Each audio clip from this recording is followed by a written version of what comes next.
Hi, welcome back guys. This is your sensei, back with another fanfiction. This is the first part of What If Naruto Had Snow Leopard Summon. Now before starting, please give this video a like and subscribe to the channel if you want more videos like this. Now let's get into the fanfic. Hiruzen Sarutobi, the third Hokage of Konohagakure, walked up the steps of the rundown apartment complex. He approached the last door at the end of the hallway and knocked.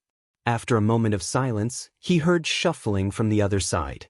A small feminine voice called out, asking if it was him.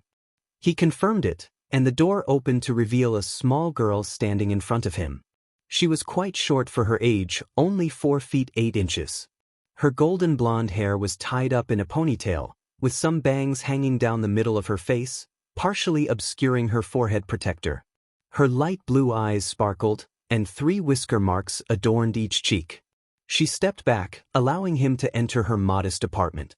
He followed her inside, closing the door behind him, and took a seat at the dining table. He asked how she was doing. Considering everything, she responded with a hint of sarcasm, which made Hiruzen chuckle. She sighed, expressing that she was doing okay but had always known something was off. He reassured her that she had graduated, to which she reacted with skepticism, unsure if it was a good thing. She sat down, voicing her concerns about being on a team rather than the missions themselves, admitting that she struggled to work well with others. Hiruzen found it strange, given her background, and asked if anyone had figured out her secret. She shrugged, stating that she had trained herself for so long to keep it hidden. Curious about her teammates, she pressed him for information. Despite his hesitation, Hiruzen decided to make an exception for her. He revealed that her teammates would be Haruno Sakura and Uchiha Sasuke. Naru reacted dramatically, wishing for a more favorable pairing, especially with Shikamaru and Hinata, who had been the only ones to uncover her truth. She then inquired about her sensei. Hiruzen informed her that it would be Hatake Kakashi. She expressed concern about whether he knew her secret, to which Hiruzen assured her he wouldn't tell him if she didn't want him to know. Just then, a pop echoed in the room, and smoke dissipated to reveal Mamoru, her loyal summon, a large snow leopard with bright blue eyes, wearing a leather collar and a vest adorned with the Uzumaki clan symbol. Mamoru approached her, affectionately liking her cheek before heading to his supper. Hiruzen then presented her with the jutsu scrolls she had requested, and she accepted them with a smile. As he prepared to leave, he mentioned that he wanted to check on her after the Mizuki incident. He cupped her face gently, asking if anyone bothered her anymore. She sadly replied that there was nothing, a tear escaping her eye, which Hiruzen wiped away, reassuring her that everything would be okay. She nodded, whispering her agreement. Hiruzen reminded her how to reach him if she needed anything before saying goodnight and leaving the apartment. Once alone, she sighed and opened the scroll, running her fingers over the bumps that formed the braille text. At the age of 9, she had lost her sight after a traumatic incident. Hiruzen had searched tirelessly for her when she went missing for 2 days, finally finding her in an alley, wounded and confused. She had been left to suffer alone because of the fears surrounding the QB no Kitsune. After rescuing her, Hiruzen took her to a top-eye doctor in Sunagakure, who managed to help her open her eyes but sadly informed them that the damage was too extensive for her to ever see again. Devastated, Naru felt hopeless until Hiruzen devised a plan to train her in secret. Over time, her other senses heightened, allowing her to navigate the world in new ways. She learned to perceive her surroundings through sound, scent, and the vibrations in the ground. Embracing her new reality, she continued on her path to becoming a ninja, never allowing her blindness to define her. Hiruzen had even provided her with the summoning scroll from her mother's clan, ensuring she would have a companion. Naru smiled as she read the words, then sighed. She stood up, grabbed the scroll, and walked down the hall into the extra room she had transformed into a practice and study area. The room featured shelves filled with her scrolls, padded floors for workouts, and a training dummy hanging in the corner. She set the scroll down and began to focus on the new jutsu Hiruzen had brought her.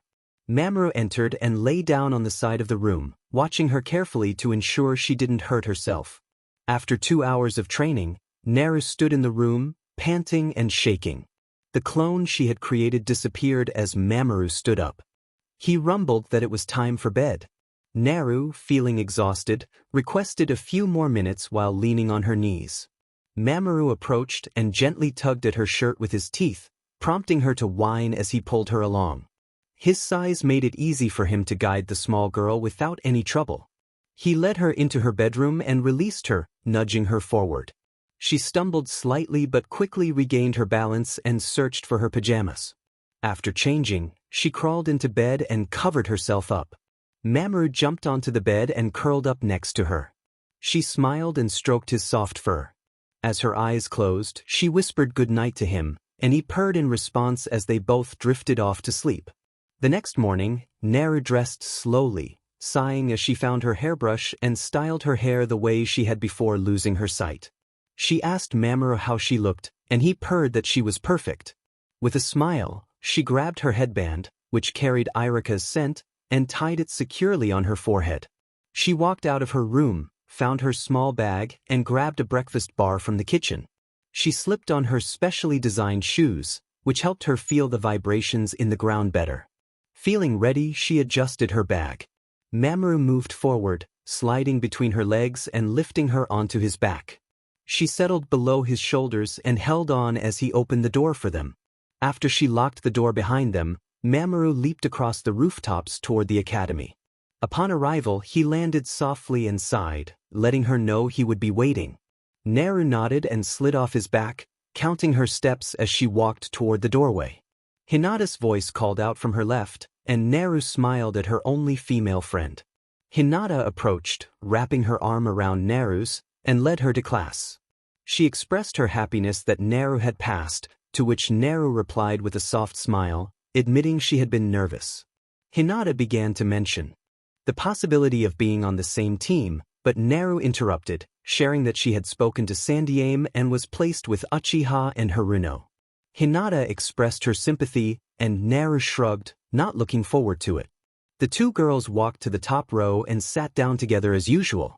Shortly after, Shikamaru approached with a smirk and took the open seat next to Naru. She smiled and nodded at him, and the three began to quietly discuss the teams as the other students filed in. When the bell rang, Irika entered a minute later, beaming at everyone. He expressed his pride in their graduation and informed them that it was their last day in the academy and his last day as their sensei. The students erupted in cheers, causing Irika to develop a small tick mark above his left eye. He encouraged them as they prepared to become the amazing ninjas he knew they could be. After sharing that they would receive their team assignments after lunch, he opened the folder he had received from the Hokage. As he called out the teams, Naru sighed, waiting for her name. When he announced Team 7, consisting of Haruno Sakura, Uchiha Sasuke, and Uzumaki Naru, she rested her head on the desk. Sakura cheered at being placed with Sasuke, while he rolled his eyes, displeased at being paired with others he deemed less skilled. Irika continued with Team 8, which included Aburame Shino, Hyuga Hinata, and Inazuka Kiba. Hinata leaned back in her seat and glanced at Naru, who offered her a small smile. Team 9 remained operational from the previous year, and Team 10 was announced as Akimichi Choji, Nara Shikamaru, and Yamanaka Ino. Irika concluded by telling them they were free to go to lunch and suggested they spend the time getting to know their new teammates, though many had already decided to leave the classroom. Naru, Hinata, and Shikamaru headed out together to a small field behind the school, sitting under a tree to enjoy their lunches. Mamoru jumped down next to Naru, who smiled as she petted his head. She began to eat her lunch and shared it with him as well. Hinata asked what Naru planned to do, wondering if she would tell anyone. Naru replied that she had no intention of sharing. Shikamaru, sighing, questioned her next steps. Naru grinned, mentioning that she had more with her, who purred contentedly. They nodded and continued discussing their plans for a while. Hinata pondered what kind of sensei they would have, while Shikamaru expressed his hope that it wouldn't be someone too troublesome. Hinata then asked Naru if she knew her sensei, recalling that she had learned about her team from Sandiame-sama. Naru revealed that her sensei was Hatake Kakashi. As the bell rang, they made their way back to the classroom. This time, Mamoru accompanied Naru, hiding behind her, Shikamaru, and Hinata. As time passed, a jonin entered the room and called out the students' names. One by one, They filed out until only Naru, Mamoru, Sakura, and Sasuke remained. Mamoru jumped up to Naru, startling Sakura, who let out a surprised scream. He growled softly at her and settled next to Naru, who smiled and petted his head. Sakura exclaimed her disbelief at the presence of the large creature. Naru snapped back, clarifying that Mamoru was not an animal but her summon. As Sakura hesitated, moving to another seat, Naru sighed and continued to pet Mamoru, who nudged her hand for attention. Sasuke glared at Sakura, feeling a twinge of envy for not having a summon of his own. After a while, the door slid open, and a jonin stepped in. He had silver hair that defied gravity, a leaf headband covering one eye, and a mask that concealed the lower part of his face, matching his jonin uniform.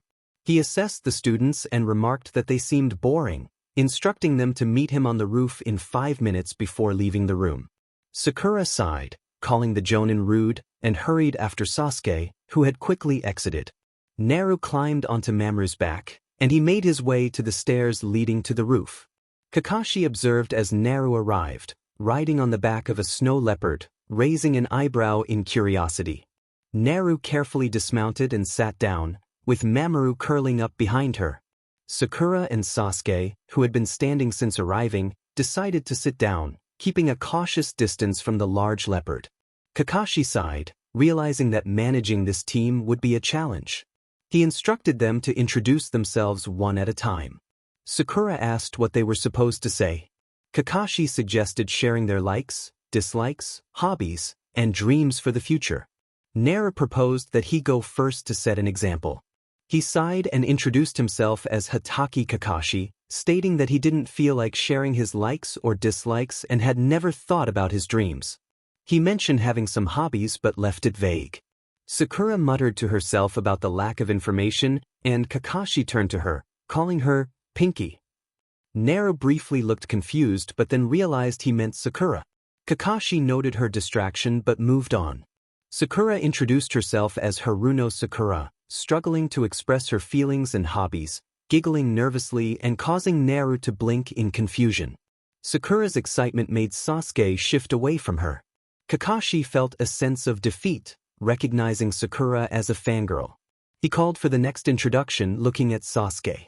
Sasuke introduced himself as Uchiha Sasuke, expressing his disdain for many things and stating that he had no particular likes.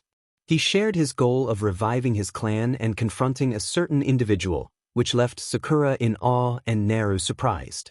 Kakashi shifted his attention to Naru, who was nudged by Mamoru to indicate it was her turn. Naru introduced herself as Uzumaki Naru, sharing her interests in learning new jutsu, being outdoors, and spending time with her true friends and Mamoru. She expressed her dislikes for being babied, getting into trouble, and encountering cruel people. Her hobbies included training and relaxing, and she shared her dream of becoming a top ninja and being accepted. Kakashi noted that at least one of his genin had a realistic dream. He acknowledged their differences and informed them that they would meet the next day for their first mission. Sakura eagerly asked what it would be, and Kakashi revealed it would be a survival test, prompting Sakura to complain about having done similar exercises in the academy. Kakashi assured them that this test would be different, as only 9 out of the 27 graduating students would become permanent genin. Sakura's shocked reaction caused Naru to flinch, instinctively covering her ears, while Mamoru growled softly at Sakura. And that was what the test would determine. Sasuke expressed his frustration, suggesting that the exam they had just completed was pointless. The instructor clarified that it had served its purpose by identifying those who were struggling. He chuckled, stating that he alone would decide their fate in the upcoming test. He instructed them to meet him at the 3rd training ground at 5 a.m. the next morning, reminding them to bring their ninja gear and to skip breakfast, hinting that it would not end well for them. Curiosity filled the air as he dismissed them. Sasuke quickly left, with Sakura eagerly following him, attempting to ask him out. Naru stood up, wobbling slightly, prompting Mamoru to stabilize her by grabbing onto her clothing. He leaned down, allowing her to climb onto his back. Kakashi observed this interaction with interest as Mamoru moved toward the railing he had just vacated. Mamoru playfully told Naru to hold on as he leaped off the roof and dashed toward her apartment. Kakashi watched his final student depart, lost in thought. Naru and Mamoru arrived at the training grounds shortly after 5 a.m. She yawned and slid down from his back when he stopped. He nudged her toward the poles, and she settled down slowly while he curled around her, keeping her warm in the cool morning air. Both soon fell asleep. Sasuke and Sakura arrived later, watching the pair curiously as they slept. Naru woke up about an hour later, yawning and inadvertently waking Mamoru, who purred softly. She gently rubbed his side and back, and he continued to purr contentedly. As the sun climbed higher in the sky, the three genin waited for hours. Finally, at 10 a.m., Kakashi strolled in lazily with a smile. Sakura, frustrated, pointed out his tardiness.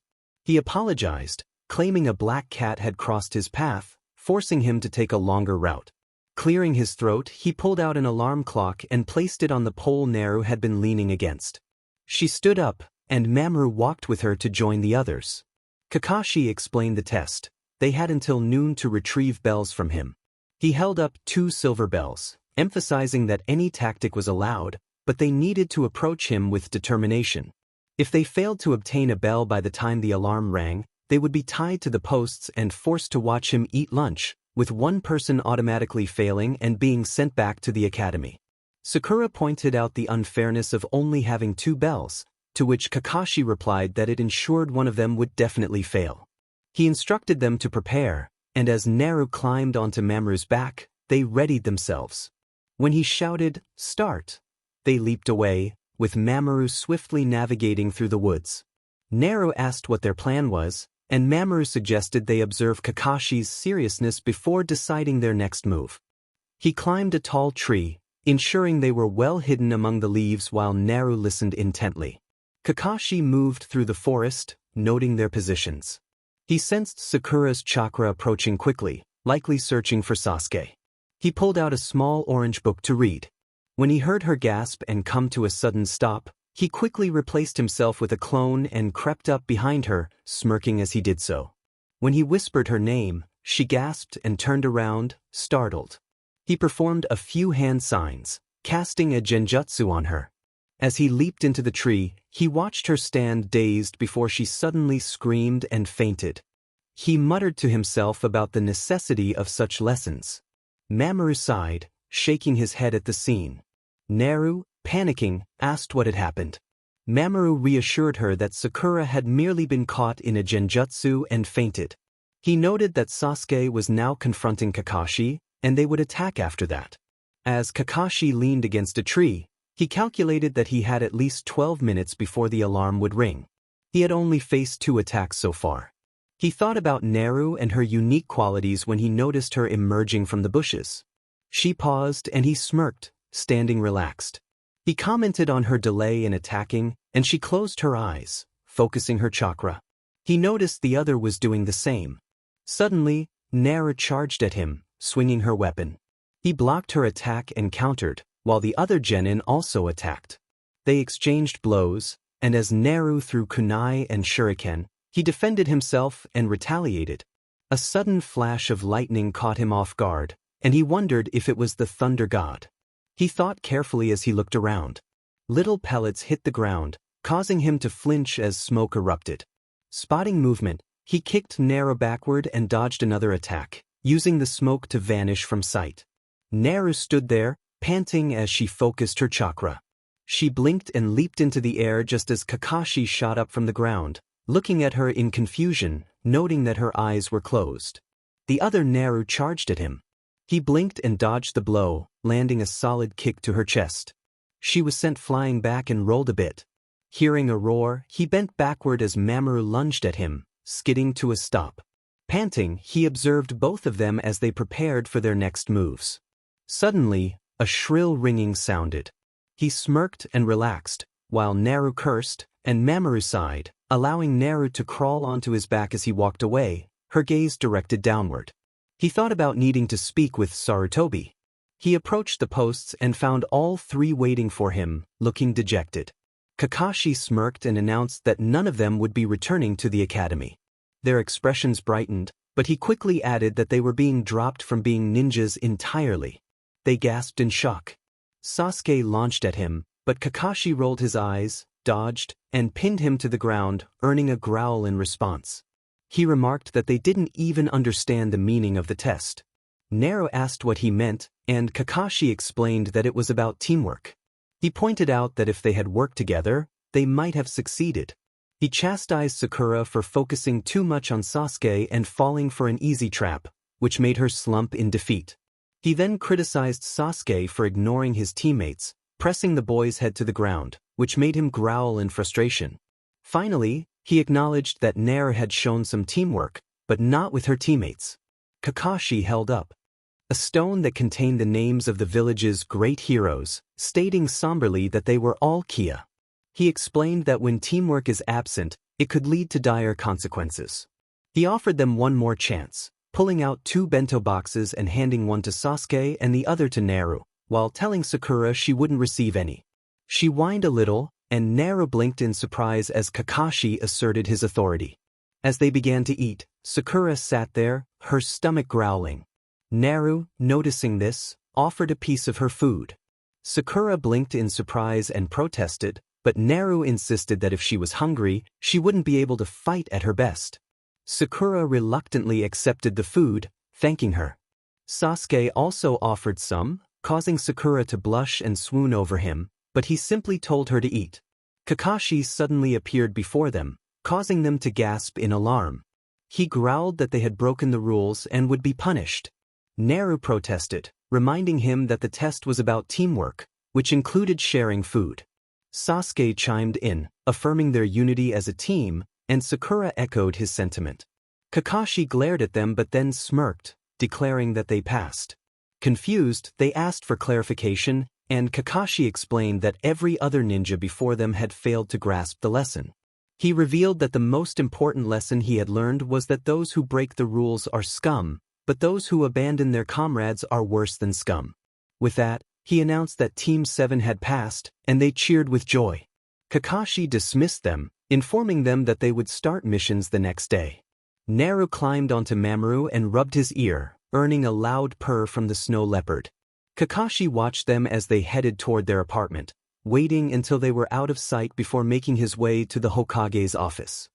He entered and bowed to the Hokage, who set down his pipe and inquired about the outcome. Kakashi reported that Team 7, consisting of Haruno Sakura, Uchiha Sasuke, and Uzumaki Naru, had passed. Sarutobi smirked, pleased with the news, and instructed Kakashi to bring them in for missions the following day. Kakashi nodded but then shifted uncomfortably, prompting Sarutobi to ask if something was wrong. Kakashi dismissed it as fatigue, bowed, and left, while Sarutobi sighed and gazed out the window, wondering what would happen next. That night, Kakashi entered Naru's apartment, where she welcomed him with a smile. He expressed his pride in her for passing, and she beamed back at him. When he asked how she had done, she replied that it was challenging to be nice and help her teammates, rolling her eyes as he chuckled. A knock at the door interrupted them, and Naru opened it to find Irika, who excitedly congratulated her on passing. He picked her up and spun her around, making her laugh before he stepped inside and noticed Kakashi. Apologizing, he was reassured by Kakashi that he was just checking on Naru and would talk to him later.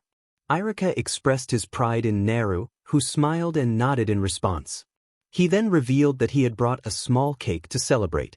Naru smiled and set it on the table, offering some to Irika, who accepted.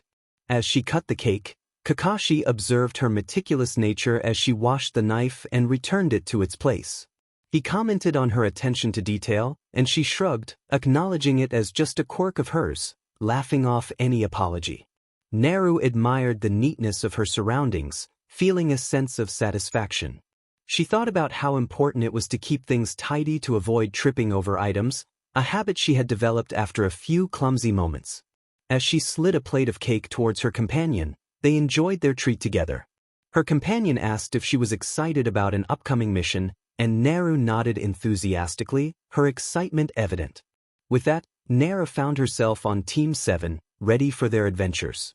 In the midst of a mission, Sasuke leaned against a tree, scanning the area, while Sakura crouched behind a bush and Naru hid behind another tree. Kakashi's voice crackled through their radios, asking if they had the target in sight. Sasuke confirmed that he did, but just as Kakashi was about to give the next command, he warned that the target was moving. A small black blur dashed through the bushes and stopped. Naru, closest to the action, knelt down and cautiously peeked out.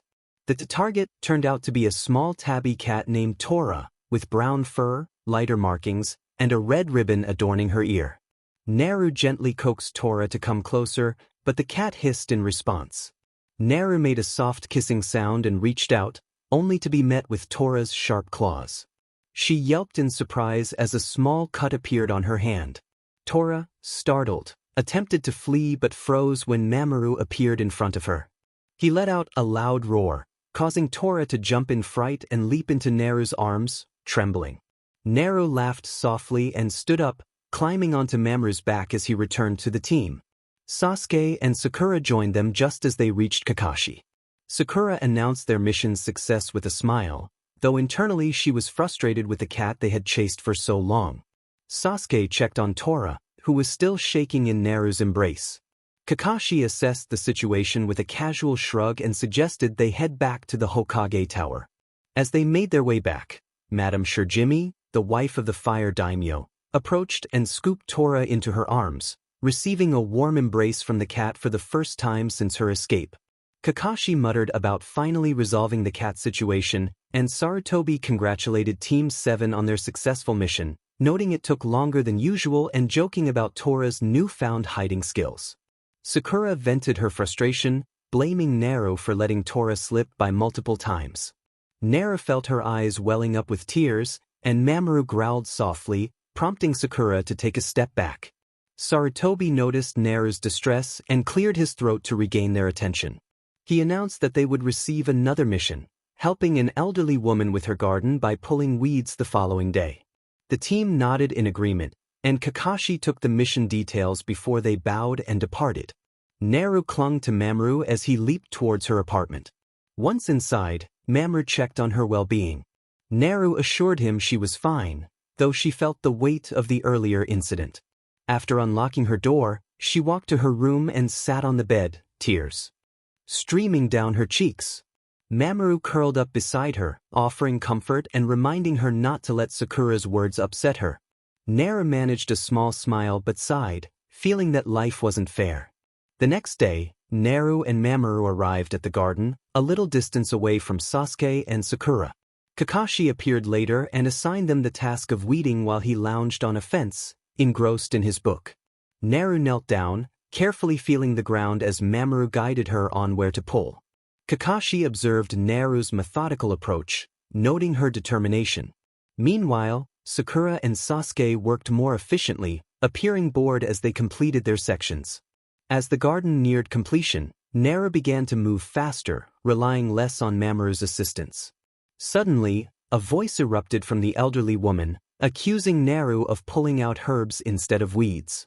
Naru apologized, realizing her mistake as she felt the difference beneath her hands. The woman continued to berate her, calling her a destructive force. Naru's heart sank as she tried to explain herself, but the woman's harsh words stung. In a moment of frustration, the woman shoved Naru, causing her to fall into the mud. Mamoru instinctively jumped in front of her, letting out a protective roar that startled the woman. Kakashi quickly intervened, helping the woman to her feet while Mamoru nuzzled Naru gently, checking if she was okay. Naru sniffled, wiping the mud from her face as Mamoru lifted her onto his back. He growled one last warning at the woman before leaping away with Naru.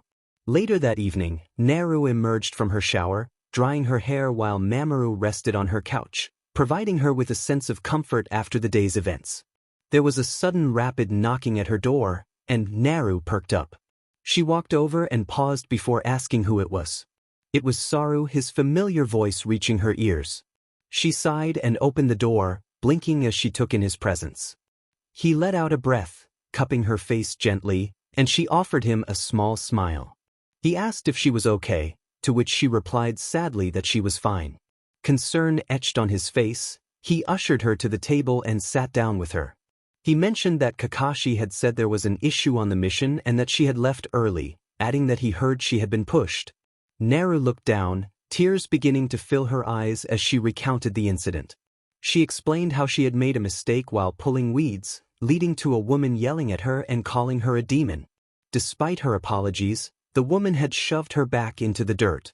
She continued, describing how Mamoru had leaped to her defense, only for Kakashi to intervene at the last moment. Anger surged within her as she expressed her frustration that Kakashi had only acted after she was pushed, emphasizing that he could have prevented it. Mamoru muttered from his spot on the couch, calling the woman a stupid human. Saru, feeling sympathetic, reached over to hug Naru, suggesting they avoid such D-rank missions in the future. However, Naru sharply pulled away, insisting that it wouldn't matter what kind of D-rank she went on.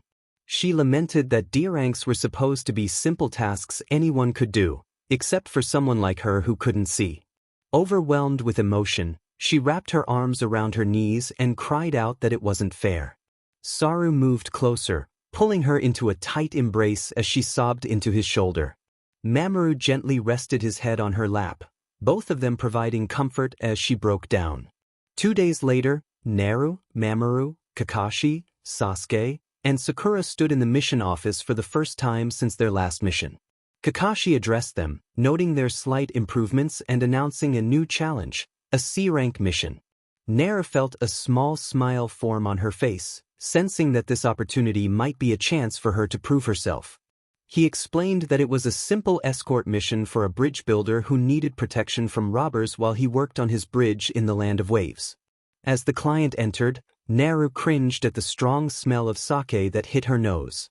The older man stumbled in, appearing disheveled and clearly under the influence, which made her GG involuntarily. The man grumbled about receiving a team of kids instead of capable ninjas, and Naru couldn't help but voice her disdain, questioning if he had bathed in sake. Saru reassured the client that they were more than qualified, but the man continued to express his doubts.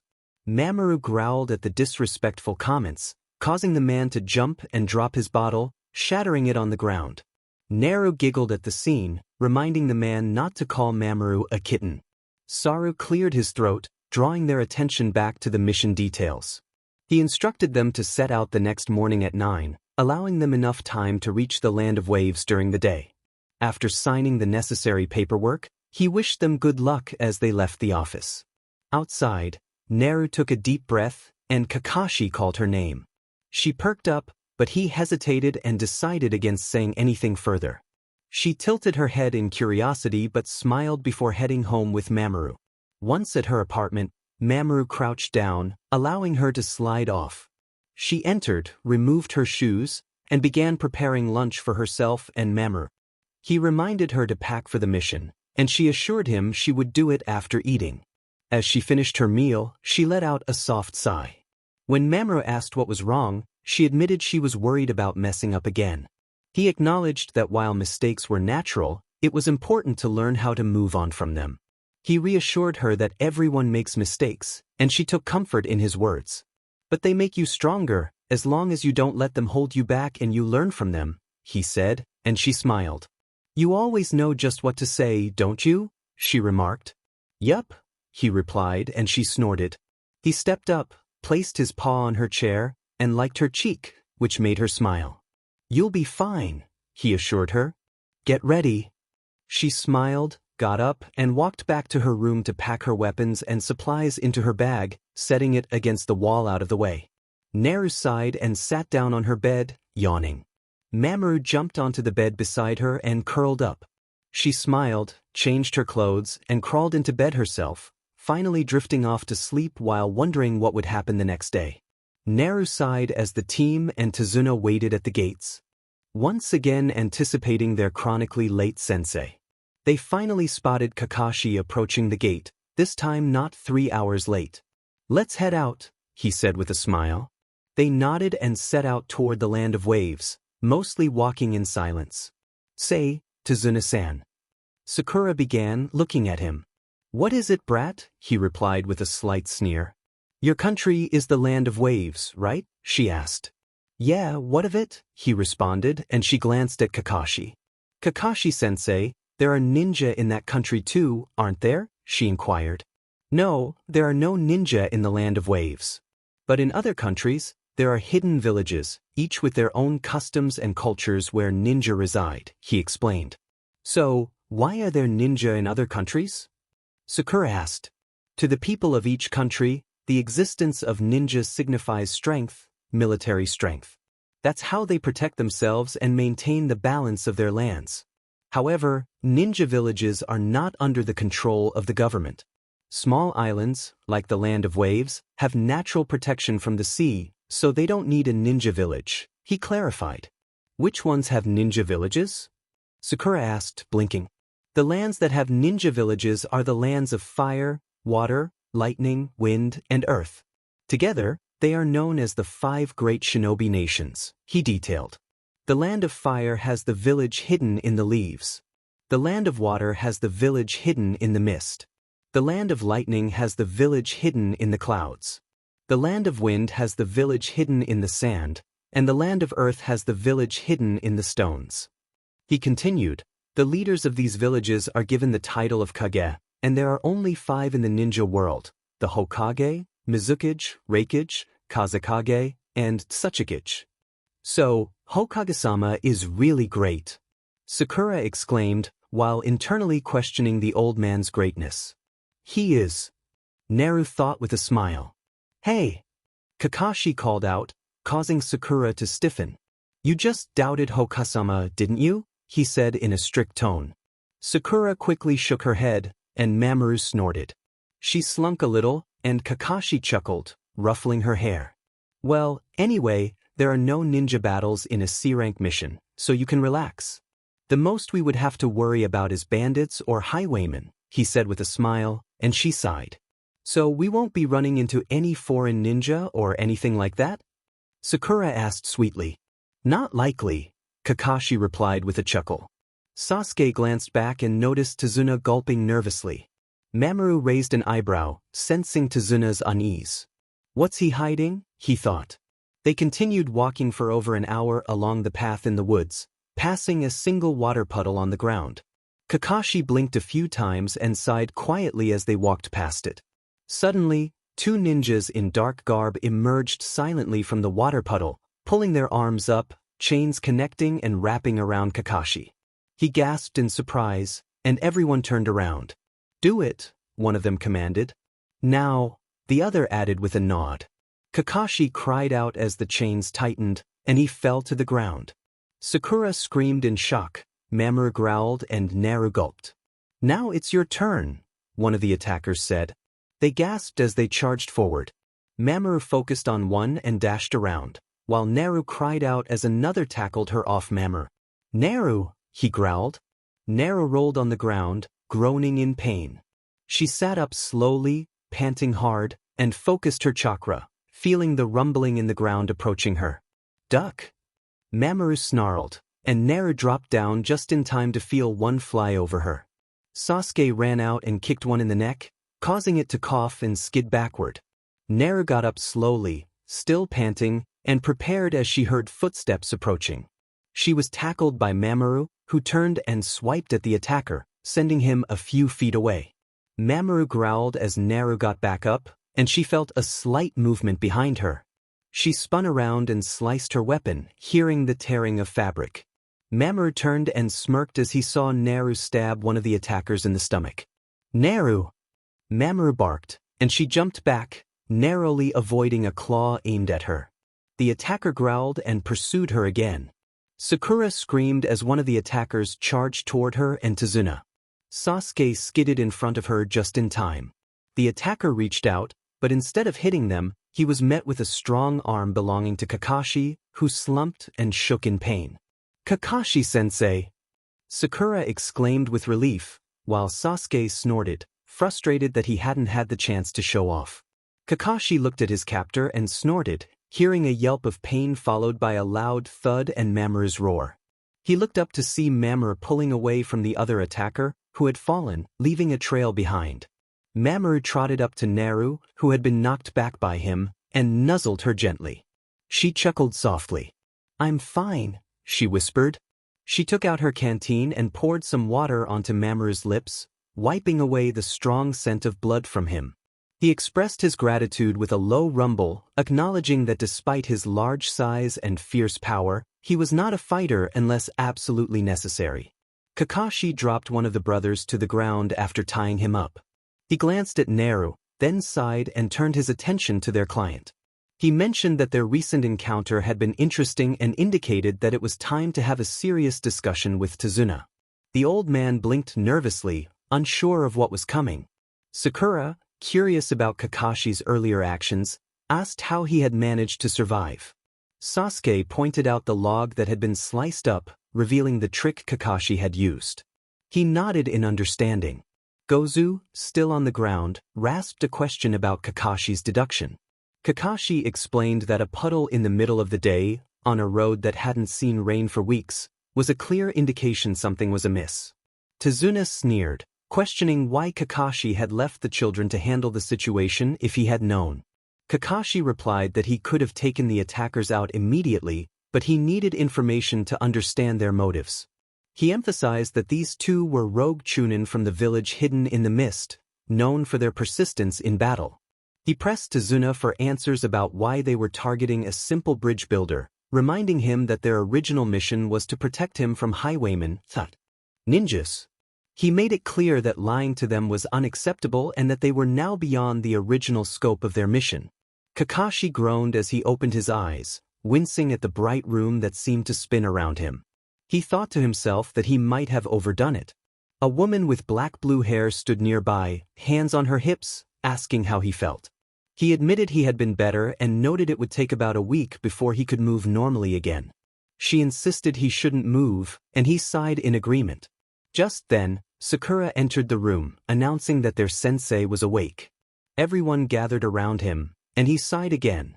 Sakura remarked on the power of his Sharingan, suggesting that if it weakened him this much, he should consider not using it. Kakashi apologized, acknowledging that he had taken down one of the most powerful ninja assassins, which meant they would be safe for a while. Sakura then inquired about the boy they had encountered. Kakashi explained that he was a hunter nin from the village hidden in the mist, specializing in tracking down rogue shinobi. He elaborated on the role of the Umbu Black Ops, known as the Inferno Squad, whose duty was to eliminate all traces of a rogue ninja's existence to protect their village's secrets. He expressed concern about the implications of a ninja betraying their village, emphasizing the importance of the hunter nin's role. Sakura asked what they should do next, and Kakashi replied that they needed to train. She protested, pointing out that he could barely move, but he reassured her that he could still guide their training. He praised Naru and Sasuke for their teamwork, which brought a small smile to Naru's face.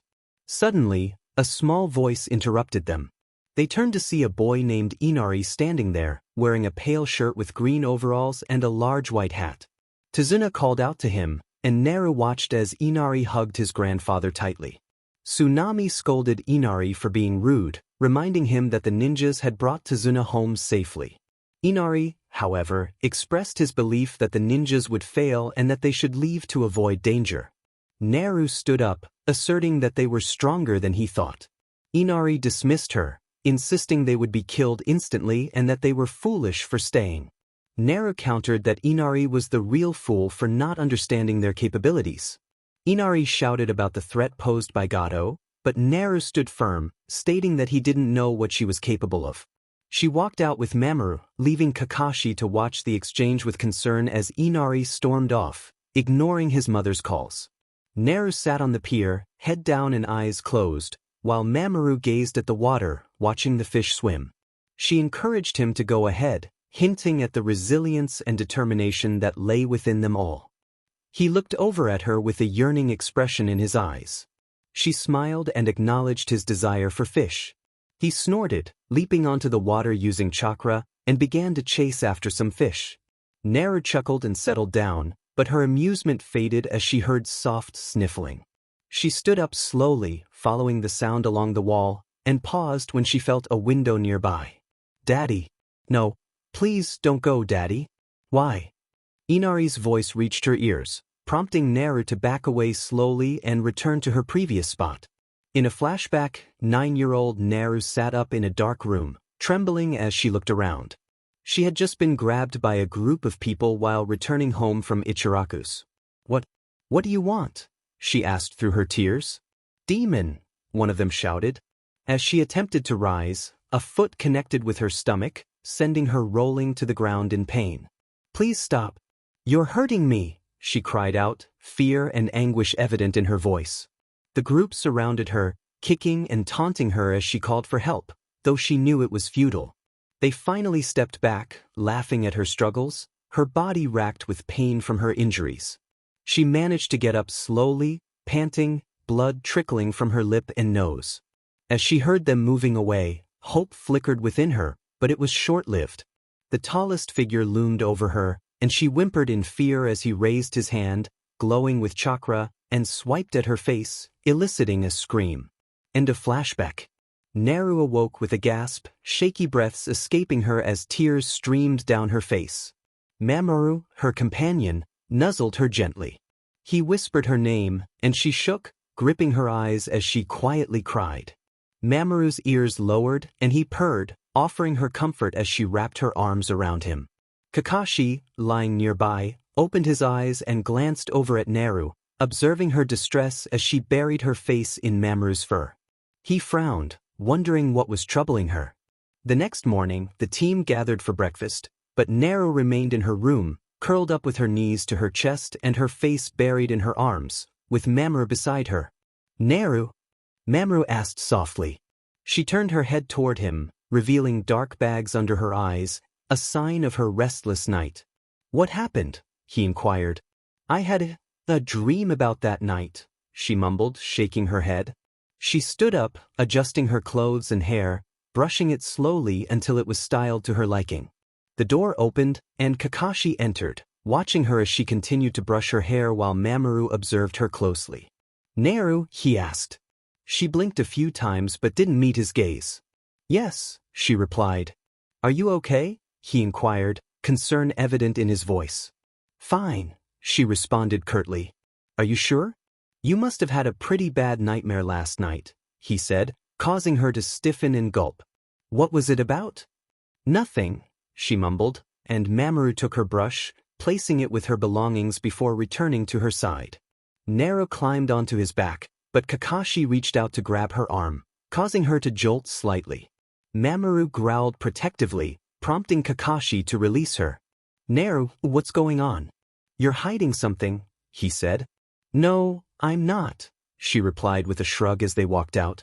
Kakashi frowned, sensing that something was indeed troubling her. He thought to himself that if she wouldn't confide in him, he couldn't intervene until her issues affected the team. Perhaps Sandiame-sama could provide clarity when they returned. The team gathered in the woods outside the house, with Kakashi using a crutch to support himself as he stood. All right, training begins now, Kakashi announced. Let's review chakra first. Understanding chakra is very important. We know that, Sasuke replied. Why does it matter? Sakura. Kakashi gestured to her. Chakra is the main source of a ninja's power. It has two forms, physical energy, which is present in every cell of the body, and spiritual energy, which is strengthened through training and experience. Both forms must be drawn out simultaneously to perform jutsu. When combined with hand signs, you can focus and unleash the chakra, Sakura explained. Right on all points. Irika-sensei taught you well, Kakashi acknowledged. Can we get on with training now? Naru asked impatiently. Naru's right. Who cares? We already used chakra, Sasuke began. No, you have not mastered it. You may be able to use it, but you haven't mastered it.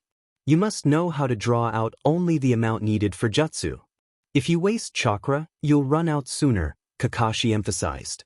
Sasuke looked down, a faint blush of embarrassment creeping onto his cheeks. Okay, so how do we do this? Sasuke asked. Climb a tree, Kakashi instructed. Climb a tree, they exclaimed in disbelief. He chuckled. That's right, but there's just one rule. They waited for him to continue. No hands. Huh. Sakura tilted her head in confusion. You must be joking, Sasuke said skeptically. Am I? Let's see. Kakashi walked to a tree and, to their astonishment, began to walk up it using only his feet. He's climbing straight up, without his hands, Sakura exclaimed, her eyes wide. Collect chakra in the bottom of your feet and use it to stick to the tree, he explained, standing upside down on a branch.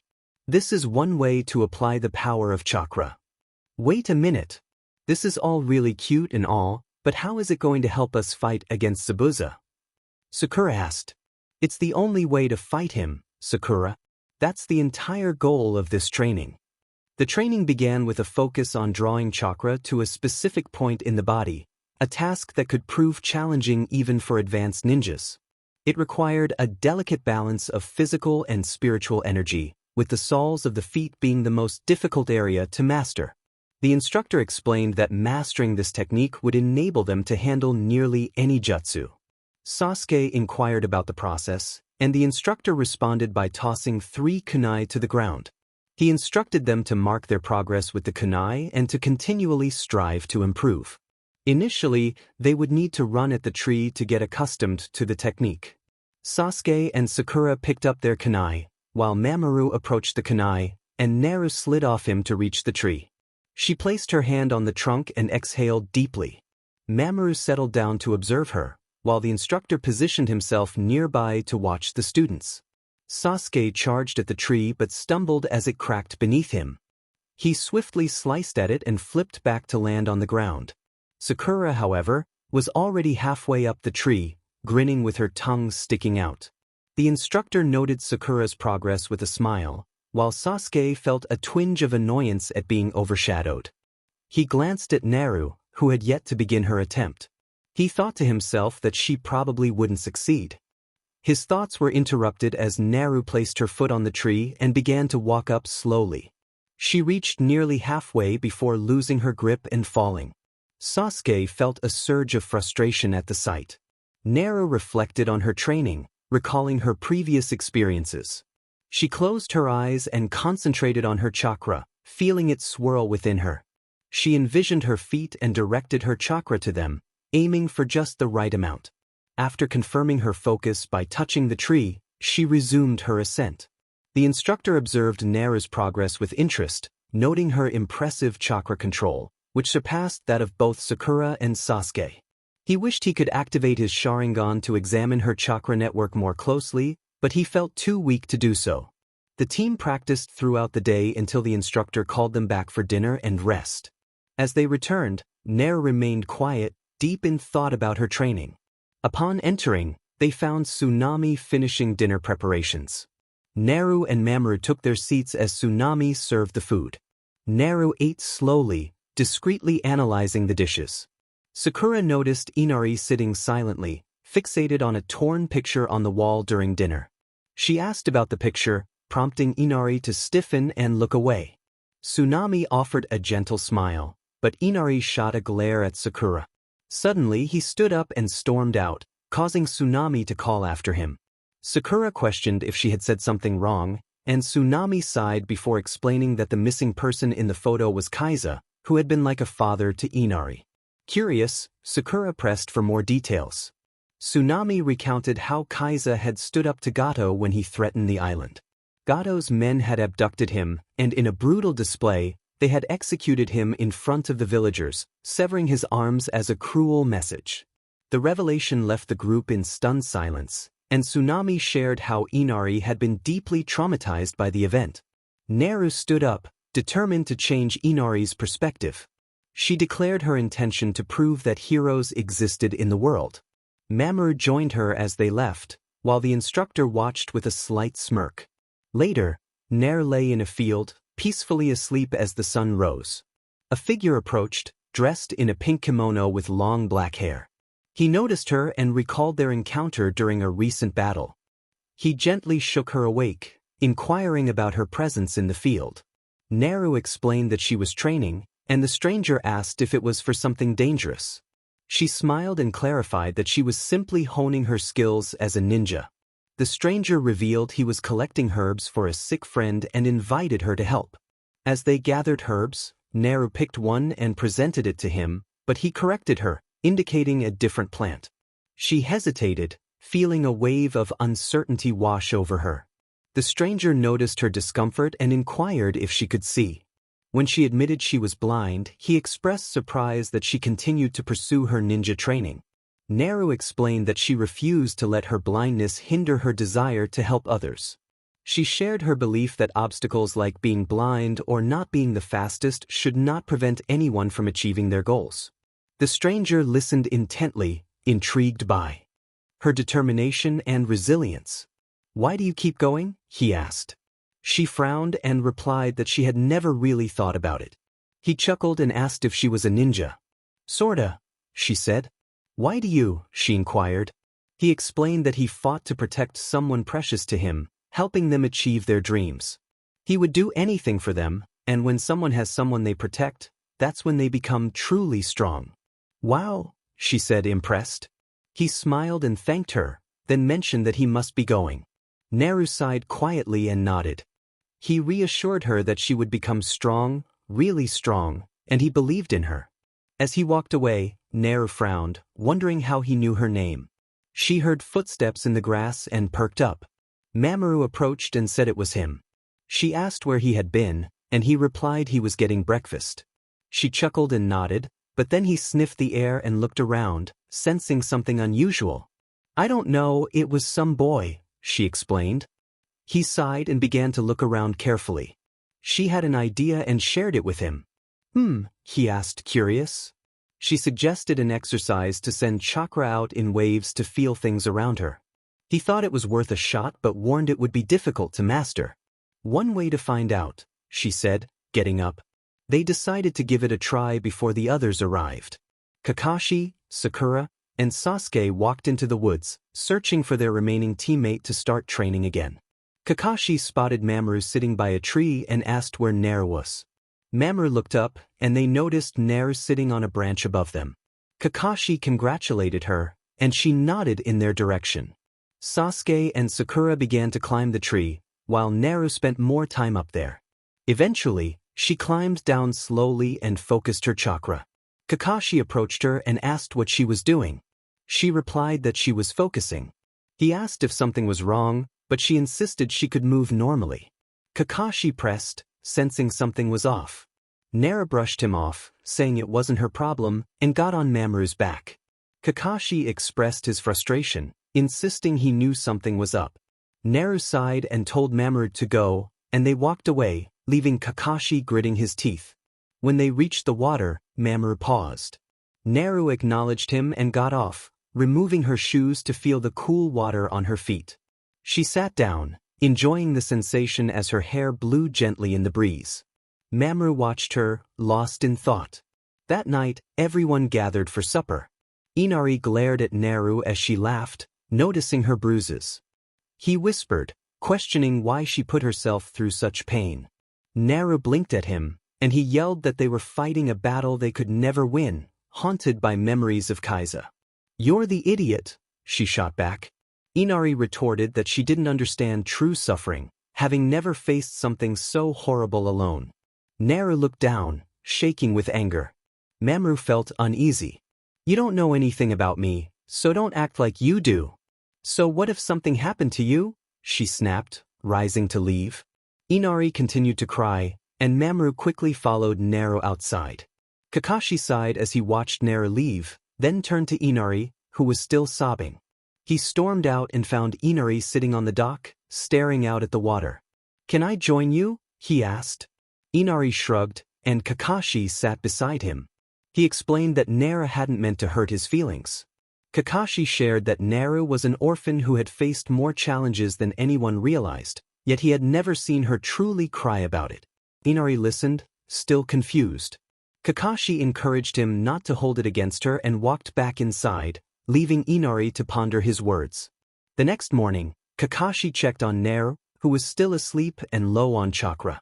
He decided to let her stay while he, Sasuke, and Sakura accompanied Tazuna to the bridge. As they set out, Inari glanced at Naru's door, sighing quietly before helping his mother with chores. Naru woke up nearly an hour later, and Mamoru informed her of Kakashi's decision. She hurried to get ready, and Tsunami handed her an apple as they headed out together. Naru walked alongside Mamoru, her hand resting on his back while she sent Chakra out in waves. "How is it going?" he asked. "Good," she replied. I can sense where you are in the trees, but it's a bit fuzzy. Just then she tripped over a rock. They continued into the woods, but Naru suddenly paused, sensing something was off. Mamoru noticed her hesitation and asked what was wrong. She expressed her unease, feeling they needed to go back. Mamoru scanned the area, noticing the cuts on the trees, and told her to get on his back. She nodded and he took off running back to the house. Chapter Wave Arc Part 3 Conclusion. Kakashi, Sasuke, Sakura, and Tazuna arrived at the bridge, their hearts sinking as they saw the remaining builders lying on the ground, unconscious.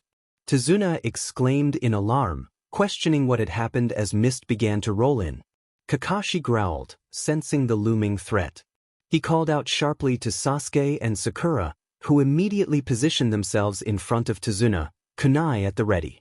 Kakashi acknowledged the situation, realizing that their adversary was still alive and eager for another confrontation.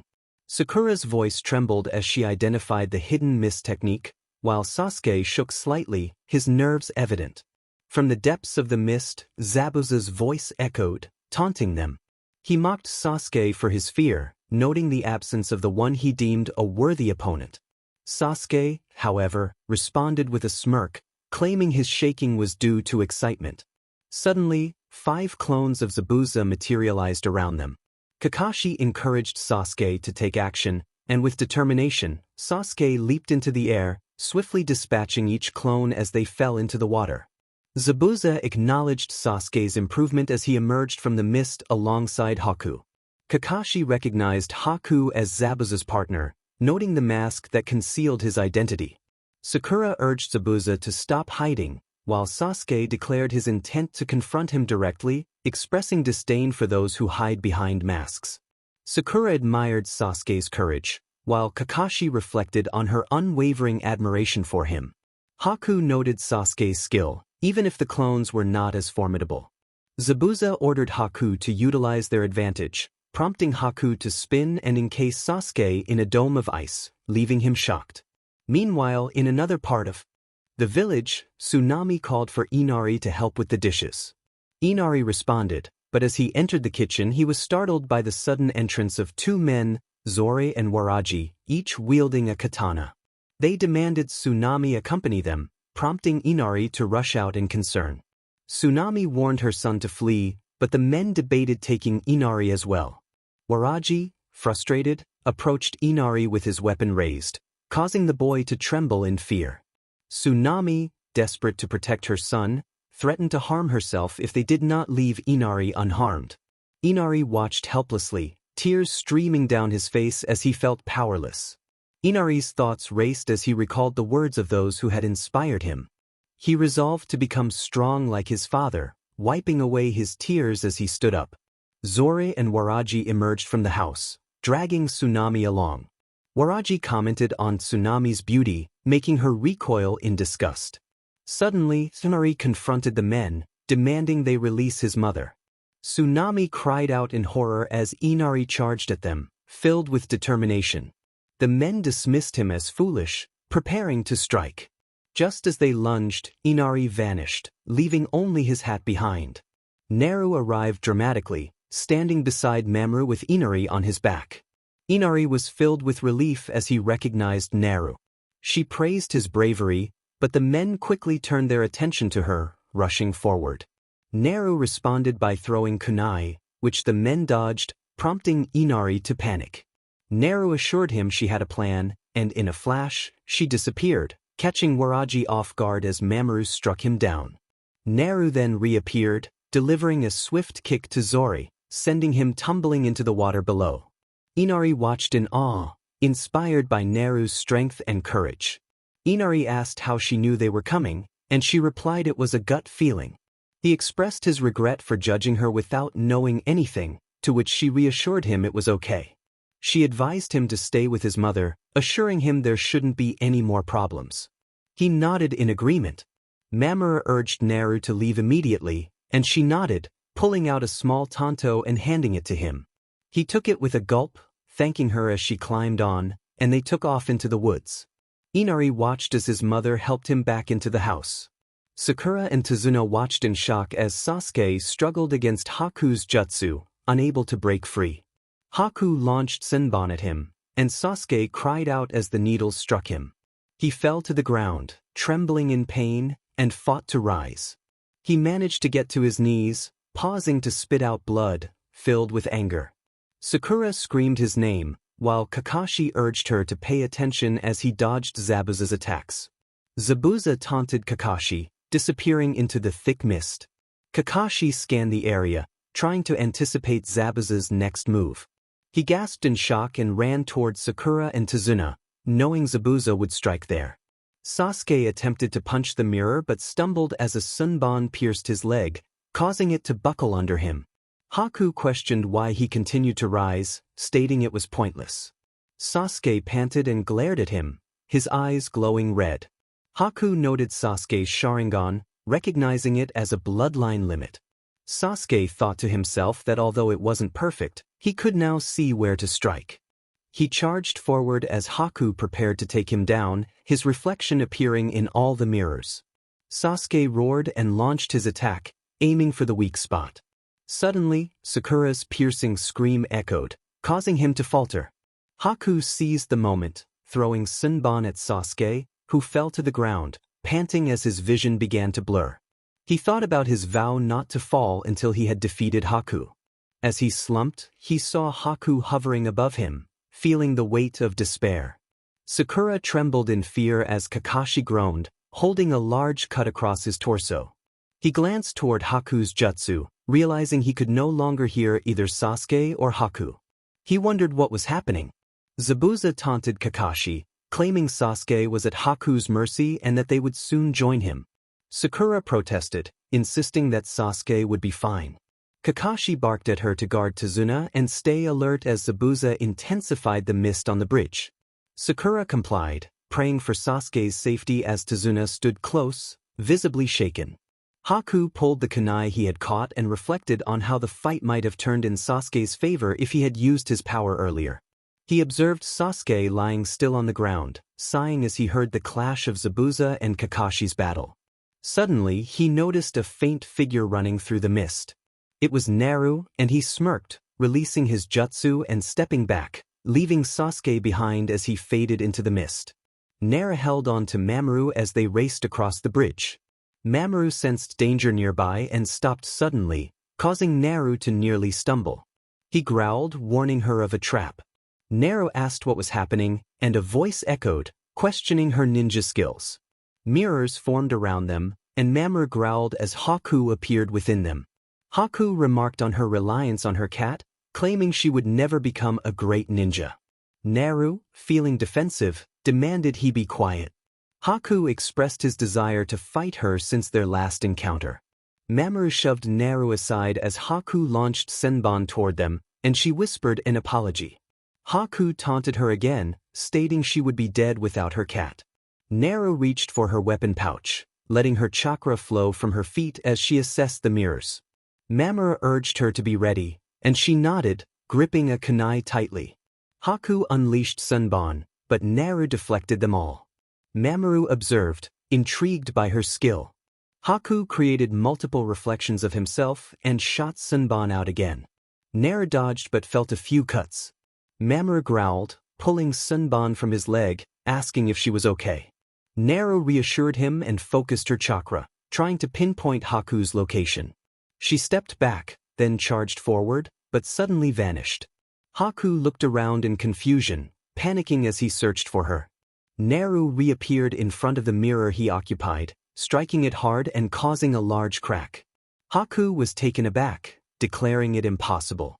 He attempted to distract her by questioning her resolve, but Naru whispered Sasuke's name, recalling his earlier struggles.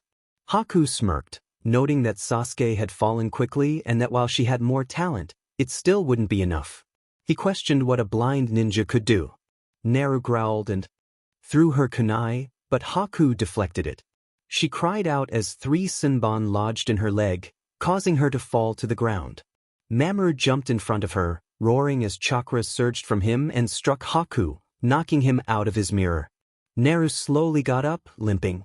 They needed to escape, Mamoru stated, and Naru nodded in agreement. He rushed toward the mirror but skidded to a stop as Haku appeared all around them. Haku declared that there would be no more games, and the dome shone brightly. Naru screamed in pain as Sunban shot out from all directions, repeatedly striking them both. She hit the ground, shaking in pain, but struggled to rise. Mamoru blinked and slowly got up, Senban needles protruding from him at odd angles. Naru, still trying to stand, asked why Haku would fight for someone like Zabuza. Haku responded that Zabuza was precious to him, and he fought for his dreams, asserting that no one would stand in his way. Naru thought that his voice sounded familiar. Mamoru shoved Naru aside as Sunban shot out again, growling as he pulled the needles from his paw. He urged Naru to pay attention, and she nodded, swallowing hard. Apologizing, she listened as Haku taunted them, insisting that she should give up. He claimed that a ninja like her, handicapped as she was, would not survive past 15. Angered, Naru charged forward and punched at the mirror. Haku shot Sunban again, and she dropped to the ground. As Haku snorted, Naru got back up, panting. She shouted in frustration, challenging Haku to fight them for real instead of hiding behind the mirror. Haku questioned her, asking if she had ever thought about her past and what had led her to become who she was. Confused, Naru didn't understand what he meant. Mamoru growled for her to ignore him, but Haku pressed on, suggesting that she must have done something wrong to deserve her blindness. He revealed his own painful past, sharing how he had discovered his Kekai Genkai, which led to his father trying to kill him. He lamented the loss of his mother and the destruction of his village, his anger boiling over as he demanded to know what Naru had done to deserve her fate. Naru felt tears welling up as she admitted that she didn't know what she had done to deserve her suffering. She expressed her frustration at being hated, ignored, and rejected, declaring it unfair. She recounted how she had lost her sight at 9 after being attacked and kidnapped from her home, and though she didn't understand why it had happened, she accepted that the damage was done. All she could do was continue living her life and make the best of it. She reached out for Mamoru, her one true friend, who had come into her life because of the terrible incident. Realizing that his attempts to demoralize her were failing, Haku decided to end the confrontation quickly, noting that her wounds were already healing. He turned his attention to the injured Mamoru, who was on his feet but unsteady. Haku knew that the large snow leopard wouldn't be easy to hit, so he needed a new strategy. Mamoru whispered to Naru, reminding her of the time she defended Irika from Mizuki. He recalled Mizuki's taunts about a decree that had been kept from her, revealing that everyone knew about the demon fox inside her, the spirit that had caused so much destruction.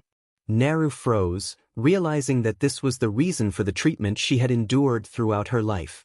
As Mizuki prepared to attack, Irika dove in front of Naru, taking a fatal blow meant for her.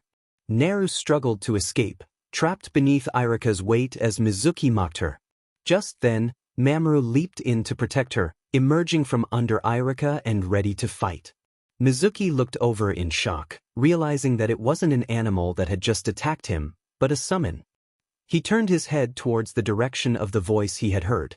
Naru, filled with fear, questioned whether he truly knew who she was, revealing her identity as the demon fox.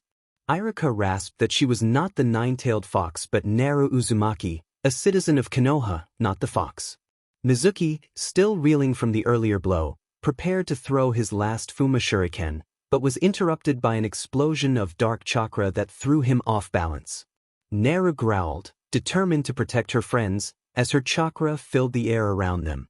She began to notice figures in her immediate vicinity, feeling a surge of excitement as she realized she could see again, even if only briefly. Seizing the moment, she launched herself at Mizuki, who was still caught off guard by the sudden appearance of her dark chakra. With the fox's power coursing through her, Naru delivered a fierce beating to Mizuki, knocking him out.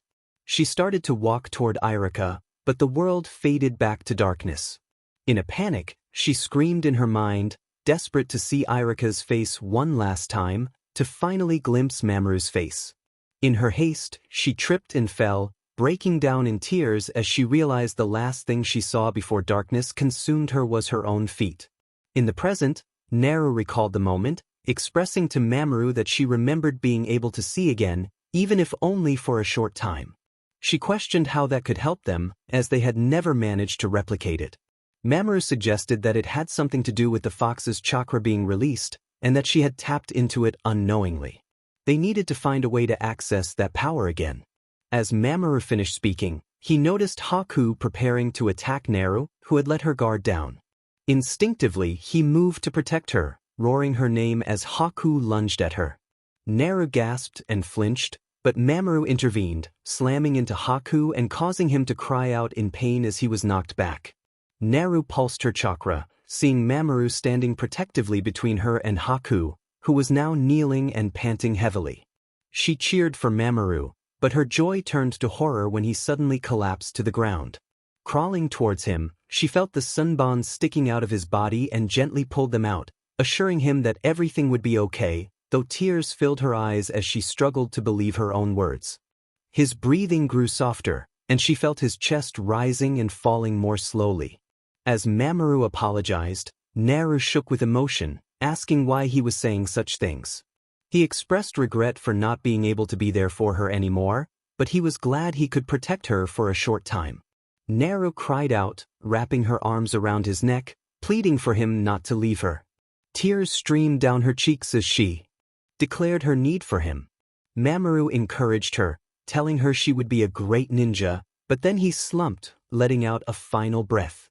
Naru gasped, running her shaky hand through his fur, but when she realized his chest was no longer rising, she buried her face in his soft fur, sobbing. Haku, rising to his feet, taunted her about the loss, suggesting that Mamoru had thrown his life away foolishly. Naru, shaking with anger, silenced him with a growl.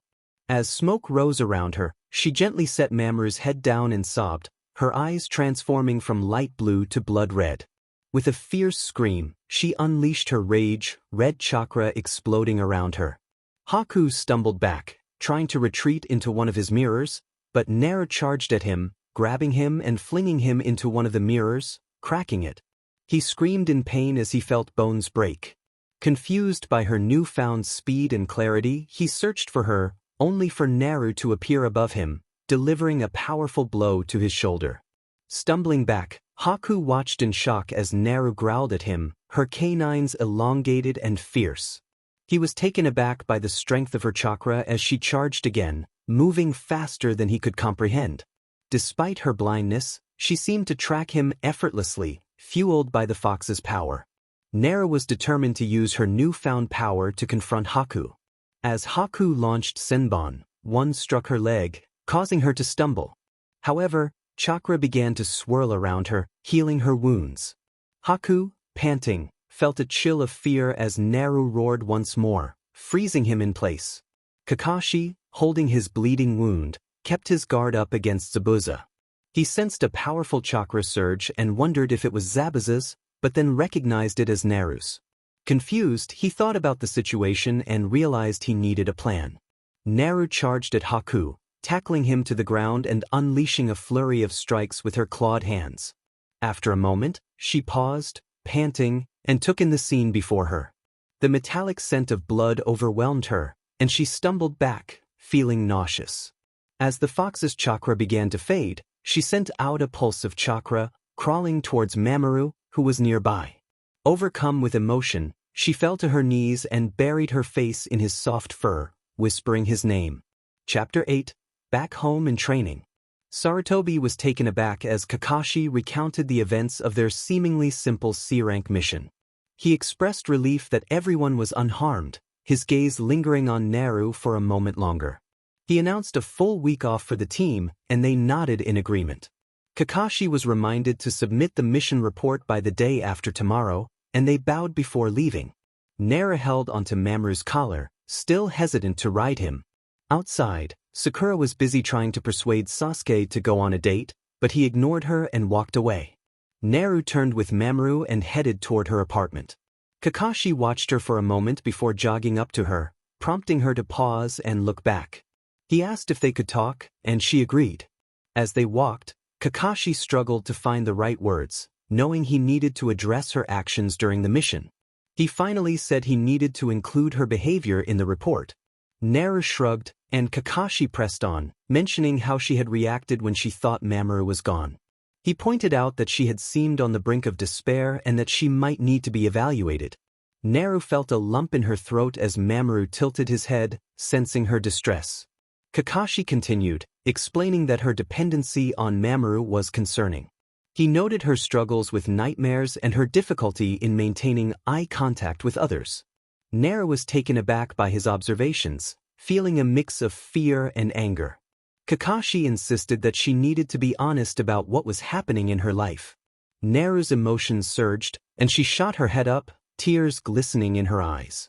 She confronted Kakashi, revealing the pain she had endured since birth, feeling like an outcast in the village.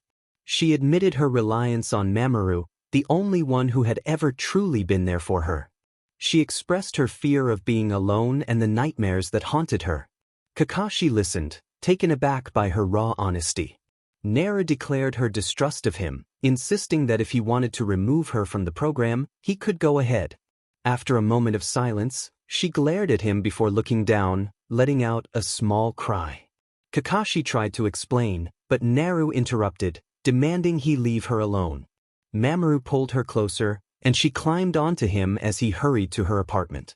Once inside, she slammed the door shut and locked it, leaving Kakashi to reflect on her words as he walked away. Naru sank into the couch, feeling the weight of her emotions.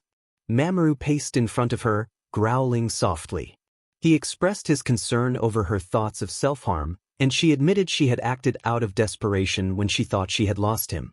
She felt she couldn't bear the thought of being alone.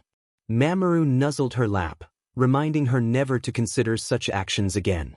Naru nodded, managing a small smile as he reassured her. They shared a moment of warmth, with Mamoru playfully threatening to swat her if she ever tried to harm herself. She giggled, feeling comforted as she hugged him tightly. She wondered if she had made a mistake. When he asked if it was about Kakashi, she nodded. She felt she shouldn't have said those things to him. If he wanted to know, then maybe. He reassured her that she had a right to privacy. Just because Kakashi was her sensei didn't mean he had the right to know everything about her. She frowned but then nodded, acknowledging his point. He reminded her that there was only so much she could take, and she nodded again, her fingers brushing against the bandages he still wore. Concerned, she asked if he was okay. He chuckled, claiming he was fine and a fast healer. She smiled at his lightheartedness. They perked up when there was a knock on the door. Naru got up and walked over, asking who it was. Sarutobi's voice responded, and she opened the door for him. He sighed as he entered, and she followed him into the dining room, where they sat down. He wanted to check on her, and she nodded in response. When he asked if she was okay, she hesitated before saying she thought so. Sarutobi inquired about what was troubling her. She admitted that she had snapped at Kakashi earlier that day. His shocked expression made her feel a bit guilty as she explained that Kakashi had threatened to drop her from the program if she didn't tell him what was going on. She had lost control and snapped at him. She wondered if she was ready for all of this. Sarutobi assured her that she was indeed ready. He emphasized that Kakashi couldn't drop her for not sharing everything. He reminded her that her emotional breakdown was understandable given what she had been through. Naru protested, saying she had indeed had a breakdown, but it was more than that. She had even considered taking drastic measures. She tried to shrink away from him, feeling vulnerable. The thought of being alone again was overwhelming, and tears began to fall. Sarutobi squeezed her hand, offering comfort. He told her that her feelings were understandable, and she nodded, wiping her tears. He promised to talk to Kakashi and tell him to back off, and she shrugged in response. When he asked if she would be all right, she nodded, though her expression was uncertain. She explained that the more Kakashi pressed her for answers, the more guilt built up inside her, making her want to tell them everything. But she feared their reactions. She felt that if they knew about her struggles, it would only lead to pity, which she dreaded. Every time they criticized her for a mistake, she felt like she was cracking under the pressure. She wanted to grow stronger so that her past wouldn't hold her back. Sarutobi reassured her that she was strong, and while she sighed and nodded slightly, she appreciated his understanding. He then shared that he had some new jutsu and weapons he wanted to show her. Her eyes lit up at the news. He asked her to meet him in the training room on Friday, and she agreed. As he stood to leave, he kissed her head gently and told her to rest. She smiled and waved goodbye as he left, then crawled into bed with Mamoru, falling asleep. The next day, Nara headed to the training grounds with Mamoru to practice her chakra sensing. As she walked, she was greeted by her former sensei, Irika. She stopped and smiled at him, and he asked what she was up to. She replied that she was going to practice a little, and he asked if he could join her. She shrugged and agreed, and they walked together, with Mamoru ensuring that it was indeed Irika. Upon arriving at the training grounds, Naru led Irika into a clearing in the woods. Curious, she asked why he wanted to join her.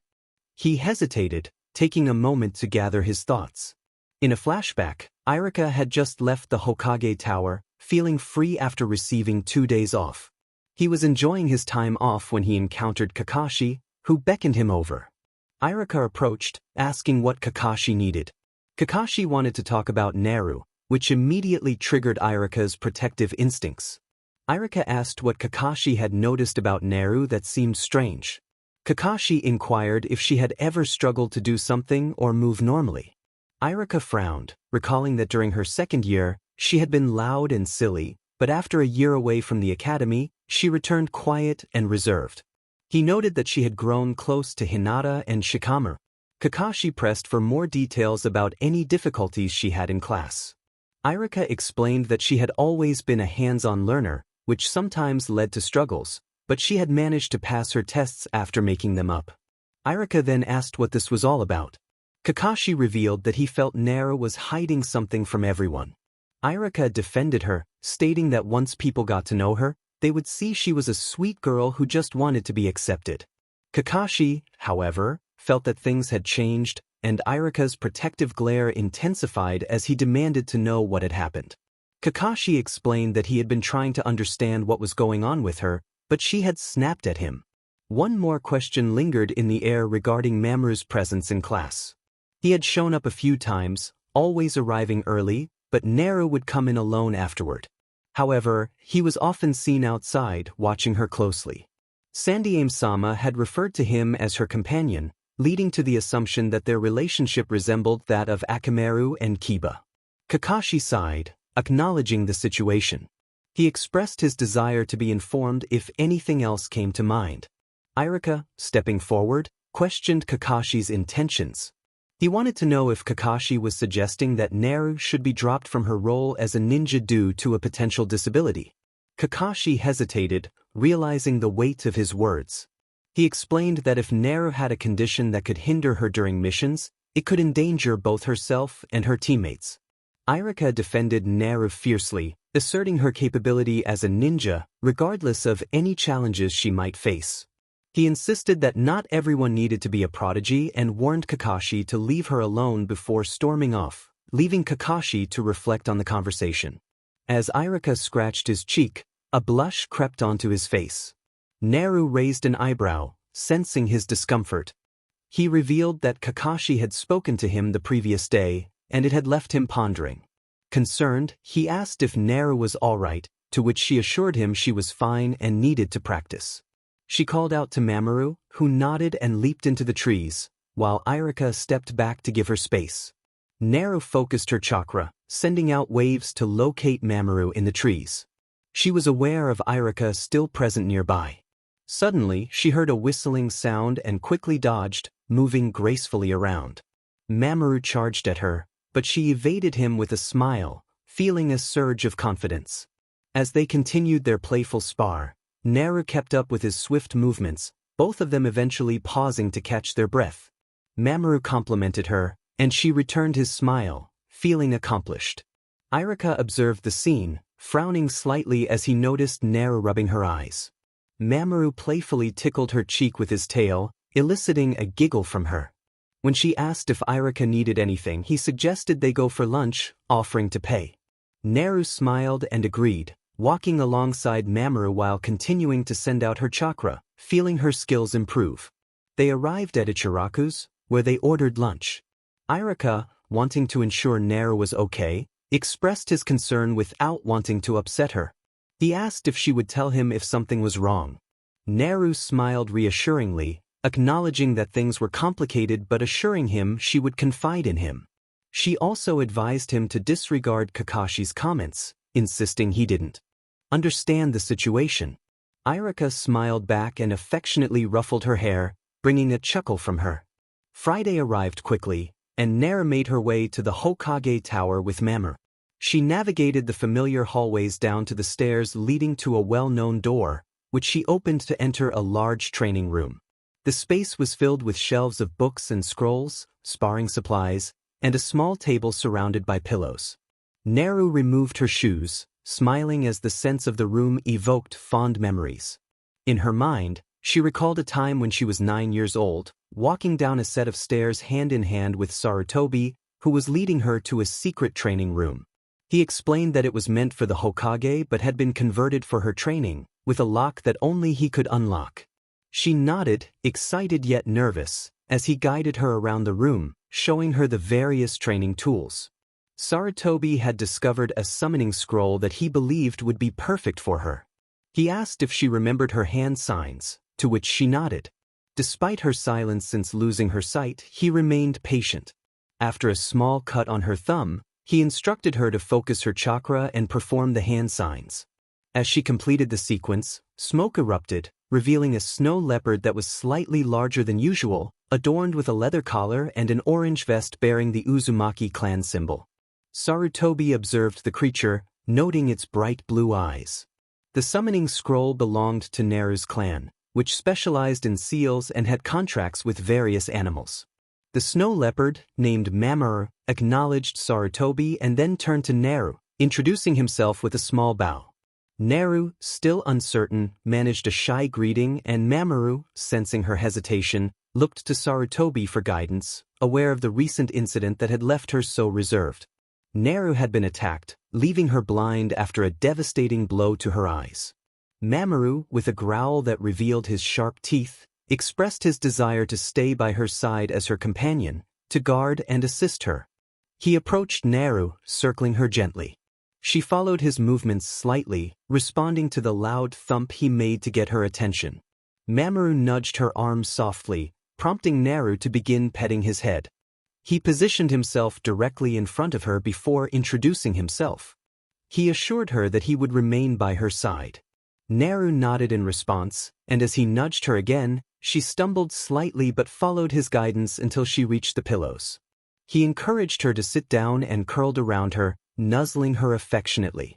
As she stroked him, a small smile broke across her face, a sight that had been absent for what felt like ages to Sarutobi. Soon, Naru's lip quivered as she wrapped her arms around Mamoru's neck, sobbing into his fur. He purred and liked her arm gently, providing comfort.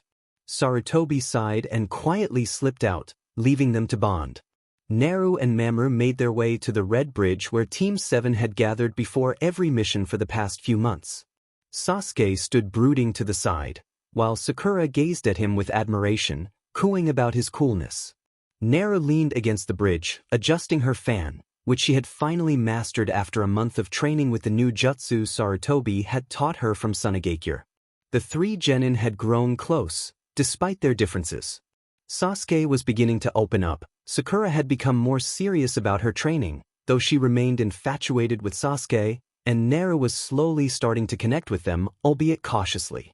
Kakashi had been observing Naru without bothering her since Irika had intervened, still trying to understand her struggles without pressuring her. As Naru sat on the railing, lost in thought about her jutsu, Sasuke called her name, pulling her from her reverie. When he inquired about the rectangular object she held, she explained that it was her new weapon, a fan. Sakura sneered, questioning its usefulness, but Naru defended it, asserting that it was far more effective than simple kunai. She felt a surge of chakra and looked up as Kakashi appeared atop the bridge. Kakashi greeted them casually, but Sakura was quick to scold him for being late. He chuckled and jumped down, revealing that he had a surprise for them. He had recommended them for the Tunin exams. Excitement rippled through the group as he handed out the necessary papers, instructing them to sign and bring them to the academy. As they talked amongst themselves, Naru tucked her paper away.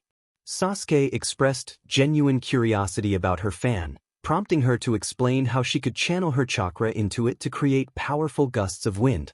He was impressed and asked to try it, discovering its durability as he opened it.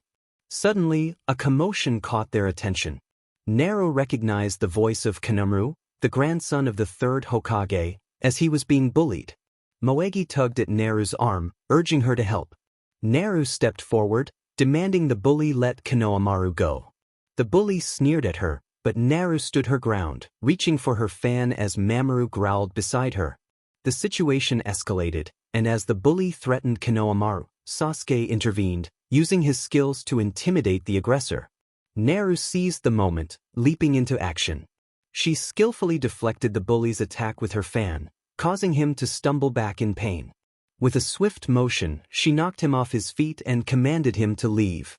As the bullies retreated, a new figure appeared, standing on the fence behind Sasuke. The boy exuded an air of authority, chastising the bullies for their behavior. Naru and Sasuke exchanged glances, both intrigued and wary of the newcomer.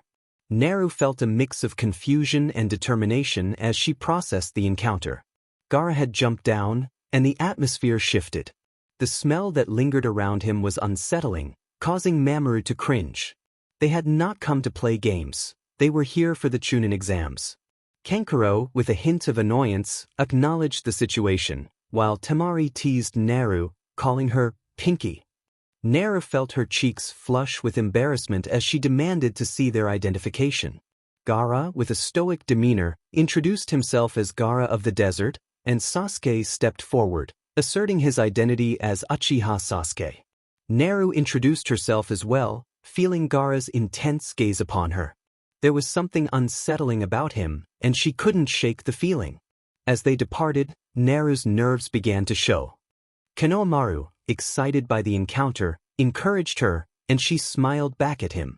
Mamoru, sensing her unease, asked if she was all right. Naru admitted her discomfort, particularly regarding Gaara and the strange aura he exuded. They decided to seek guidance from the Hokage. Upon arriving at the Hokage Tower, they were informed that Sarutobi was in a meeting. Naru waited patiently, sitting on the couch with Mamoru. After some time, Sarutobi entered, greeting her warmly. She inquired about the Chunin exams and whether other participants were coming from different countries. Sarutobi confirmed this and listened as she expressed her concerns about a confrontation with Gaara, mentioning the unsettling scent of blood. Sarutobi's expression shifted as he recognized Gaara's name. He explained that Gaara was the Kazekage's son and advised her to be cautious. Naru nodded, feeling a mix of apprehension and determination. She mentioned her fan, which had caught Sasuke's interest, and Sarutobi encouraged her to come to him once she decided about the exams. Later that night, Naru sat on the roof of her apartment, lost in thought. Mamoru called out to her, but she assured him she would be inside shortly. She contemplated whether she should participate in the exams and if she was ready for the challenges ahead.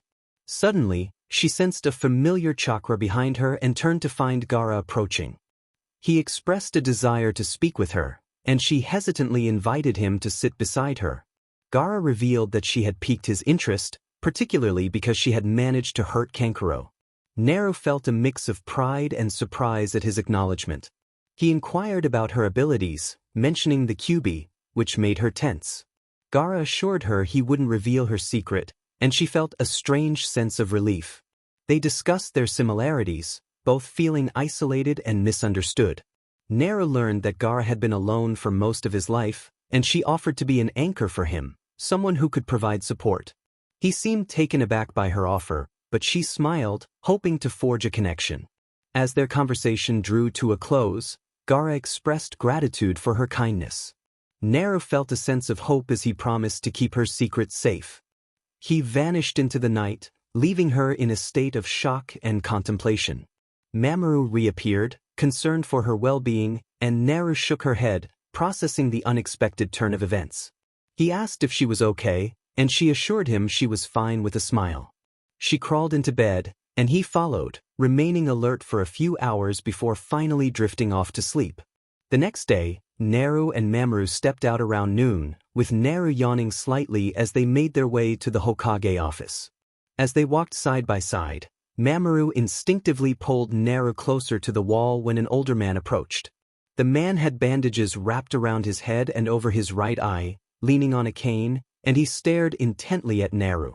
Mamoru let out a low growl, prompting Naru to ask what was wrong. He tugged her along faster, glancing back at the man before she inquired about his identity. Mamoru admitted he didn't trust the man and urged her to be careful, to which she nodded in understanding. Upon reaching the Hokage's office, Naru knocked on the door and heard Sarutobi invite her in. She smiled at him and expressed her intention to take the exams. Sarutobi was pleased to hear this but reminded her that he couldn't assist much with the other tests. Naru acknowledged this, emphasizing her desire to grow through challenges. He agreed, and after helping her sign the necessary paperwork, she left, while he pulled out a scroll containing information about the Chunin exams, determined to give her a small advantage. As Friday arrived, Naru prepared herself, fixing her hair and tying her hitate around her head. Mamoru confirmed she looked good, and she smiled, grabbing her weapon pouch while biting her lip in uncertainty. She expressed concern about a potential survival test, but Mamoru reassured her that they would have time to retrieve her things if needed. With a sigh, she left, quickly eating a sandwich and sharing one with Mamoru before heading out. Mamoru leaped across the rooftops and landed at the academy doors, waiting for Sasuke and Sakura to join them. Once inside, they walked down the hall, where a large group of kids gathered, talking quietly. Suddenly, a commotion erupted as a boy was kicked back by two others. One of them sneered that if the boy couldn't make it past that point, he wouldn't succeed in the Chunin exams. Sasuke scanned the area cautiously, while Naru tilted her head, wondering if they were caught in a genjutsu. Sasuke stepped forward, urging the others to drop the illusion and move aside. He confidently stated that they had already seen through it and suggested they move on, prompting Naru and Sakura to follow him as whispers of shock spread among the onlookers. The two Chunin guarding the doors exchanged glances, surprised as the sign changed from 302 to they noted that these were the students Kakashi had mentioned, but warned that the challenges ahead would not be any easier.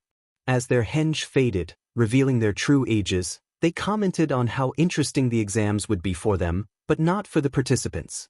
Suddenly, a boy in a tight green leotard with orange leg warmers and a bowl cut approached them. He asked for Sakura's name and then requested her to be his girlfriend, causing her to scream and vehemently refuse, calling him a weirdo. Naru shook her head at Sakura's reaction. The boy introduced himself as Lee and insisted on fighting Sasuke, who dismissed him and attempted to walk away with Sakura and Naru.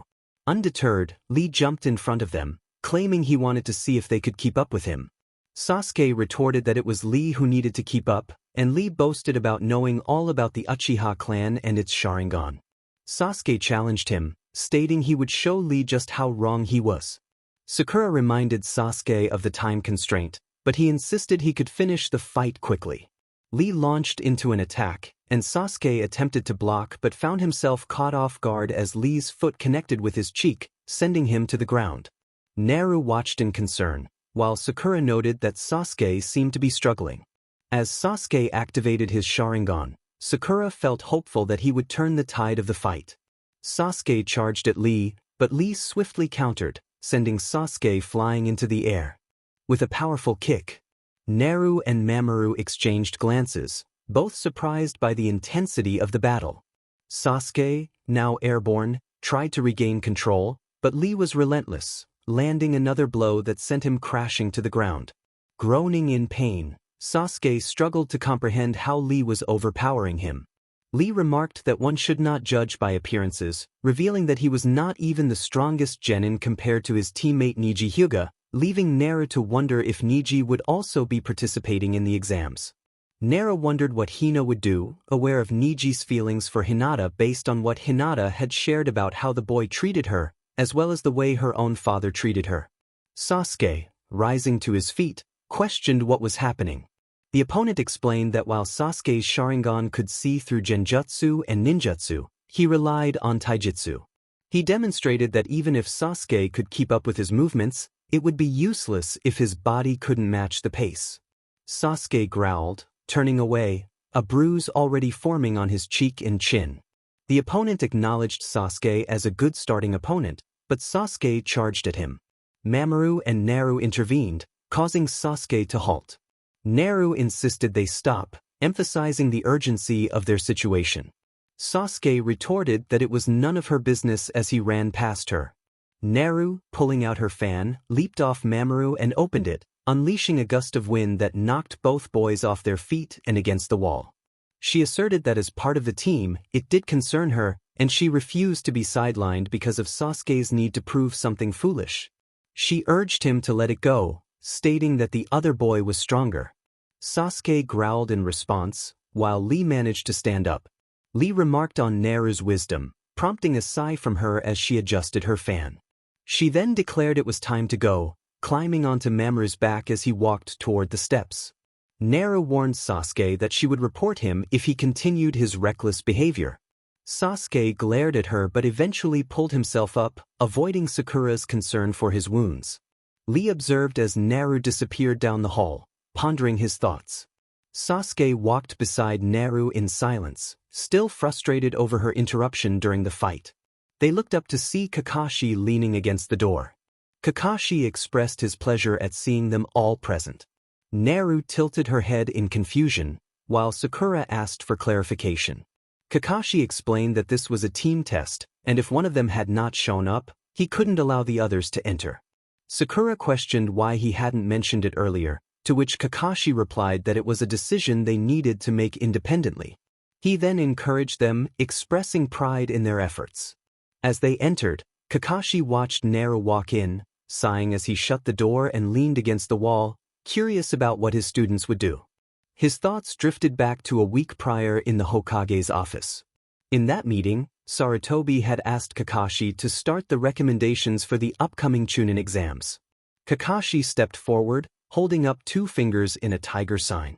He introduced Team 7, which included Uchiha Sasuke, Uzumaki Naru, and Haruno Sakura, and recommended all 3 for the exams.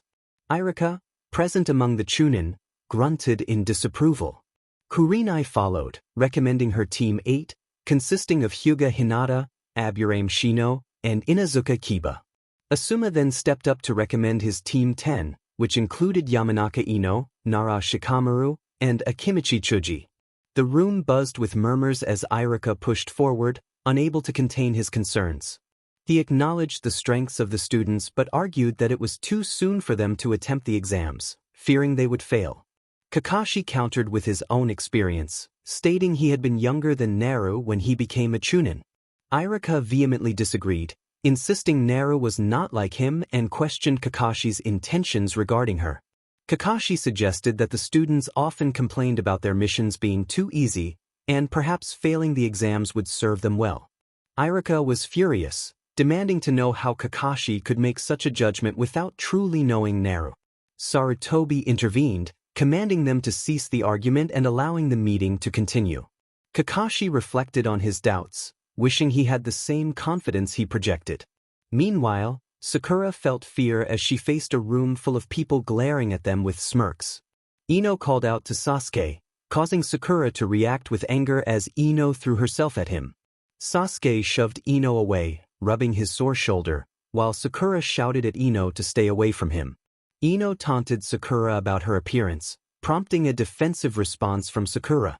Shikamaru then remarked on their participation in the exam, adding to the tension in the room. Naru found the situation frustrating. She smiled as she approached Shikamaru, playfully bumping into him, which made her chuckle. Ino glanced at the two for a moment before returning her attention to Sasuke. Chuji, munching on his bag of chips, remarked that the situation should be interesting. Ino, determined, declared that Sasuke was hers, tugging him closer while he growled in annoyance as both girls pulled at him. He snapped at them to stop, causing them to blush and look down, upset by his reaction. Suddenly, Hinata approached Naru, greeting her warmly. Shikamaru acknowledged Hinata as well, and Kiba, with his dog Akamaru, noted that the Rookie 9 were together again. Sasuke, unimpressed, pointed out Kiba's overconfidence. Kiba retorted that they had been training hard and wouldn't lose. Naru challenged Kiba, insisting they had trained just as much. Hinata tried to soften the situation, suggesting Kiba didn't mean it. Just then, a boy with silver hair and large glasses approached, cautioning them to be quieter. He introduced himself as Kabuto and noted that they were brave for speaking up in front of seasoned ninjas. Ino asked who he was, and Kabuto explained that he had been through the exam multiple times. He offered to share information about the exam and pulled out a stack of special ninja info cards that only responded to his chakra. He revealed details about Rock Lee and Gaara, noting their impressive records and abilities. Naru expressed her determination to beat everyone, while Shikamaru warned her not to provoke others. Kakashi, observing from a distance, felt they would be fine. However, Sakura scolded Naru for her boldness. 3 ninjas from the Sound Village entered, challenging Kabuto. They rushed at him, but he skillfully dodged their attacks. Naru gasped, feeling the tension rise. Kabuto managed to evade their strikes but was caught off guard when one of them attacked from below, causing his glasses to crack. Sasuke questioned how Kabuto had been hit without being touched. Kabuto, panting and struggling, reassured Sakura that he was fine, despite his condition. The Sound Ninja mocked him, claiming they would change the outcome of the exams. Suddenly, a group of adult ninjas appeared, led by a man in black with scars on his face. He introduced himself as Marino Ibiki, the proctor for the first part of the exam, and warned everyone to behave. He made it clear that any unauthorized fighting would result in immediate failure. As the tension in the room grew, Ibiki instructed the participants to turn in their papers for a number that would determine their seating. Naru's eyes widened in realization as she processed the fact that there would be a written test. She clutched Mamoru's collar tightly, feeling a wave of anxiety wash over her. What would happen next for Naru? A written test was quite a surprise for her. In this chapter, Gaara was introduced, but he wasn't the bloodthirsty character from the original story. Instead, he was portrayed as lonely and yearning for love, making him a much kinder figure. The early release of this chapter was met with enthusiasm, and readers were encouraged to share their thoughts and spread the word. Chapter 10. The First Exam. Yes or no? Ibiki announced that they would begin the written exam once everyone was seated.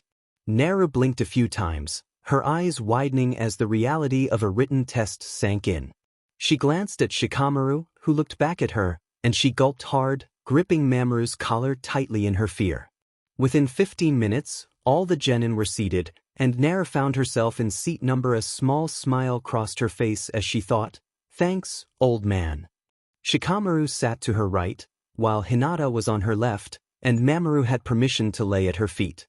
She sensed that Sarutobi had orchestrated this arrangement, and she felt a bit relieved to have her friends nearby for comfort. Hinata whispered reassuringly that Naru would be okay, and Naru responded with a small smile. Ibiki then instructed them to not turn over their tests until he said so. He stood at the front of the room, while the other proctors were seated at rows of tables with clipboards. He explained the rules. Starting with the first, each participant would begin with 10 points, and the test consisted of 10 questions, each worth 1 point. If someone missed 3 questions, their final score would be 7. Naru thought to herself that if she didn't answer anything, it would be a 0. The second rule was that this was a team test. Their overall success would depend on their combined scores. Sakura stood up, questioning the need for a team test, but Ibiki quickly silenced her, asserting his authority. He smirked as he revealed the most crucial rule. Proctors were watching for cheating, and anyone caught would lose 2 points from their total score. He emphasized that if anyone scored a 0, their teammates would also fail. The room filled with gasps, and Naru felt a knot of anxiety in her stomach, glancing down as Mamoru nuzzled her leg for comfort. They had 1 hour to complete the test, and with a firm command from Ibiki, the exam began. Naru flipped her paper over, grabbing her pencil and biting her lip in frustration. She thought desperately about what to do, feeling overwhelmed. Sasuke observed her from his seat, noting her stillness. Shikamaru began reading through his questions, frowning at their complexity. He pondered how anyone could answer them and felt a sense of concern for Naru, who seemed unprepared. He sighed, trying to piece together what Ibiki had said. Sasuke closed his eyes, smirking as he realized he couldn't comprehend any of the questions. It felt as if they were being set up to cheat. Shikamaru suddenly perked up with a realization. The test was about cheating without getting caught. He felt a sense of determination. Meanwhile, Mamoru looked at Naru, sensing her distress. He gently scratched her leg, prompting her to respond with her toes. They communicated in Morse code, with Mamoru asking if she wanted to switch places. Just as Naru began to respond, she froze, her body trembling slightly. Mamoru noticed Shikamaru's shadow was connected to her, and he watched as Shikamaru skillfully guided Naru's pencil to help her fill out her test. Naru felt a warm blush creep onto her cheeks, grateful for Shikamaru's assistance.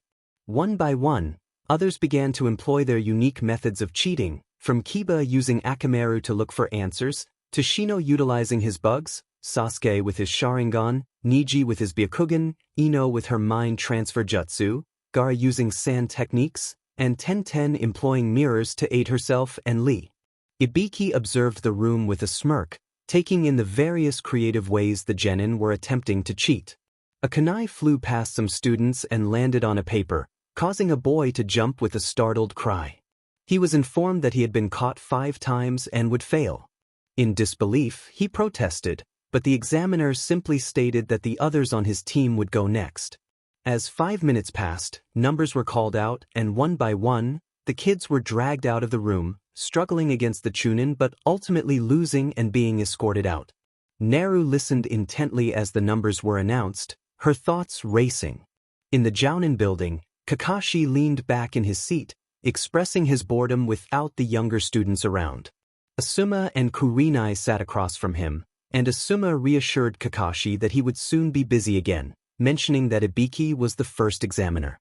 Kakashi chuckled at the thought of Ibiki, whom he described as a SDST, leaving Kurenai curious about who he was. Asuma explained that Ibiki was a professional in torture and interrogation, which shocked Kurenai.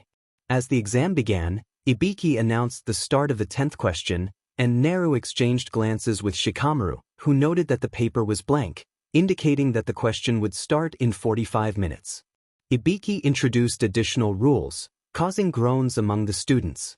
The first rule was that they had to decide whether to take the question or not. If they chose not to, their points would drop to 0, and their team would fail.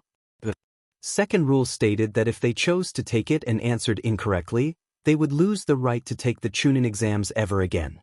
The room filled with gasps of disbelief. Kiba pointed out that some students had taken the exam before, but Ibiki explained that this year, the rules were his.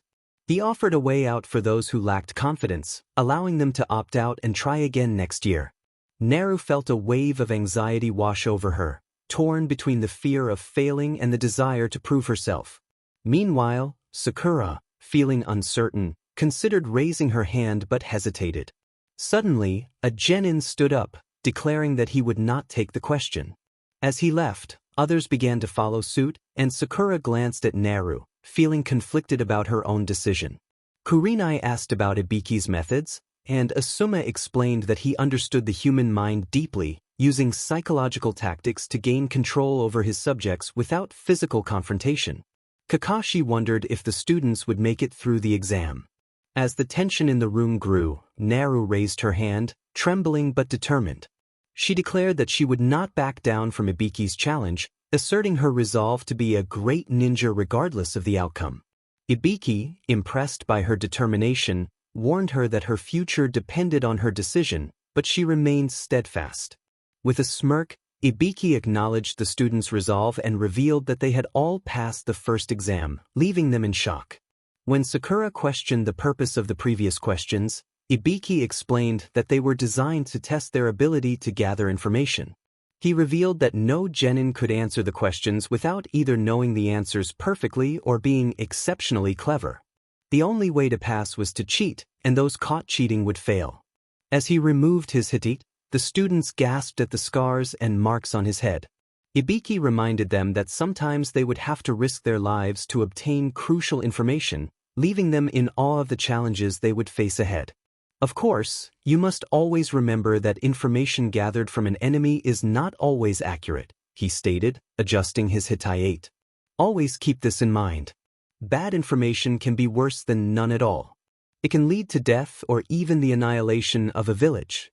That is why I placed you in this position, where you had to cheat to survive the test. Those who weren't good enough at it were weeded out. Temari expressed her confusion about the 10th question. Really? The 10th question is the main point of the whole exam, he explained. It was to test you not only as individuals but as a team. The final question presented you with 2 choices, to play it safe and skip or to go ahead and risk never taking the test again. It was a no-win situation. They still looked puzzled. Consider the kind of risks Tunin face every day. For example, imagine you have to steal a document from an enemy stronghold, but you have no idea how many enemies are there or what the place is really like. The chance that the enemy is expecting you could mean walking blindly into a trap. He continued, now, do you have the option of passing on this practically suicidal mission to save your comrades and yourself? There will be many missions that, when you think about it, are suicidal, but you do not think about it. You do it. You think about the rewards and what will happen when you achieve that goal. These are the qualities that someone needs to become a Tunin or a squad leader. Those whose determination falters in the face of danger have no right to become Tunin, as long as I am here.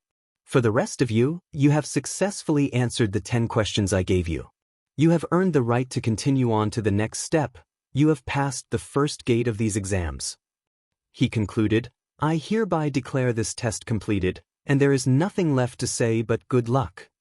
Naru cheered, and Shikamaru chuckled alongside Hinata. Ibiki glanced toward the window as a black ball shot through, shattering the glass. The window opened, revealing 2 kunai holding a banner, and a woman stood in front of them. She had purple hair tied up in a spiky bun, wearing a fishnet shirt and shorts with an orange skirt over it, topped with a tan trench coat. Ibiki sighed, shaking his head. Heads up, boys and girls. This is no time to celebrate. I, the beautiful and captivating Mitarashi Enko, am your next proctor, she announced. Are you ready for the second test? Good. Let's go. Follow me, she declared, raising her fist in the air. Everyone stared at her in disbelief. Mamoru peeked at the woman from behind the desk, while Ibiki leaned over. You're early. Again, he remarked, and she blushed slightly. How many are there? Ibiki, you wimp. You left 78, she said, glaring at the smirking man. No, it just seems they are stronger this year, he replied, looking pointedly at Naru. They don't look it, Anko retorted. Trust me, by the time I'm done with them, I'll have them down to half. Naru gasped in shock, and whispers of disbelief spread among the group. This is going to be fun. All right, you maggots have had it easy so far, she said, and Ibiki grumbled under his breath. Things are going to be different starting first thing tomorrow, she continued. I'll inform your squad leaders where you're to meet me. She dismissed them with a sweet tone. They all filed out slowly, and Shikamaru walked next to Naru, sighing. Hey, Shika, Naru said, catching his attention. Thanks for, helping me out. She smiled and he returned it. No problem, he replied. Sasuke and Sakura walked beside Naru in silence until a sudden pop made them jump. Kakashi appeared in front of them with a smile.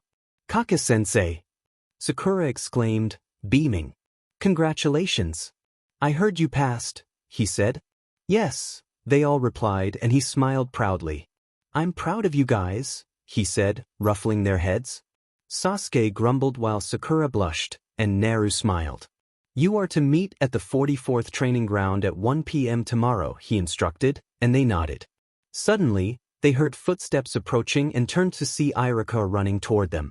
He stopped, gasping with a smile.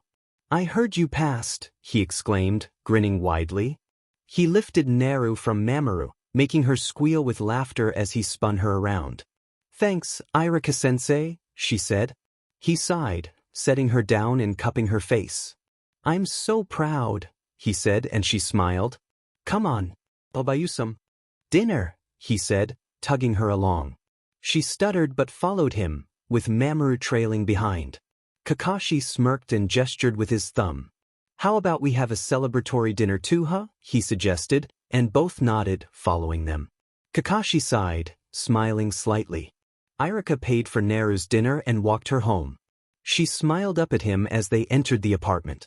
Thanks, sensei, she said, and he hugged her. I'm so proud of you. I know you'll do well on the next part too. So long as it's not another written test, she replied, deadpan. He chuckled. How did you do on that? Shikamaru helped me, she admitted, blushing. He smiled softly. Well, I don't want to keep you up. Make sure you get plenty of rest and eat a big breakfast in the morning. Have plenty of supplies just to be safe, he advised. Naru chuckled. Yes, sensei. I'm proud of you. Thanks, she said, smiling. He chuckled, kissed her head, and walked out. Naru sighed happily, went to bed and curled up. Mamoru snuggled around her, and both fell asleep, Naru's mind racing with thoughts of tomorrow's test. She wondered what would happen the next day before drifting into a deep sleep. Chapter 11. The Forest of Death Part 1. Naru woke up at 9 a.m. the next day and took a long shower. Afterward, she sighed and emerged, pulling on her weapon summoning bands. She donned a white long-sleeve shirt followed by a black short-sleeve shirt adorned with silver markings. Naru sighed again as she slipped into her baggy blue pants, fastening her weapon belt around her waist and attaching 2 pouches to the sides. She brushed her hair slowly, tying it into a high ponytail, and let out another sigh.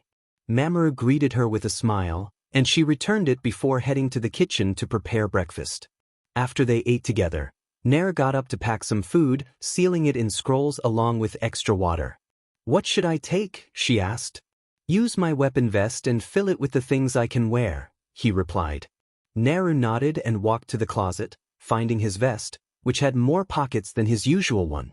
She sealed a few more items in scrolls and slid them into the vest before unzipping it to put it on him, then re-zipped it. Okay, she asked. Yep, he confirmed with a smile. And Naru, if this is a survival test, you know. Don't leave your side, she finished for him, and he chuckled. I know, she added, and he smiled as they curled up together, waiting until almost noon before heading out to the training grounds. A few kids were already there, waiting anxiously. Mamoru sighed as he gazed at the forest. Mamoru, is this? Naru began, looking down. Yeah, Naru, he replied. Flashback. Naru ran to keep up with Mizuki, who was tugging her along. Sensei, are you sure it was okay for me to take this? She asked, breathless. Yes, you want to pass, correct? He said, and she nodded. Then trust me. He slowed down, opened a gate, and let her walk in. She flinched as the gates shut behind her. I'll be right back, Naru. I have to check on something and then I'll be right back to take care of you, he assured her. She nodded slowly, holding the large scroll in her arms. And flashback. By 1 p.m., all the genin still taking the test were gathered at the gates, looking in fear at the large, dark forest. They whispered quietly as Anko walked in front of them with a smirk. Welcome to the stage for the second exam, Practice Area 44, also known as the Forest of Death, she announced. The genin gasped and began to murmur among themselves. Why do they call it that? Sakura asked, raising her hand. You'll soon find out why, Anko replied, smirking. Naru rolled her eyes slightly. Who cares? She muttered, sighing. You're pretty spirited, Anko remarked, shooting a kunai from her arm. Naru leaned to the side as it struck a tree.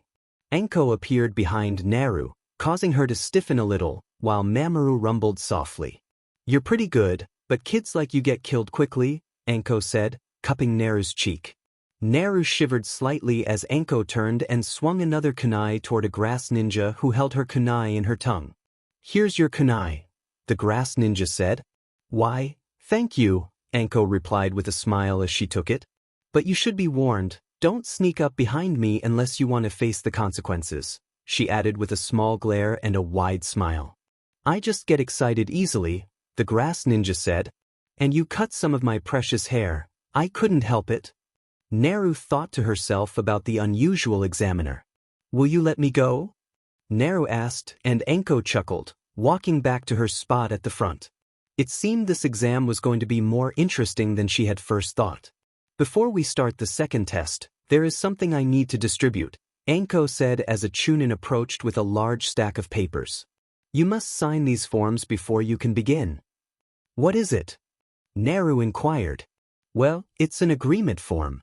You see, from this point on, there will be deaths, and if you don't sign it, Well, then it will be my responsibility, Anko said with a chuckle. The genin looked at her as if she were insane.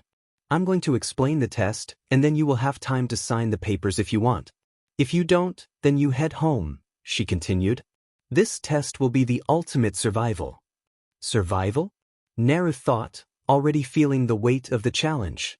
First, I'll explain the area where this test will take place.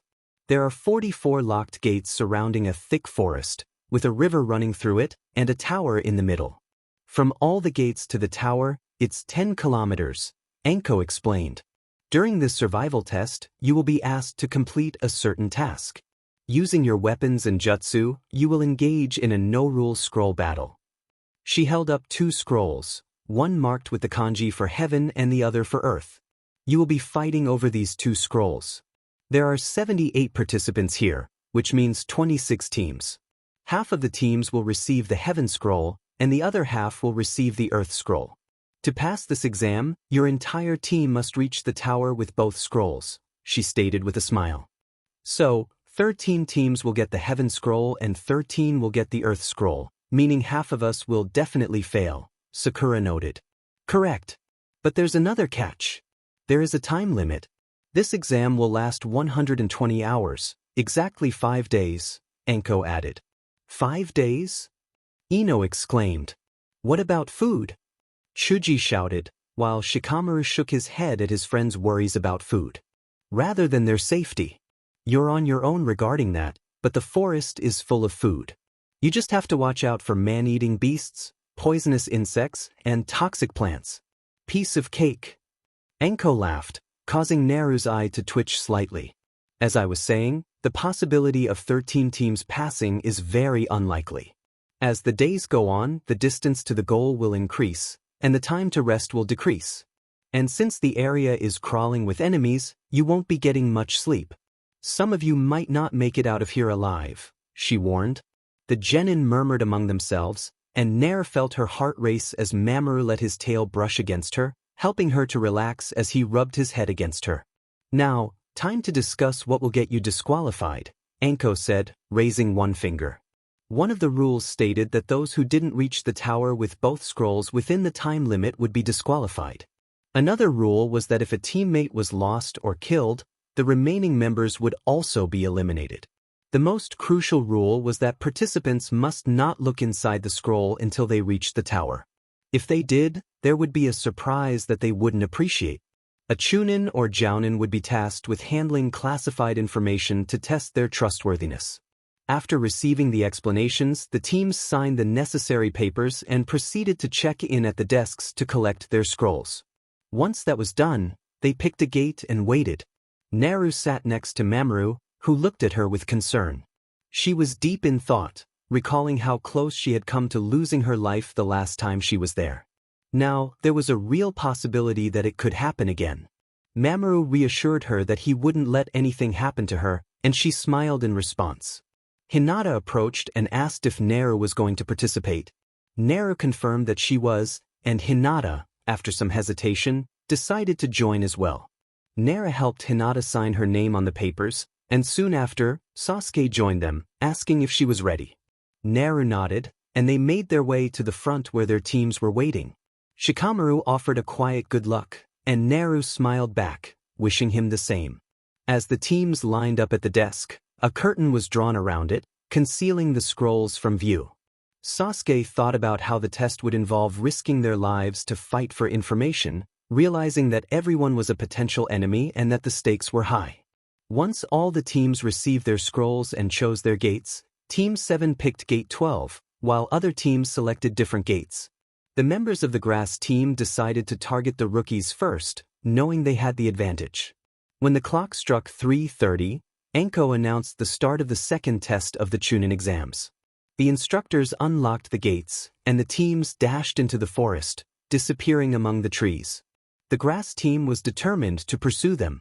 Team 7 leaped through the trees, with Naru holding Mamoru's collar as they moved swiftly. Sasuke suggested they stop for a moment to devise a plan. They landed in a clearing to assess their surroundings for any threats or traps. Sasuke emphasized the need for a strategy, warning that they couldn't just recklessly jump around or they would be taken down quickly.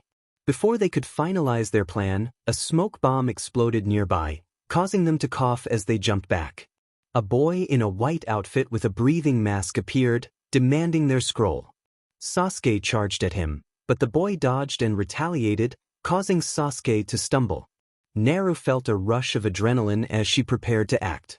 The boy demanded to know who had the scroll and threw a series of kunai at them. Sakura screamed and took cover behind a tree, while Mamoru dodged. Naru felt a sharp sting as one of the kunai grazed her cheek, but she quickly regained her composure. She urged Sasuke to move out of the way and, with determination, swung her fan, unleashing a powerful gust of wind that sent the boy crashing into several trees. Sasuke stared in shock at Naru's display of strength, and she suggested they leave before his teammates arrived. As they made their escape, Sasuke asked how she had done that. Naru simply shrugged, claiming she had studied. Sasuke insisted he wanted to learn, but Naru reminded him that they were in the middle of a test and needed to focus on getting the scroll and reaching the tower. Despite his frustration, he followed her lead. After a brief break, during which they tended to their minor injuries, Sasuke proposed they create a password in case they got separated. He suggested a question that would be common knowledge among ninjas, but Naru pointed out that it would be better to use something only the three of them would know. This idea sparked a discussion about how to ensure their safety and teamwork as they prepared for the challenges ahead. Something only we would know, she said. Like? Sasuke inquired.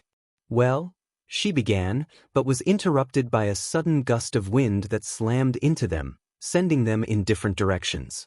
Sasuke crawled under a bush, panting. He thought to himself, what now? 3 grass ninjas jumped into the clearing. The woman among them instructed, search around, I'll catch up. They nodded and disappeared. Sasuke slipped backward but jumped when Sakura emerged. She looked relieved to see him. Stop. What's the password? He demanded, pulling out a kunai. Sakura blinked in surprise. When does a ninja strike? He pressed. Oh. A ninja waits until the time is right, when the enemy sleeps and drops his guard, when their weapons lay forgotten in the night. That's when a ninja should strike. Although we didn't decide if that was it or not, she recited perfectly. Sasuke sighed and nodded. What happened to Naru? She asked. I don't know, he replied, scanning the area. We need to get out of here and find her. Guys! Naru called as she ran up, panting. Sasuke looked at her. What's the password? Sakura asked eagerly. A ninja waits until the time is right, when the enemy sleeps and drops his guard, when their weapons lay forgotten in the night. That's when a ninja should strike, Naru recited. Sasuke narrowed his eyes, and Sakura sighed. And you don't have a problem with that? He asked. Naru shook her head with a shrug. Sasuke pulled out a kunai and flung it.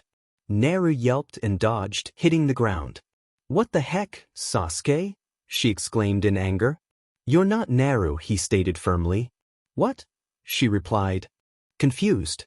Sasuke. She got it right. Sakura interjected. Yeah, but the real Naru protested me using this password, as you said.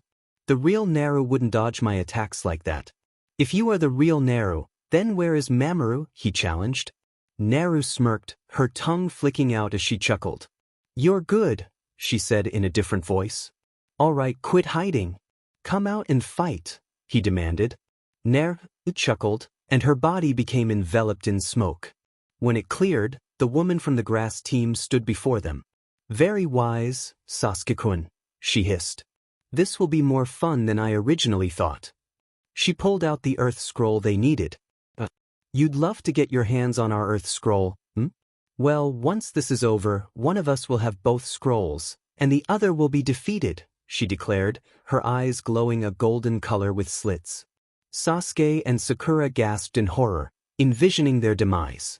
Both fell to their knees in shock, and Sasuke tipped forward, feeling overwhelmed. Her thirst for blood. It's insane, he thought. Sakura? He rasped, but she was staring ahead, trembling. She's out of it too. The woman pulled out some kunai, and Sasuke growled quietly. He moved his hands slowly to his kunai pack as she chuckled and flung the kunai toward them. Naru groaned as she sat up slowly, coughing. "What happened?" she murmured, holding her pounding head. "Sasuke? Sakura? Mamoru?" she called, but received no response. She stood up, rubbing her sore shoulder, and sighed. "I have to find them," she muttered, taking a few steps. Suddenly she sensed a large presence nearby. "Sisnik," she whispered, feeling the creature wrap around her. She groaned and struggled to break free, screaming as it swallowed her whole. "Eno!" she cried, fighting against the pull of its insides. "Let me out!" "Help!" she yelled, punching and stabbing at the snake's insides, but it was futile. "I'm going to be digested soon. I can't. What about everyone? What will happen? Aji, Hina, Shika, Maru, Irika, even Sasuke, Sakura, and Kakashi. No, I can't give up," she thought, desperately trying to reach her fan but unable to move the right way. "Okay, let's try this," she whispered, raising both hands as her air began to run out. She growled and clapped her hands together, releasing her chakra in a gust. The snake, resting after its meal, suddenly exploded apart, scattering its body. Naru stumbled down, gagging and spitting up blood and slime that had landed in her mouth. She panted and shook. "Naru!" Mamoru's voice called out, and she gasped. "Mamoru!" she screamed back. He jumped down, sighing in relief, and nuzzled her. She hugged him back with a smile. "I'm glad you're okay," he said. She chuckled in response. "Let's get you washed up, then find the team," he suggested. She nodded, holding on to him as he led her to the river. She jumped in to wash up, then climbed onto his back, and they took off to find the others. Sakura panted as she looked at Sasuke while they sat in a tree a few yards away from the woman who had attacked them. He groaned, ripping a kunai from his leg, blood seeping into his white pants and bandages. "That wound is deep. Are you okay?" Sakura asked, concern evident in her voice. He hushed her, panting. "We just barely made it away from her. We have to get farther. She'll defeat us if we don't," he thought. "Sasuke," Sakura began, but he quickly covered her mouth as he peeked around the tree. She saw a shadow and began to struggle, mumbling against his hand. Finally, she jerked it off. "Sasuke!" she screamed, and he turned to see a large snake approaching. They both jumped away just before it could bite them. "I didn't even notice it. I'm losing it," he cursed, watching as the snake pursued them. He looked into its eyes and saw the eyes of the woman. In a panic, he screamed and threw a bunch of shuriken at it. The shuriken struck a tree, and the snake fell dead, its skin pulling open to reveal the same woman. Sasuke tripped over a limb and fell back, shaking. "I sense your fear and desperation. It's only natural for prey to never let down its guard in the presence of its predator," she taunted, her body wrapping around the tree like a snake as she lunged towards Sasuke, who was frozen in shock. Suddenly, shuriken flew through the air, and she halted, looking up to see Naru standing on a higher branch with Mamoru beside her. "Looks like I came just in time," she said, shifting her foot and sighing. "Naru!" Sakura cheered in relief, while Sasuke panted, glancing between the two in astonishment. Chapter 12, Forest of Death Part 2. It seemed Naru had arrived just in time. She shifted her foot and sighed, feeling a mix of relief and determination. Sakura cheered upon seeing her, while Sasuke looked between the two in shock. Naru glared at the woman who had been threatening them, realizing that the snake incident was no accident. She jumped down to a branch closer to her friends and declared that she didn't know who the woman was, but she needed to back off. Sasuke, panicking, thought about their chances of winning and sighed, closing his eyes in frustration. He decided to take a risk and offered the scroll, pulling it out and tossing it into the air. Naru bumped into Mamoru, who flipped in the air and caught it just before the woman could. Naru quickly took it from him, but Sasuke's actions frustrated her. Sakura, feeling the tension, questioned Sasuke's resolve, noting that the Sasuke she knew would never give up so easily. She suggested they team up to take down the woman. The woman, however, dismissed their efforts, claiming she could simply eliminate them and take the scroll. Naru growled in response, ready to fight back. She flung kunai towards the woman, who dodged them effortlessly. The woman then revealed black markings on her arm, which Mamoru identified as a summoning tattoo. With a swift motion, she bit her finger and smeared blood on the seal, summoning a massive snake that sent chills down their spines. As the snake smashed down on the tree limb, Naru and Mamoru quickly moved in different directions to avoid it. Naru felt her eyes begin to bleed red as she tapped into her chakra, while Mamoru prepared to unleash his own power. They launched themselves at the woman, but she was quick to counter.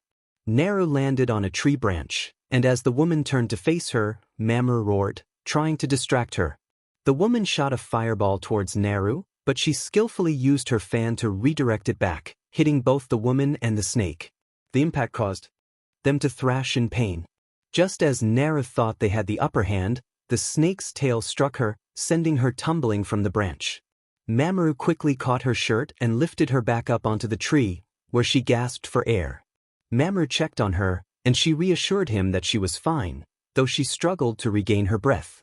As they regrouped, the woman taunted Sasuke, who was frozen in shock. Naru, sensing his distress, quickly followed his chakra to reach him. The snake lunged towards Sasuke, who was paralyzed by fear. Just as it was about to strike, Naru jumped in front of him, using her fan to create a gust of wind that pushed the snake back. Exhausted, she dropped to her knees, and Mamoru rushed to her side, urging her not to use any more chakra. Sasuke, still in disbelief, stuttered in amazement at Naru's bravery. She smiled at him, but their moment was interrupted when the woman's tongue shot out, wrapping around Naru and lifting her closer. Naru struggled, demanding to be let go, while the woman commented on Naru's potential as the QB holder. Naru stiffened at the mention of her past. The woman continued, revealing her interest in Naru's abilities, but then shifted her focus, pulling out the Heaven Scroll and stashing it away. With a flick of her wrist, the woman unleashed a powerful seal against Naru, who screamed in pain as her eyes shifted from red to blue, ultimately succumbing to unconsciousness. The woman laughed as she tossed Naru's limp body aside.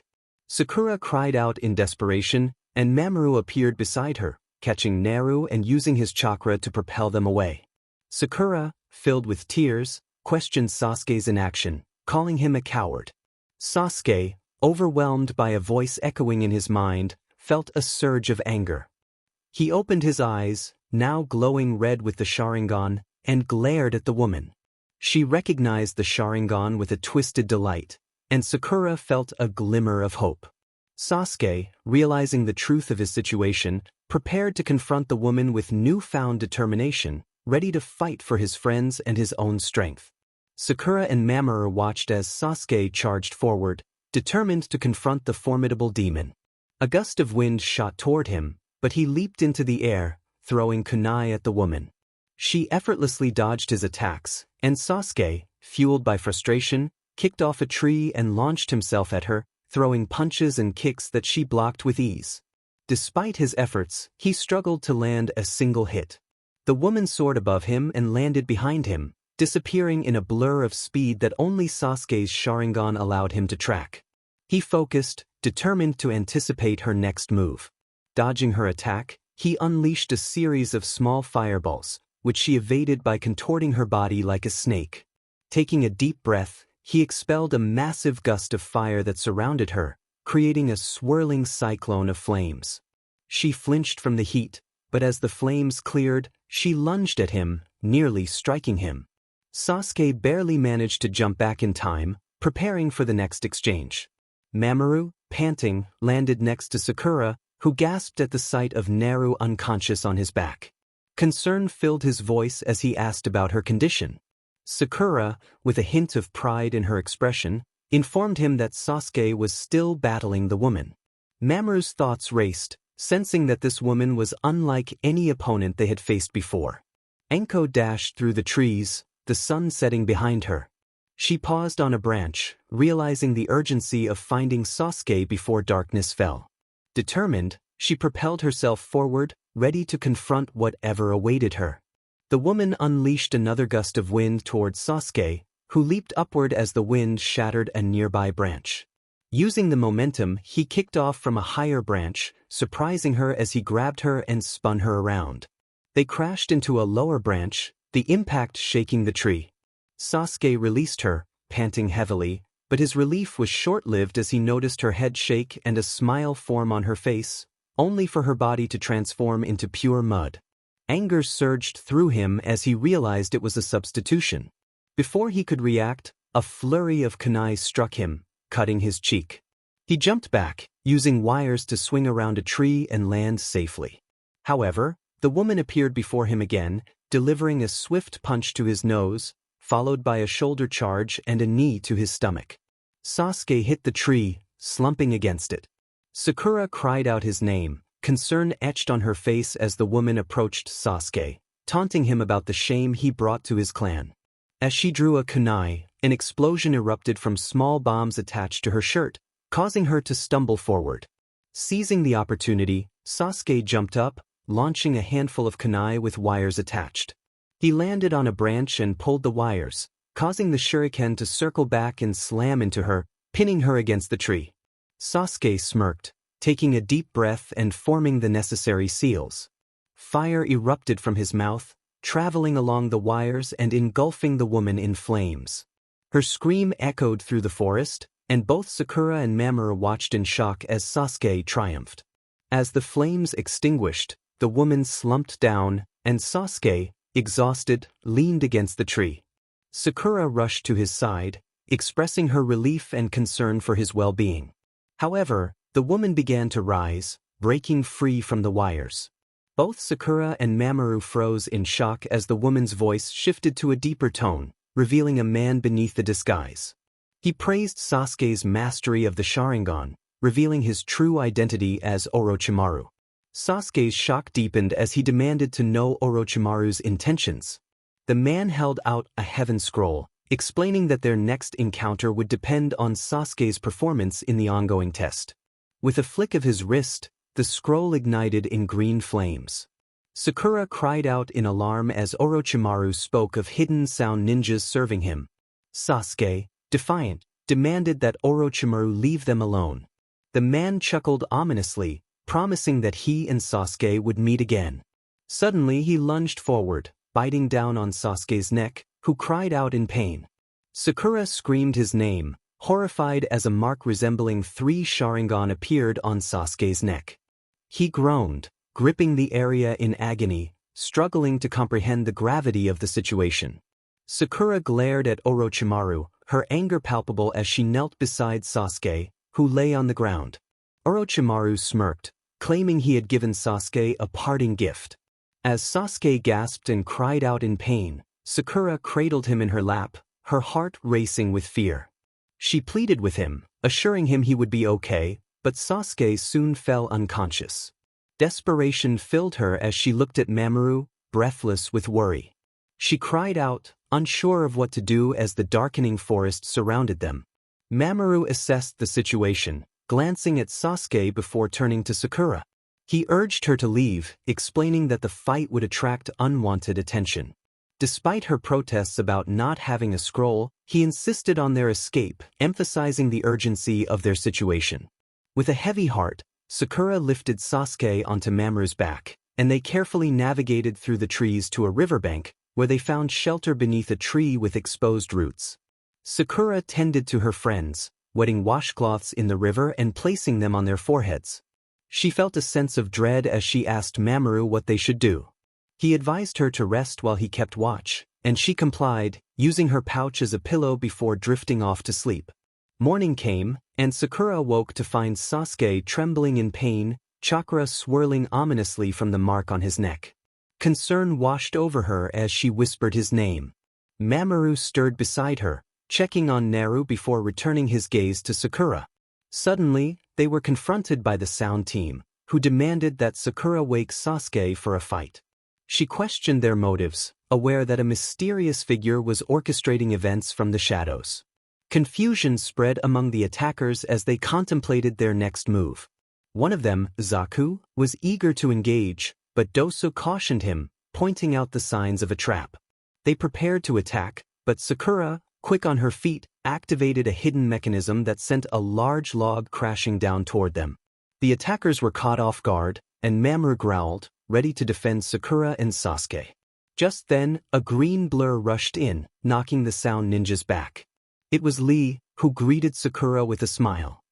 He declared his love for her and assured her he would always come to her aid in danger.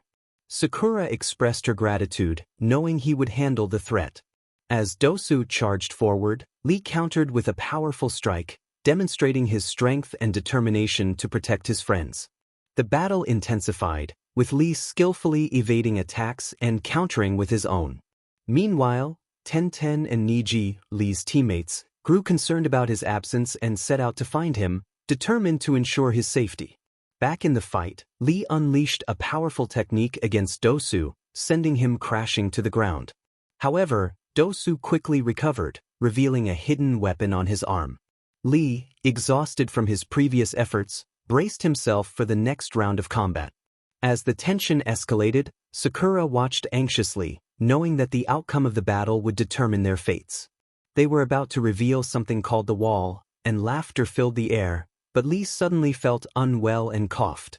Sakura called out to him, and Lee instinctively grabbed his ear.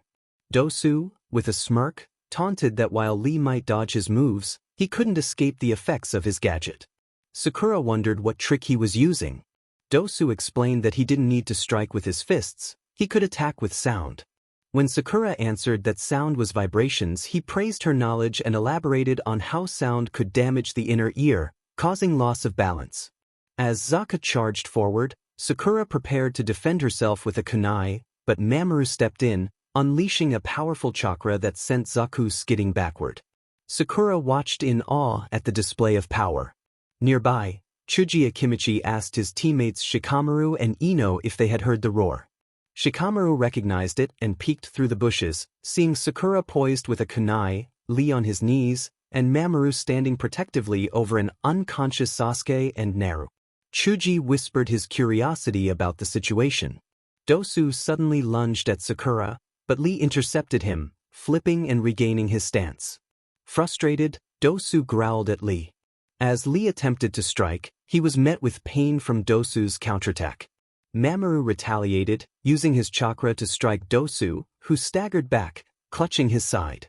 Sakura prepared to flee but was caught off guard when Kin grabbed her hair, causing her to cry out in pain.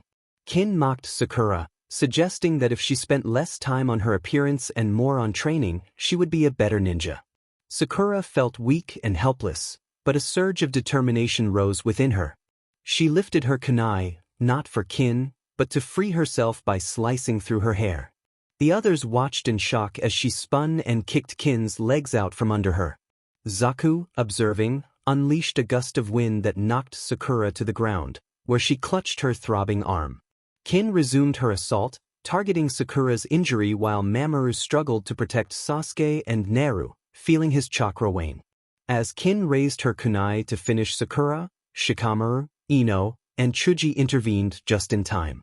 Ino declared her determination to protect Sasuke's affection, and Shikamaru used his shadow possession technique to restrain Kin, who fought against it. Lee, barely conscious, collapsed to the ground. Zaku, undeterred, charged at Sasuke, while Mamoru dodged Dosu's attacks. Zaku unleashed his Gale Palm technique, crashing into a tree and falling limp. Mamoru smiled at Naru, who stood trembling. Shikamaru greeted Naru with a smile, and she, panting heavily, nodded in acknowledgement. Kin, undeterred, declared her intent to eliminate one more opponent and launched Sunbon at Naru, who deftly dodged. Naru attempted to tap into Kyuubi's chakra but struggled to connect. As danger approached, she heard whistling and narrowly avoided shuriken flying toward her, reminding herself to be cautious without her usual chakra reserves. Kin charged at Naru, who pulled out her kunai and evaded the strikes, but her energy began to fade. Suddenly, a loud sound assaulted her ears, causing her to scream in pain as blood trickled from them. Naru felt her strength wane, but instinct kicked in, and she managed to catch herself on her hands and knees.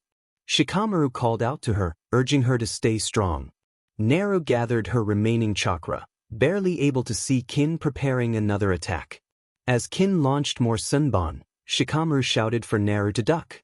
Focusing her energy, Naru vanished in a flash of lightning, surprising Kin as Naru's foot connected with her jaw, sending her sprawling.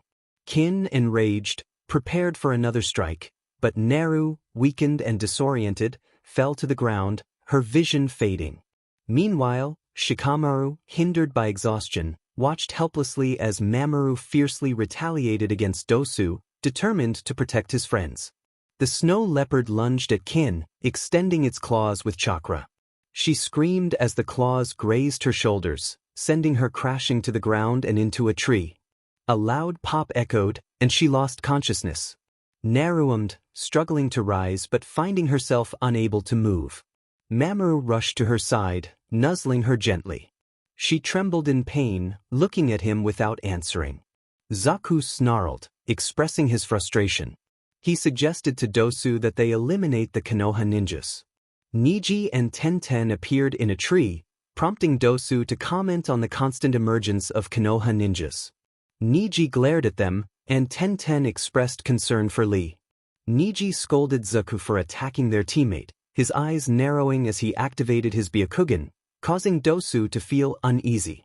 Niji challenged them, taunting them to come down. He then sensed a surge of chakra and turned to see Sasuke finally standing up. Sakura sighed in relief, but her expression shifted as she noticed the dark markings on Sasuke's body, swirling with purple chakra. Sasuke inquired about what had happened, and Zaku admitted their involvement. Sasuke's glare intensified as he processed their actions. Sakura called out to Sasuke, who reassured her that it was power he had gained. He declared himself an avenger, embracing his path. Zaku dismissed him, threatening to overpower him. Shikamaru shouted for Naru to move, and Mamoru quickly pulled her away, but she stumbled and fell. He nuzzled her gently, checking if she was all right. Naru expressed her confusion about the situation, and Mamoru glanced up just in time to see Sasuke tackle Zaku, dislocating his arms in the process. Naru gasped at the sight.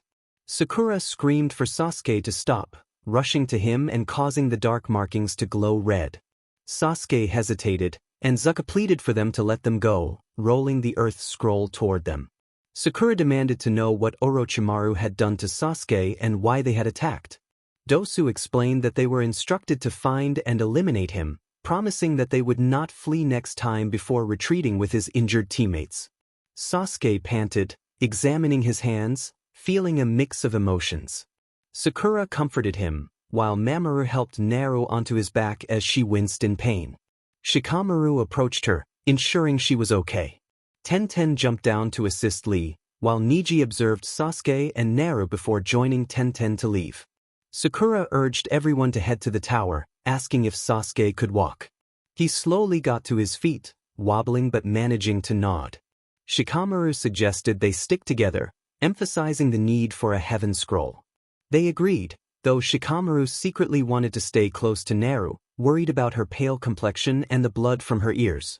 Sasuke proposed they leave, and they nodded, moving cautiously through the forest, avoiding traps and wild animals. As they neared the tower, they hid, scanning the area. Suddenly, another team dropped into the clearing, and Shikamaru recognized their Konoha headbands. One member demanded the Earth Scroll, while the leader warned them to be quiet, fearing they were being watched. Shikamaru nudged Ino, who nodded and began forming hand signs. She focused her energy, using her technique to take control of the leader's mind. However, she was suddenly pushed back into her body as he shouted about their presence. Ino gasped, confused by the sudden turn of events. The leader smirked, revealing his knowledge of their jutsu. Shikamaru prepared for a fight, rallying his teammates. Chuji complained about being tired, but Shikamaru encouraged him, promising that defeating their opponents would lead to food. With determination, Chuji activated his technique, expanding his body and launching himself at the enemy team. They dodged, but one of the girls was knocked down by his impact. Chuji staggered back, feeling nauseous. Sasuke stealthily approached the enemy team, followed closely by Naru and Mamoru. Sakura positioned herself further back, ready to defend against any traps or illusions. Sasuke whispered to Naru, and she nodded, reaching for her fan, though her head spun slightly. Mamoru launched out of the bushes and tackled the girl, who screamed and struggled as he pinned her to the ground. Her teammates turned, cursing as they prepared to engage. Naru stood up, swinging her fan to knock one of them back, while Sasuke quickly formed hand signs. With a burst of flames, he unleashed his fire technique, but the remaining member leaped into the air to dodge. He noticed Shikamaru's shadow growing, waiting for him. As he hit a branch, he kicked higher but brushed against some wire, gasping as it wrapped around him, pinning his arms. He struggled against the restraints as he fell to the ground. The leader of the team got up slowly and charged at Naru, who wobbled slightly. He landed a kick to her chin, causing her to cry out as she hit the ground. He lunged at her with a kunai, pinning her down. She coughed and fought to break free, trembling in fear. Suddenly, Shikamaru appeared behind him, using his shadow technique to restrain the man. With a sickening crack, the leader slumped slightly, and Shikamaru released the technique, causing him to fall on Naru. She groaned in pain, and Shikamaru rushed to push him off her. Concerned, he asked what was happening. Naru stuttered about her chakra, trembling with fear. Mamoru roared and tackled the girl again, while the other was caught in Sasuke's fire technique. Shikamaru comforted Naru, assuring her it was okay as she sniffled. Chuji triumphantly held up 2 heaven scrolls, handing one to Sasuke while keeping the other. Mamoru trotted up to Naru and Shikamaru, and he gently helped Naru onto his back. She expressed her gratitude, and Shikamaru smiled, promising to always have her back. As they prepared to leave, Sasuke urged them to move quickly before anyone else showed up. Sakura questioned whether they should do something about the fallen enemies, but Shikamaru explained that it was a part of the exam and they needed to focus on their own safety. With Naru's arm held by Shikamaru, they broke through the brush and spotted the tower, feeling relief and joy. Finally, they reached their destination. Ino and Chuji joined them, and Sasuke stood protectively next to Naru. After a moment, they all entered their respective doors, shutting them behind them. Sakura suggested they open the scrolls, and Sasuke nodded, pulling them out. As they opened the scrolls, smoke poured out, and Sasuke barked for everyone to get ready. He relaxed when he saw Irika standing there, who greeted them with a chuckle. Irika congratulated them on passing the exam, noting their disheveled appearance. He explained that the spell on the scrolls was designed for the Tunin to greet the applicants at the end of the second exam. Sasuke inquired about the consequences of opening the scrolls early, and Irika confirmed that it would have resulted in being knocked out until the end of the exam. Sakura asked about the scroll above them, and Irika explained its meaning, emphasizing the importance of balancing wisdom and physical strength. He encouraged them to embrace both qualities to navigate any mission safely. Sakura expressed her confusion about a blank part of the message, prompting Irika to clarify that it represented the essence of a Chunin. He explained that the exam tested their basic abilities, and they had all passed with flying colors. He urged them to learn, live, and believe in the values of a Chunin as they moved on to the next part of their journey. That's the entire message. He smiled as they sighed in relief. Mamoru puffed while Naru gently rubbed his head. He mentioned that they had made it quickly and invited them to follow him for a room where they could clean up and rest. They nodded and followed him out. He led them to a shared room. Irika watched as Naru slowly sat on the bed, and Mamoru nuzzled her gently. A knock sounded, and Kakashi entered with a smirk. Sakura greeted him with a smile, and he waved back, instructing Sasuke to come with him. Sasuke nodded and followed the jounin out. Irika informed Sakura about the cafeteria and a small supply area where she could get soap and other necessities. She expressed her relief and rushed out, shutting the door behind her. Irika turned to Naru, who looked at him with a small smile. He bent down and cupped her cheeks, asking if she was okay. She assured him that she was fine, but he noticed the blood on her ears and expressed his concern. He suggested they get her checked out. Seeing Mamoru sound asleep, he picked Naru up, and she rode on his back as he carried her to the medic's office. The nurse asked what had happened, and Naru explained that they had encountered a sound team that affected her eardrums. The nurse examined her ears and found a small sliver in one of them.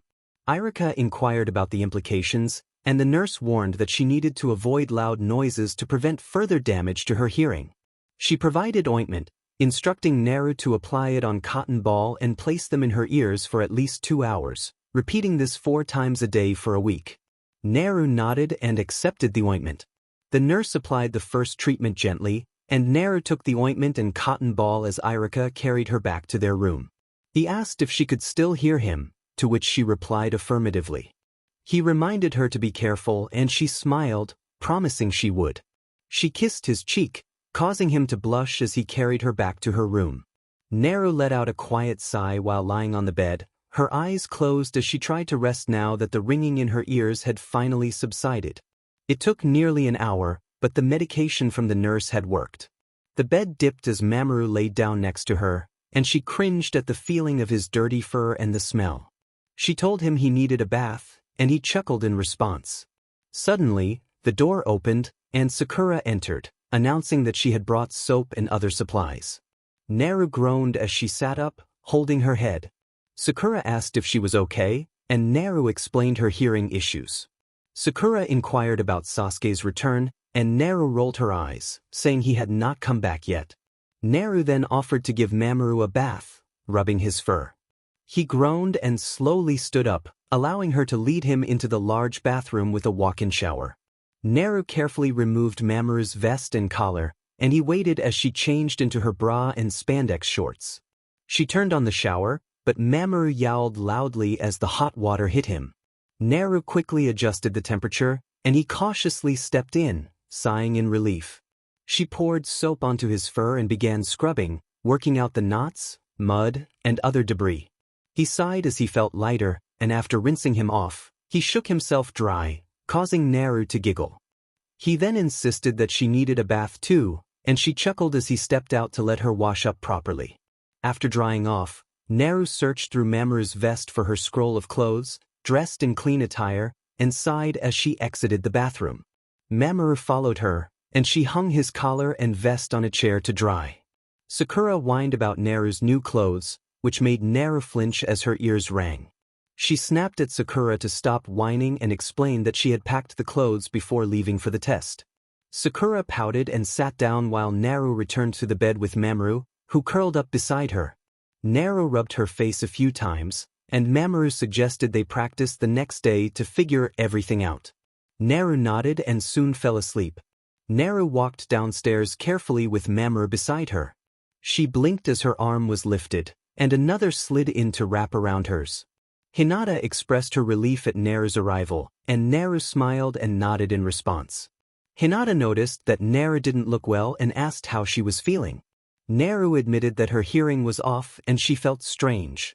Hinata inquired if Naru was heading to practice, to which Naru replied that she would attempt it. Hinata then led her and Mamoru down the stairs to a small training room. Naru remarked on their early arrival, and Hinata confirmed they had come a couple of hours ahead of time. Naru muttered about their luck, prompting a chuckle from Hinata. Curious about what had happened, Hinata asked Naru to explain. Naru recounted being attacked by a strange man who knocked her out, leaving her uncertain about the events that followed. She knew Sasuke had been hurt during the encounter, and upon waking she found the sound team attacking them, which resulted in her hearing damage. Naru sensed something was off with Sasuke, but her vision was also impaired, leaving her determined to uncover the truth. Hinata suggested that Naru should see the Hokage, but Naru was resolute about wanting to spar first. Mamoru muttered about her stubbornness, and Naru shot him a glare. He instructed her to stand still while he attacked. Naru nodded, took her position and sighed. Mamoru circled her before charging in. He noticed her frown and that she wasn't moving. As he reached her, he swung, but she dropped down just in time to avoid his strike. He skidded to the side, annoyance evident on his face as he questioned why she had waited until he was so close. Naru snapped back that she couldn't sense him. Mamoru stood close, asking if she could sense him now, to which she confirmed. As he backed away, he observed her expression change, realizing she couldn't sense him anymore. Naru explained that she could faintly sense his chakra but couldn't see the chakra map. Tears threatened to spill as she wondered what was happening to her.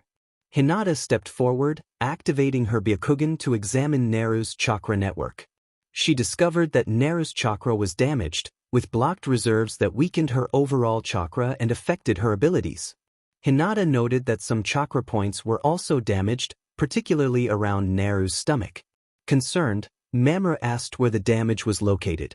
Hinata explained the situation and suggested that she could try to hit the damaged chakra points to help unlock them. Naru was willing to try anything, and Hinata focused her chakra before striking one of the points. Naru grunted in discomfort but felt a slight improvement afterward. Hinata admitted she couldn't do much more but hoped her efforts would help. Mamoru suggested they see if Naru could stand, and she nodded, getting up. He asked Hinata if she would try again, and she agreed. They both prepared, and as Hinata swung slowly, Naru dodged and blocked, gradually picking up speed. Kakashi approached the training room, intending to check on his other students. Hearing the sounds of sparring, he peered through the window and observed Naru and Hinata in action. They paused, and Naru bent over, breathing heavily. Kakashi opened the door, catching their attention. He expressed his intention to check on Naru, noting that he had stopped by the previous night but found her asleep. When he inquired about her condition, Naru explained that her hearing was damaged. Kakashi asked if that was all, and Naru shrugged as she stood up, determined to continue. Naru insisted they keep going, wanting to improve her speed. Hinata nodded and let out a quiet cry as she swung toward Naru. Naru dodged and retaliated, and their movements grew faster. Kakashi watched in awe, noticing how Naru closed her eyes to focus. Mamoru observed closely, ready to assist. Naru challenged Hinata to come at her, and Hinata complied, running silently. Naru concentrated, dodging Hinata's kick and sweeping her foot out. Hinata flipped back toward her, but Naru kept dodging, using her chakra to locate Hinata, though her range was limited. Mamoru praised Naru for her progress, but as she panted and leaned forward, he caught her as she fainted.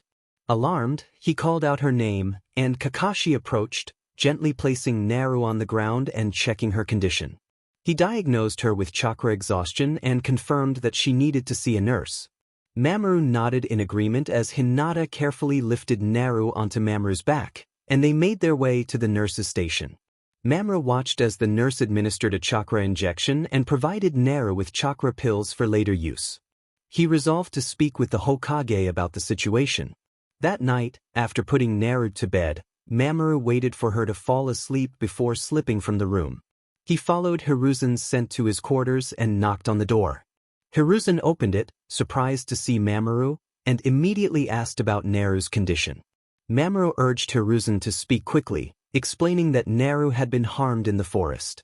He detailed how a man had used a seal on her, cutting off her chakra reserves. Hiruzen listened intently as Mamoru explained that while Hinata had managed to unblock some of Naru's chakra, she remained weak and could only sense chakra within a limited range. Hiruzen acknowledged the danger of the situation and expressed the need to unlock the seal or find someone who could. Mamoru pondered who could help, and Hiruzen fell silent, deep in thought. As Naru prepared for the meeting the next day, Mamoru reminded her to take it easy, emphasizing the importance of her well-being. Naru smiled and assured him she understood, ready to face whatever challenges lay ahead. He asked how her chakra felt. She replied that it still felt weak and strange, as she wasn't used to having such a low amount. He suggested they do their best not to use too much of her chakra, and she nodded in agreement. A voice echoed over the speakers, instructing all teams to come down to the auditorium. She asked if he was ready, and Mamoru nodded, waiting as she climbed onto his back and adjusted her fan slightly. They walked down the steps and entered the large room where the teams that had reached the tower were already gathered. Sakura approached them with a sigh, and Naru noticed her expression. Concerned, Naru asked if she was okay. Sakura expressed her worry about Sasuke, lamenting that he still wasn't back and that Kakashi wouldn't let her see him. Naru resisted the urge to roll her eyes at Sakura's distress. Suddenly, a loud ringing echoed through the speakers, causing Naru to cry out and cover her ears. Mamoru looked at her as she rubbed her ears until the pain subsided. He assured her they would get that checked out once everything was over. A jounin instructed everyone to line up, and they moved to the center of the room to stand in line. Mamoru sat next to Naru, while Sakura stood behind her. The door opened, and 3 teams entered. Sakura gasped and rushed to hug Sasuke, who grunted and wriggled away, standing behind Naru. Naru listened intently as everyone lined up, and the jounin leaders stood at the front, facing them. Hiruzen approached with a smirk, surveying the group. Enko stood beside him, thinking about how many had made it through. Out of the 78 genin who had started the second exam, only 24 remained. Teams 7, 8, 9, and 10 from Konoha were among the survivors, along with Kabuto's team, the Sound Team, a team from Rain, and the Sand Team. Hiruzen thought about how impressive this group was and glanced at Naru, silently wishing her safety. Congratulated everyone on passing the exam and handed the floor over to Hokage-sama to explain what would happen next. Hiruzen praised the group for their impressive performance before revealing the true purpose of the test. He explained that this exam was a replacement for war between allies, designed to prevent conflicts that had occurred in the past. Kiba questioned why they had to participate in such a test, and Hiruzen elaborated that while these exams were a replacement for war, they also served to strengthen the village. The final test would attract influential people, and demonstrating their strength would benefit their country. Shikamaru voiced his concern about risking their lives, and Hiruzen explained that the strength of the country depended on the strength of its village and shinobi, which could only be proven through life-risking battles. Gaara inquired about the next test, but before Hiruzen could respond, a jounin stepped forward, introducing himself as Hayate. He explained that before the third test, there would be a preliminary exam to determine who would participate in the main event. Shikamaru protested, questioning why they couldn't all participate, while Sakura echoed his sentiment. Hayate explained that the previous exams had been too easy, and with so many participants, it would take too long. He offered the chance for anyone who wished to quit to do so now. Sakura whispered to Sasuke, expressing her concern for him, but he dismissed her worries, insisting he needed to keep going. The group exchanged glances, murmuring among themselves, but no one chose to withdraw. Hayate then revealed that a large screen would display the names for the matches, and battles would continue until one participant was unable to continue. He assured them he would intervene if things got too dangerous. As the first match was announced, Sasuke prepared to face Akato Yoroi.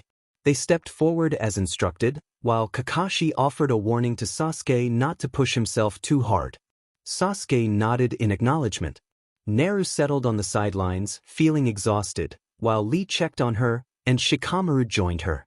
Hinata sat next to her, and Mamoru rested his head in her lap, watching the proceedings. Hayate asked if both competitors were ready, and they confirmed they were. With a signal to begin, Hayate jumped back as Yoroi activated his chakra, throwing shuriken at Sasuke, who skillfully deflected them with a kunai. Sasuke lost his balance for a moment and looked up just in time to see Yoroi leaping toward him. He quickly spun to the side as Yoroi's fist struck the ground. In a swift motion, Sasuke stabbed his kunai into the earth, pivoted slightly, and kicked Yoroi's arm with one foot, causing him to grunt in pain. Sasuke seized the opportunity to grab Yoroi's arm and slammed him to the ground, pressing his leg against Yoroi's neck while pinning his arm down.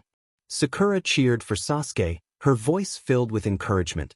Yoroi, however, twisted his hand in Sasuke's grip and pressed it against the boy's chest, panting as his hand glowed with chakra. Sasuke felt his strength waning, a sense of confusion washing over him as Yoroi struck him harshly in the stomach. He coughed, feeling the pain surge through him as Yoroi stood up, smirking at his predicament. Sasuke's mind raced, questioning where his strength had gone. As he heard Yoroi move, he quickly sat up, only to be slammed back down as Yoroi's hand came crashing onto his head, glowing ominously. Sasuke struggled against the grip, but soon he felt himself weakening, slumping under the pressure. Sakura's voice echoed in his mind, urging him to fight back.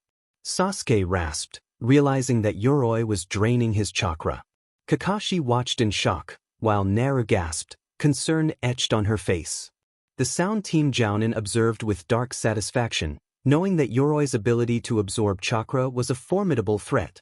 Sasuke screamed in frustration and pain, kicking Yoroi in the stomach, which momentarily knocked him off balance.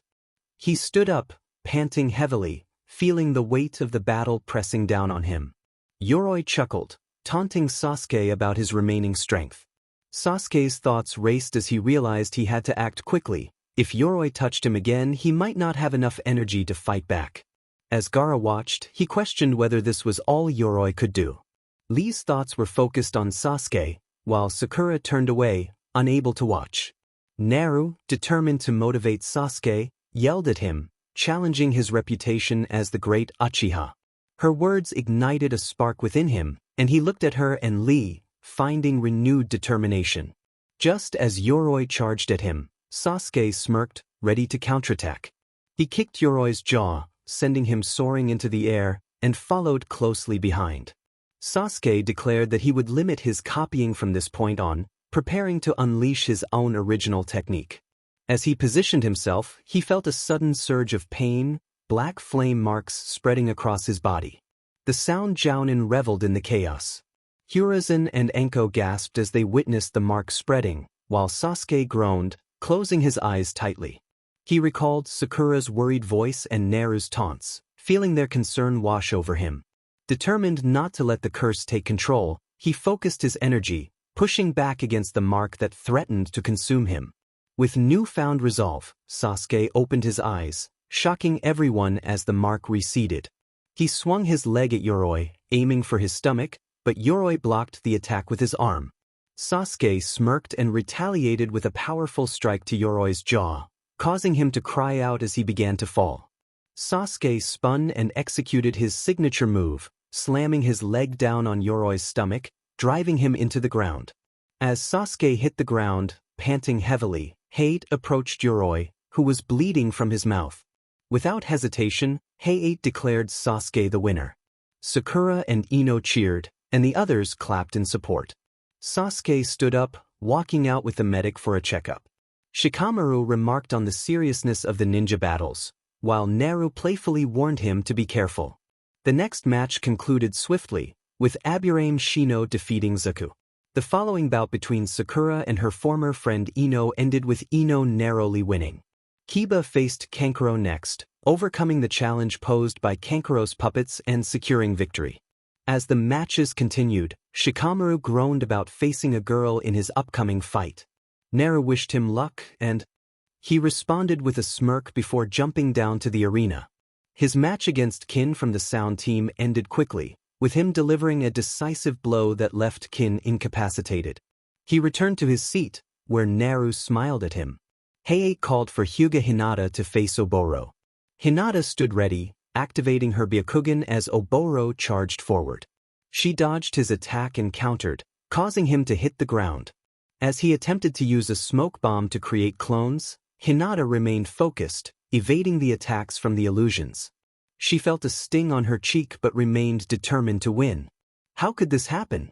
She thought, scanning her surroundings before leaping from the smoke, skidding slightly as she panted. She hoped she had this under control. Taking a deep breath, she focused as the clones surged forward. With a swift motion of her hands, she channeled her chakra, creating a haze of white energy around her. As she moved forward, the clones rushed through the mist, and she smirked, picking up speed. Her chakra glowed brighter, causing a few of the clones to wince. Suddenly, a loud scream pierced the air, startling them. Oboro shot away from her, panting and clutching his arm, just as she emerged from the chakra. With a decisive strike, she executed her technique, hitting his chest. He coughed and fell to the ground, shaking before losing consciousness. Hinata stood there, pant. The announcer declared her the winner. Naru cheered, clapping enthusiastically. Hinata smiled and made her way to the side as they carried Oboro out on a stretcher. Lee complimented her jutsu, and she thanked him with a smile. The screen beeped rapidly before stopping. Mamoru looked up and sighed, announcing that it was Naru's turn. Heiei called out, "Uzumaki Naru versus Mubi." Naru gulped, standing up with a sigh. Shikamaru got up and grabbed her arm, causing her to blink in surprise. He assured her that he had her back, and she smiled, a blush creeping to her cheeks as she nodded and climbed onto Mamoru's back, heading to the center. Heiei asked if they were ready, and Mubi inquired about the cat. Heiei looked at Hiruzen, who nodded, confirming that it was allowed. Mubi sighed and the match began. Naru stood ready with Mamoru beside her, who was growling softly. Mubi threw smoke bombs, and Naru flinched, trying to sense his position but failing. Mamoru moved to the side, his claws scraping against the concrete. Naru sighed in frustration, realizing she couldn't tell where he was. Suddenly, a foot connected with her chest, sending her skidding across the ground. Groaning, she sat up and rubbed her head, feeling disoriented. She quickly got up and ran forward. Mamoru shook off the impact and found her, urging her to use her wind style. She pulled out her fan and swung it, sending a gust of wind that cleared the smoke, revealing 8 clones of Mubi. 8 clones, Mamoru growled, and Naru frowned, admitting she couldn't sense their positions. He instructed her to get on his back, and she complied. Focusing, he poured chakra into his body and ran forward. The clones shifted in fear as he dashed through them, slashing at one, but it passed right through. "Haze clones. Use your fan," he rumbled quietly. Naru concentrated and swung her fan, creating a whirlwind that obscured the clones from view. The force of the wind tore up the ground, and Mubi was caught in it, screaming as he struggled to escape. Naru groaned as the cyclone dissipated, and he hit the ground hard. She slumped against Mamoru, panting heavily. "You!" Mubi growled, pulling out shuriken and throwing them. Mamoru dodged, but Naru fell from his back. He barked her name in concern. Kakashi watched closely, frowning, while Shikamaru stood up as Naru struggled to rise.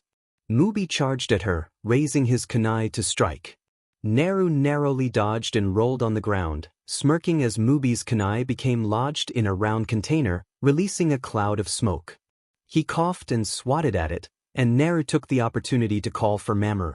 He rushed to her side, placing his paw on her hand. Together, they focused on their new technique.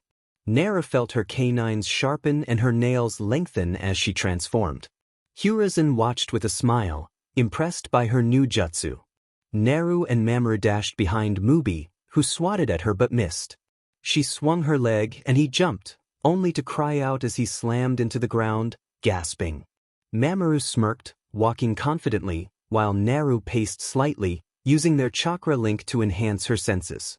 She charged forward, and as Mubi swung his arm, she dodged and managed to slice his mask with her nails. He fell back, trembling in fear. Naru seized the moment, grabbing him and kicking him up. Mamoru launched himself, slamming his paw into Mubi's stomach. He coughed, hitting the concrete with a loud thud, leaving a large dent. Both Naru and Mamoru panted heavily, watching him closely. Hayate approached, checking Mubi's condition before declaring Naru the winner.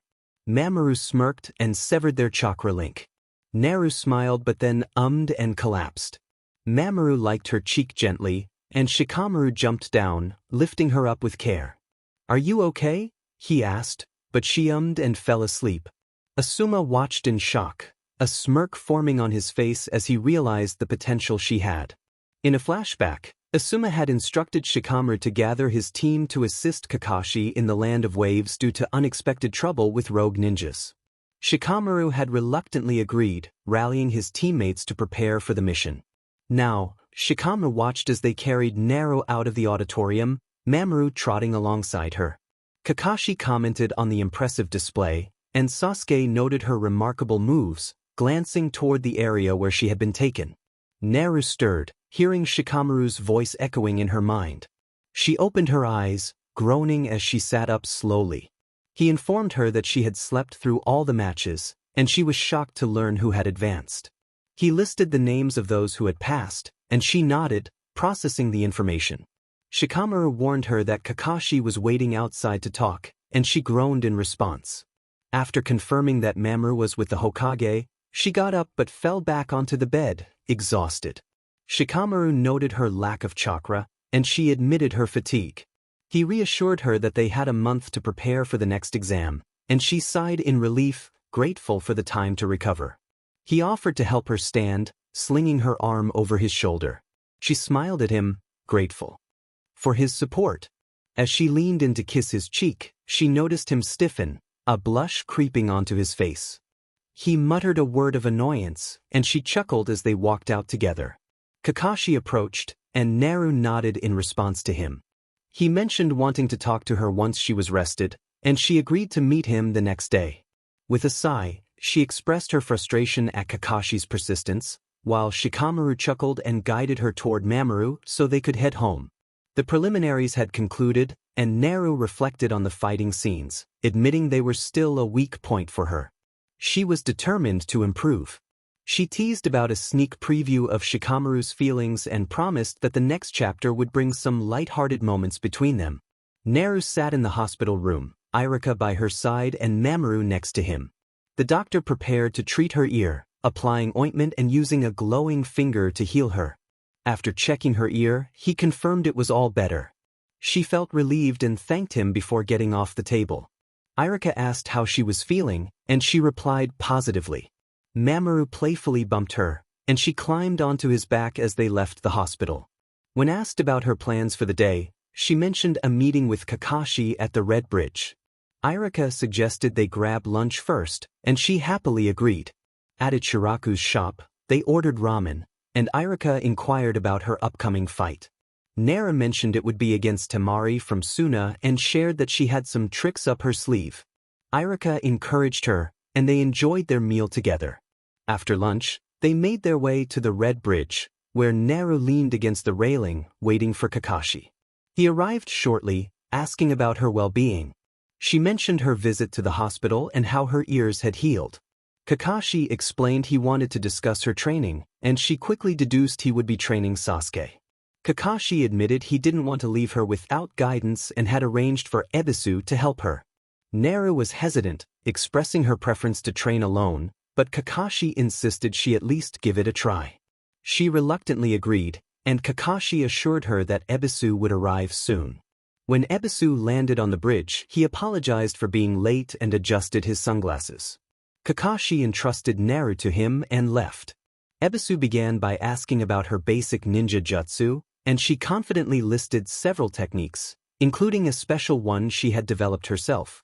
Ebisu noted that Kakashi had mentioned her slow reflexes, which Naru vehemently denied. After a brief exchange, he suggested they test her stamina. Naru hopped onto Mamoru's back as they followed Ebisu through town, feeling a mix of reluctance and determination. They arrived at the hot springs, where Ebisu wanted to assess her water-walking skills. Naru explained that she couldn't go near the water due to her recent injury. Ebisu insisted that if she could perform the jutsu, she wouldn't be in the water. With some hesitation, Naru approached the water, focusing intently. As she stepped onto the surface, she wobbled but managed to stay upright for a moment. Ebisu commented on her performance, and Mamoru growled protectively at him. Naru lost her balance and fell into the water, surfacing with a cough. Mamoru quickly pulled her out, and she expressed her frustration at the situation. Ebisu chastised her for not being honest about her abilities, insisting that he couldn't help her if she didn't tell the truth. Naru stood her ground, defending herself and questioning why he was there if he disliked her. "Why train me?" she snarled, causing Ebisu to blink and stutter, while Mamoru glared at him. He began to explain that he was there because he was asked, but she interrupted, insisting he should just leave because she didn't need his help. Angered, he grabbed her and pulled her in front of him, prompting her to cry out and struggle against him. Mamoru growled a warning, but before he could intervene, a frog's tongue shot out, wrapping around Ebisu and yanking him backward, knocking him out. Naru hit the ground with a cry of pain and rubbed her backside. "What just happened?" she asked, bewildered.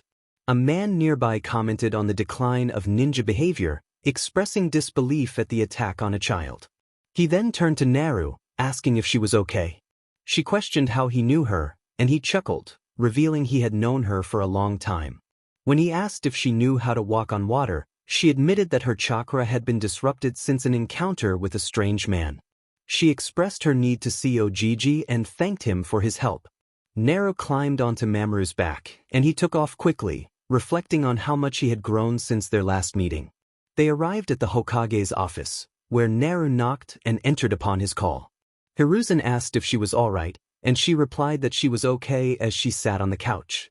When he inquired about her troubles, she explained that Kakashi-sensei had assigned Ebisu to train her, but she found him unbearable. She shared her concerns about her chakra, stating she could no longer perform the water-walking technique or sense anyone from a distance, feeling as if she had regressed in her training. Hiruzen listened attentively, rubbing her back gently as he gazed out the window. He then revealed that he had someone in mind who could train her effectively. When he called for the person, the man from the hot springs slid in through the window, greeting them. Naru recognized him, and Hiruzen introduced him as Jeriah, one of the legendary Sannin and his former student. Naru asked if Jeriah was aware of her past, and Hiruzen explained the traumatic incident from 4 years prior when she had been abducted and severely injured.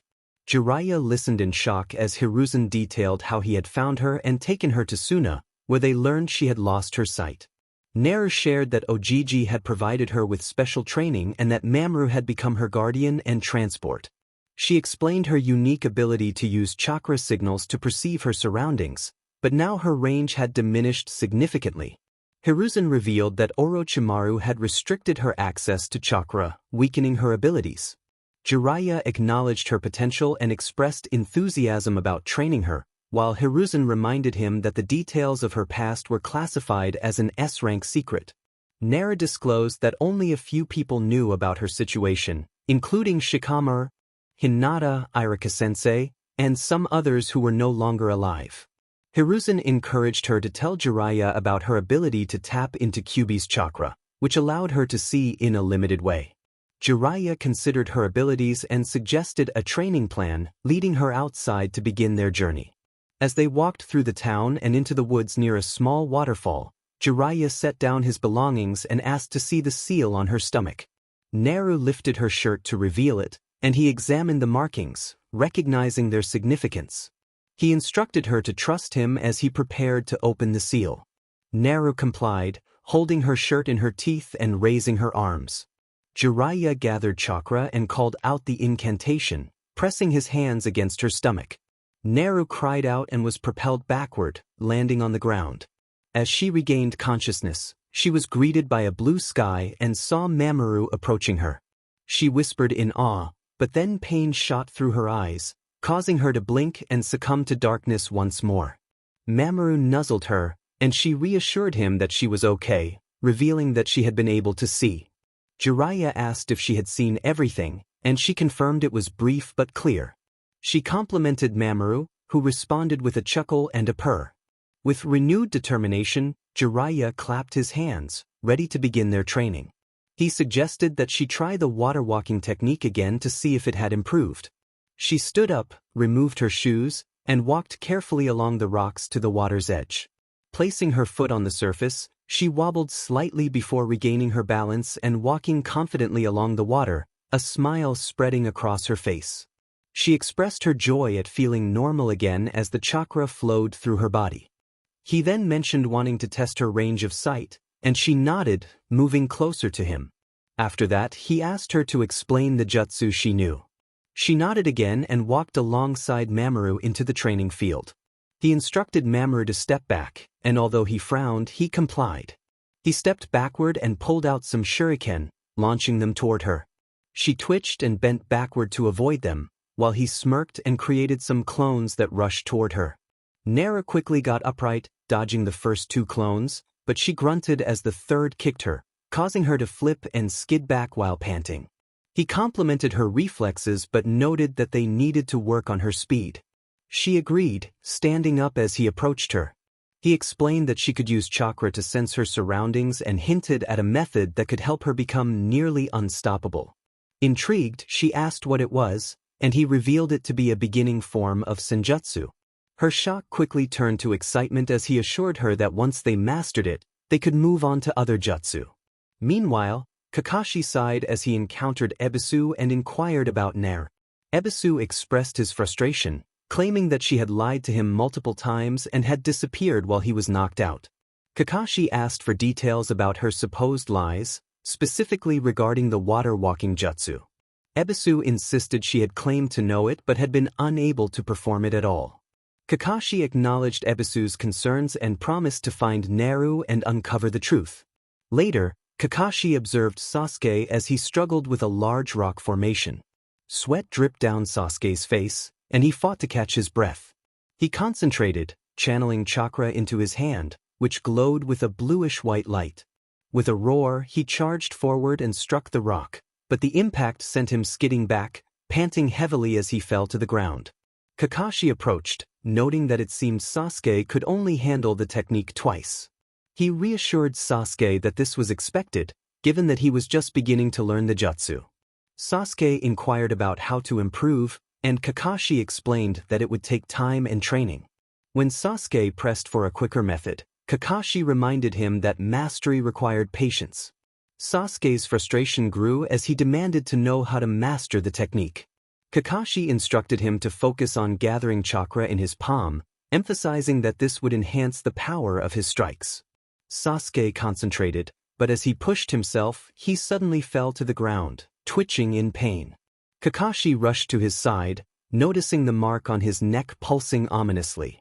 He ordered Sasuke to stop channeling chakra, and after a moment of struggle, Sasuke complied, panting heavily. Kakashi advised him that he needed to learn control, warning that if he couldn't manage the mark, he would be unable to participate in future challenges. He reminded Sasuke of the danger posed by Orochimaru and emphasized the importance of listening to his guidance. Sasuke reluctantly agreed, and Kakashi instructed him to take a breather before they began training in taijutsu and speed. Nearby, a medium-sized black raven perched on a tree branch, observing the two. Its bright red eye glinted as it took flight, heading deep into the forest. It landed in front of a meditating man with fair skin and black hair tied back in a low ponytail. The man wore a blue shirt with a mesh design and mid-calf pants, secured with a white belt. He opened his red Sharingan eyes as the raven cawed and then vanished in a puff of smoke. Sighing, he rubbed his eyes and reached for a bottle of eye drops, blinking as he looked out into the distance. What should he do? He thought solemnly as he stood, pulling his cloak around him and fastening it closed. He sighed, looking at the black material adorned with red and white clouds that signified his alliance with the Akatsuki. He decided to see what would happen and walked into the small shack where he had been keeping an eye on Sasuke. Sasuke stood across from Kakashi, the Jounin with his Hitai 8 pulled up, revealing his Sharingan. Sasuke's own Sharingan shone brightly. Kakashi signaled for the match to begin, and Sasuke charged forward, pumping chakra into his body to increase his speed. Kakashi kept pace with him as Sasuke unleashed a flurry of punches and kicks, all of which Kakashi skillfully dodged. Kakashi urged him to increase his speed. Sasuke growled, swinging faster, and managed to land a hit on Kakashi, who grunted in response. Sasuke smirked and continued to attack with renewed vigor. Kakashi poured chakra into his arms, moving even faster. They collided, pushing against each other with such force that the ground trembled and cracked beneath them. Kakashi smirked, while Sasuke growled, channeling more chakra into his hand. Kakashi cautioned him to take it easy, but Sasuke pushed harder, causing Kakashi to stumble. Sasuke struck the ground, creating a small crater, but soon fell to the ground, twitching in pain. Kakashi approached and placed a hand on his shoulder. Sasuke panted, his eyes fluttering closed as he passed out. Kakashi sighed quietly and surveyed the surroundings. When Sasuke opened his eyes, frustration washed over him as he realized he had fainted. He cursed under his breath. Kakashi reassured him that he was improving, but Sasuke felt it wasn't enough. He lamented his inability to stay awake and his struggle to master his abilities, particularly the troublesome mark on his neck. Kakashi attempted to explain that progress takes time, but Sasuke interrupted him with a fierce growl, threatening him if he uttered those words again. Kakashi raised an eyebrow, smirking slightly. He acknowledged Sasuke's frustration but reminded him of the significant progress he had made, especially recovering from the damage of the recent exam. He had mastered the lightning affinity and the Chidori in just a week, but mastering taijutsu required training and patience. Sasuke stood up with a snort, stuffing his hands into his pockets. He announced his intention to go for a walk, silently indicating to Kakashi that he wanted to be alone. Kakashi sighed and leaned against a tree as Sasuke walked away. In a clearing, Sasuke examined his burned hands and growled in frustration, feeling weak and convinced he would never catch up to his rival. Suddenly, a chilling voice interrupted his thoughts. It was his brother, Itachi, standing before him. Sasuke gulped, feeling a surge of dread. If this was a training trick, he would not stand for it. Itachi acknowledged Sasuke, noting his progress and strength, which he attributed to Kakashi's training. Sasuke, filled with anger, launched himself at Itachi, roaring in defiance. Kakashi, hearing the loud thud from Sasuke's direction, sighed and made his way toward the field. He arrived to see smoke rising from a fireball jutsu, but he was caught off guard when Sasuke came hurtling out of the smoke and crashed into him. They both tumbled to the ground, and Sasuke groaned, blood trickling from his lip. Kakashi scolded him for his reckless behavior, but Sasuke insisted that Itachi was the one he needed to confront. As Itachi emerged from the smoke, Kakashi whispered in disbelief, recognizing the danger. Itachi greeted Kakashi, acknowledging the time that had passed and complimenting Sasuke's strength, which he attributed to Kakashi's influence. Sasuke, filled with rage, charged at Itachi again. Kakashi, recovering, watched as Sasuke attempted to land a kick, but Itachi countered, striking him in the gut.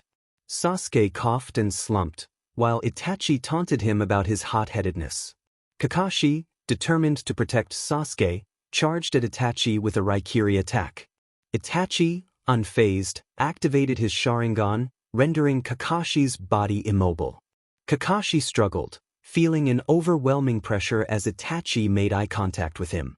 Itachi dismissed Kakashi, stating he had business to attend to, before turning his attention to Sasuke. He lifted Sasuke by his shirt, declaring that they needed to fix things. But before he could act, Sasuke vanished from his grasp. With a fierce determination, Sasuke unleashed a powerful attack, channeling his chakra and activating his Sharingan. Itachi prepared to defend himself, taking a deep breath before unleashing a massive fire jutsu in the shape of a dragon. Sasuke narrowly avoided the flames but stumbled, falling backward. Sasuke demanded to know why Itachi was there, and Itachi replied that he had something important to do. Sasuke, fueled by anger, launched a series of punches at Itachi, who dodged effortlessly, moving faster than Sasuke could keep up with. Itachi seized Sasuke's arm, twisting it painfully behind him, causing Sasuke to cry out in agony. Kakashi, slowly pushing himself up, called out to Itachi, demanding he leave Sasuke alone. Itachi coldly stated that Kakashi was in his way. Kakashi, wobbling but determined, confronted Itachi, accusing him of tormenting his brother yet again. Itachi, unfazed, activated a protective barrier around them. Kakashi, confused and in pain, rushed forward, but Itachi swiftly countered, knocking him to the ground beside Sasuke. Itachi then demanded that they look at him, but Sasuke, defiant, refused. Itachi activated a genjutsu, unleashing a wave of purple energy that enveloped them. Kakashi warned Sasuke that it was an illusion, but the pain felt all too real. Sasuke groaned in agony, questioning why it hurt so much. Itachi explained that the genjutsu was infused with dark chakra, meaning it could inflict real damage. As he approached Sasuke, Itachi declared he had something important to do, grabbing Sasuke's jaw and locking eyes with him. Sasuke's eyes widened, and his body stiffened, trembling slightly. Kakashi groaned as Itachi grasped Sasuke's jaw, locking eyes with him. Kakashi, too, became rigid and began to shake. In a moment, Kakashi found himself beside Sasuke, lifting the boy up as they surveyed the dark, negative space around them. Confusion filled the air as Kakashi wondered what was happening. Itachi's voice echoed ominously, revealing a painful truth. He admitted to Sasuke that he had spun a web of lies to protect him. Sasuke's anger flared as he looked around, demanding to know how Itachi could claim to protect him when he was responsible for the massacre of their family. Itachi explained that the family Sasuke knew was not the same as the one he had experienced. He urged Kakashi to understand, revealing that the Uchiha clan had been marginalized by Konoha, suspected of plotting a coup. Umbu had been assigned to monitor them closely, fearing that a rebellion would lead to their village's destruction. Itachi disclosed that he had been a spy for Konoha, tasked with gathering information on his own clan. Sasuke struggled to comprehend Itachi's words, insisting that he would have known the truth if he had been older. Itachi countered that their father would have eventually drawn him into the darkness of their family's fate. He clarified that while their father believed he was a spy for the Uchiha, Itachi had actually been working against them to protect Konoha. Itachi recounted the horrors he had witnessed during the Third Great Ninja War, which had ignited his desire for peace.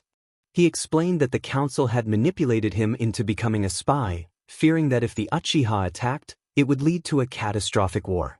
He mentioned Hiruzen's attempts at peaceful negotiations, which had been thwarted by Danzo, who had already deemed the Uchiha clan irredeemable. Kakashi, confused and frustrated, asked who Danzo was. Itachi revealed that Danzo had taken drastic measures to ensure the clan's downfall. He then recalled his best friend, Shisui, who had also been a double agent working for peace. As light pierced the darkness, images emerged, revealing a younger Itachi and Shisui standing on a cliff by a river.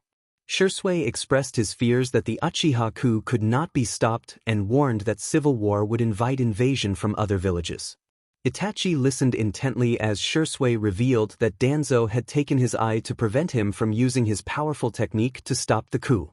Shisui intended to give Itachi his remaining eye as a gift, urging him to protect both the village and the Uchiha. Despite Itachi's protests, Shisui insisted that he would not survive much longer. He reassured Itachi that he believed in him and urged him to remain calm, even in the face of adversity. As Shisui prepared to sacrifice his eye, Itachi felt a deep sense of loss, promising to carry on Shisui's will. Moments later, Shisui fell from the cliff, and Itachi watched helplessly as his friend disappeared into the river below. Overwhelmed with grief, Itachi felt his Sharingan evolve, a testament to the weight of his new responsibilities. In a council meeting, Itachi bowed as Koharu expressed her frustration. Hiruzen urged Itachi to buy him time, promising to devise a plan to protect Konoha. Later that night, Danzo confronted Itachi, revealing the harsh reality that the Uchiha clan had sealed their fate with their actions. He offered Itachi a choice: align with the Uchiha and face death, or side with Konoha to save his innocent brother and help eliminate the rest of the clan. Itachi felt a storm of emotions as he grappled with the implications of Danzo's words, knowing that the path ahead would be fraught with pain and sacrifice. Itachi walked away from the man without a word, venturing deep into the woods of fire. He soon encountered a figure wearing a full-faced orange mask adorned with black markings and a single eye hole on the left side. The masked man inquired how Itachi had been discovered. Itachi learned that he had slipped through Konoha's tight security to investigate the Nakano Shrine's secret stone, a location known only to the Uchiha clan. The masked man had studied Itachi's movements and understood his character and ideology. Itachi chuckled, acknowledging the efficiency of the situation. He revealed his Uchiha heritage and his disdain for Konoha and his clan. The masked man stated he had terms. He would assist Itachi in seeking revenge on the Uchiha clan, but Konoha and Uchiha Sasuke were off-limits. Meanwhile, Sasuke and Kakashi found themselves in the Uchiha main house. Sasuke trembled as he saw his parents sitting still, and Itachi appeared behind him. His father acknowledged Itachi's alignment with the opposing side. Itachi's mother expressed her awareness of the situation. Their father made a heartfelt request for Itachi to take care of Sasuke, which brought tears to Itachi's eyes as he held his katana up to their backs. He promised he would. Their father reassured Itachi that their pain would be brief, and despite their differing philosophies, he was proud of him. Itachi felt a wave of regret for not sharing everything with Sasuke before this moment. Just then, young Sasuke walked in, shocked by the scene. Itachi revealed that he had killed the clan and taken on the title of Rogue Ninja, sent as a spy to the Akatsuki to thwart their goals.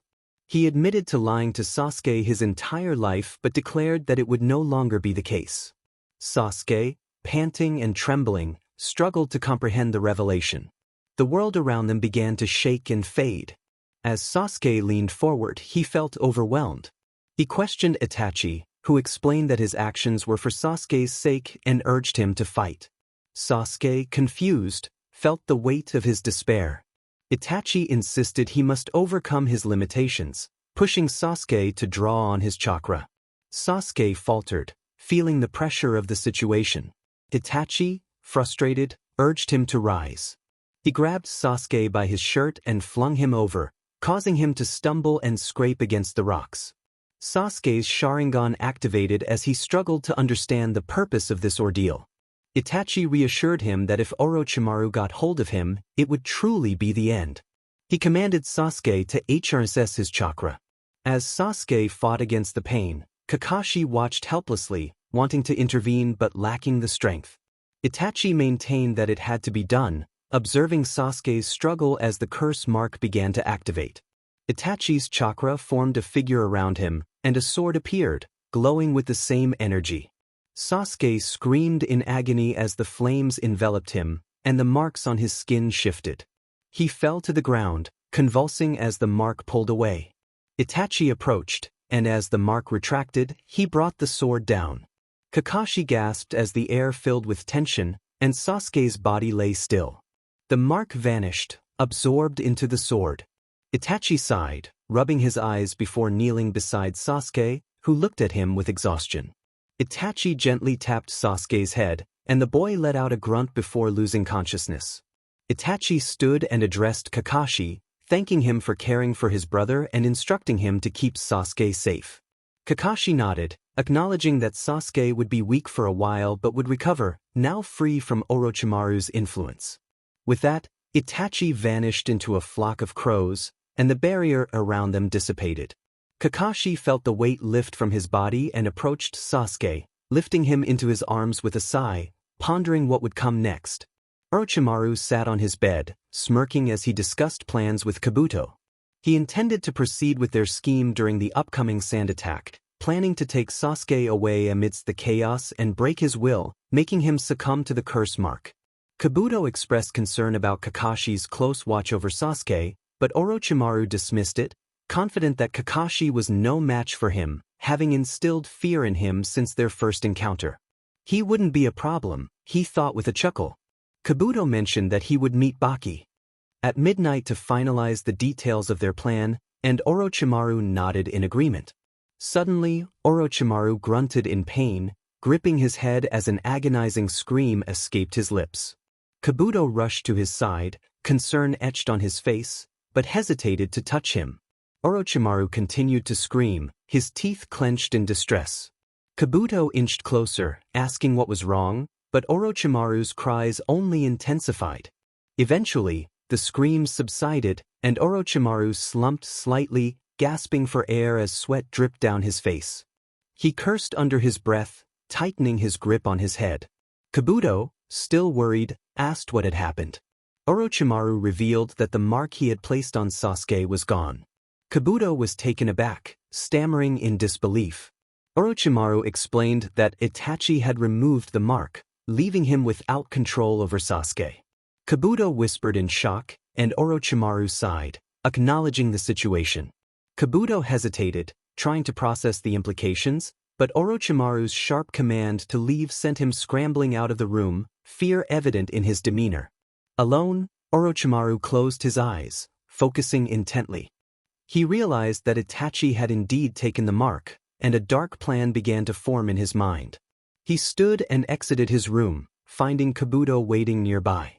Orochimaru instructed him not to leave, and Kabuto, confused, asked for clarification. Orochimaru revealed that he had devised a new plan, dismissing the old one. He told Kabuto to forget about Suna and assured him that Sasuke would come later. They had a journey to undertake, and their destination was Rain. It took Orochimaru and Kabuto a day and a half to reach the border of Rain. Two cloaked ninjas appeared before them, demanding to know their intentions. Orochimaru requested to speak with Pain, and Konan, one of the ninjas, agreed to relay the message. As she signaled to Pain, Orochimaru smirked, contemplating his next move. Kabuto whispered his curiosity about Orochimaru's intentions, but Orochimaru only replied curtly, leaving Kabuto frowning. They were allowed to proceed into the village, where they were led to a towering structure. Climbing the stairs, they reached a door where a young woman with blue hair and striking yellow eyes awaited them, dressed in a distinctive cloak. Orochimaru greeted Konan with a smirk, and she inquired about his purpose. He expressed his desire to speak with Pain regarding a proposition. Pain, appearing in a similar cloak, questioned Orochimaru's motives, reminding him that he had left their group. Orochimaru assured him that he was there to offer his assistance, claiming he could help them capture the Kyuubi and revealing that there was a traitor among them. Intrigued, Pain invited Orochimaru inside, and Kabuto followed, albeit with some hesitation. Meanwhile, in the training grounds outside Konoha, a loud blast echoed as trees erupted from the ground, swirling in the wind before crashing down. Jeriah praised Naru for her progress, noting that while she had gained power, she needed to learn to control it better. Naru, exhausted, sat down to catch her breath. Jeriah encouraged her, providing water and discussing strategies for the upcoming Chunin exams, emphasizing the importance of conserving chakra for multiple matches. As the second part of the Chunin exam finals approached, Gunma announced the start, and the audience settled in with anticipation. The genin stepped into the arena, which had been rebuilt after the first round. Gunma outlined the matchups, starting with Naru against Rock Lee, followed by Shikamaru against Niji, and concluding with Gaara facing the winner of Shikamaru and Niji's fight. Naru stood quietly, feeling a mix of emotions as Shikamaru offered her a reassuring squeeze of her hand. Lee approached her, wishing her luck and expressing his desire to battle her. Naru thanked him, and as the match was about to begin, both competitors took their positions, ready for the challenge ahead. The match began with a swift command, and Lee jumped backward to initiate the fight. Lee charged forward while Mamoru crouched protectively, growling lowly as he dodged the boy's advance. Lee leaped back, letting out a sigh.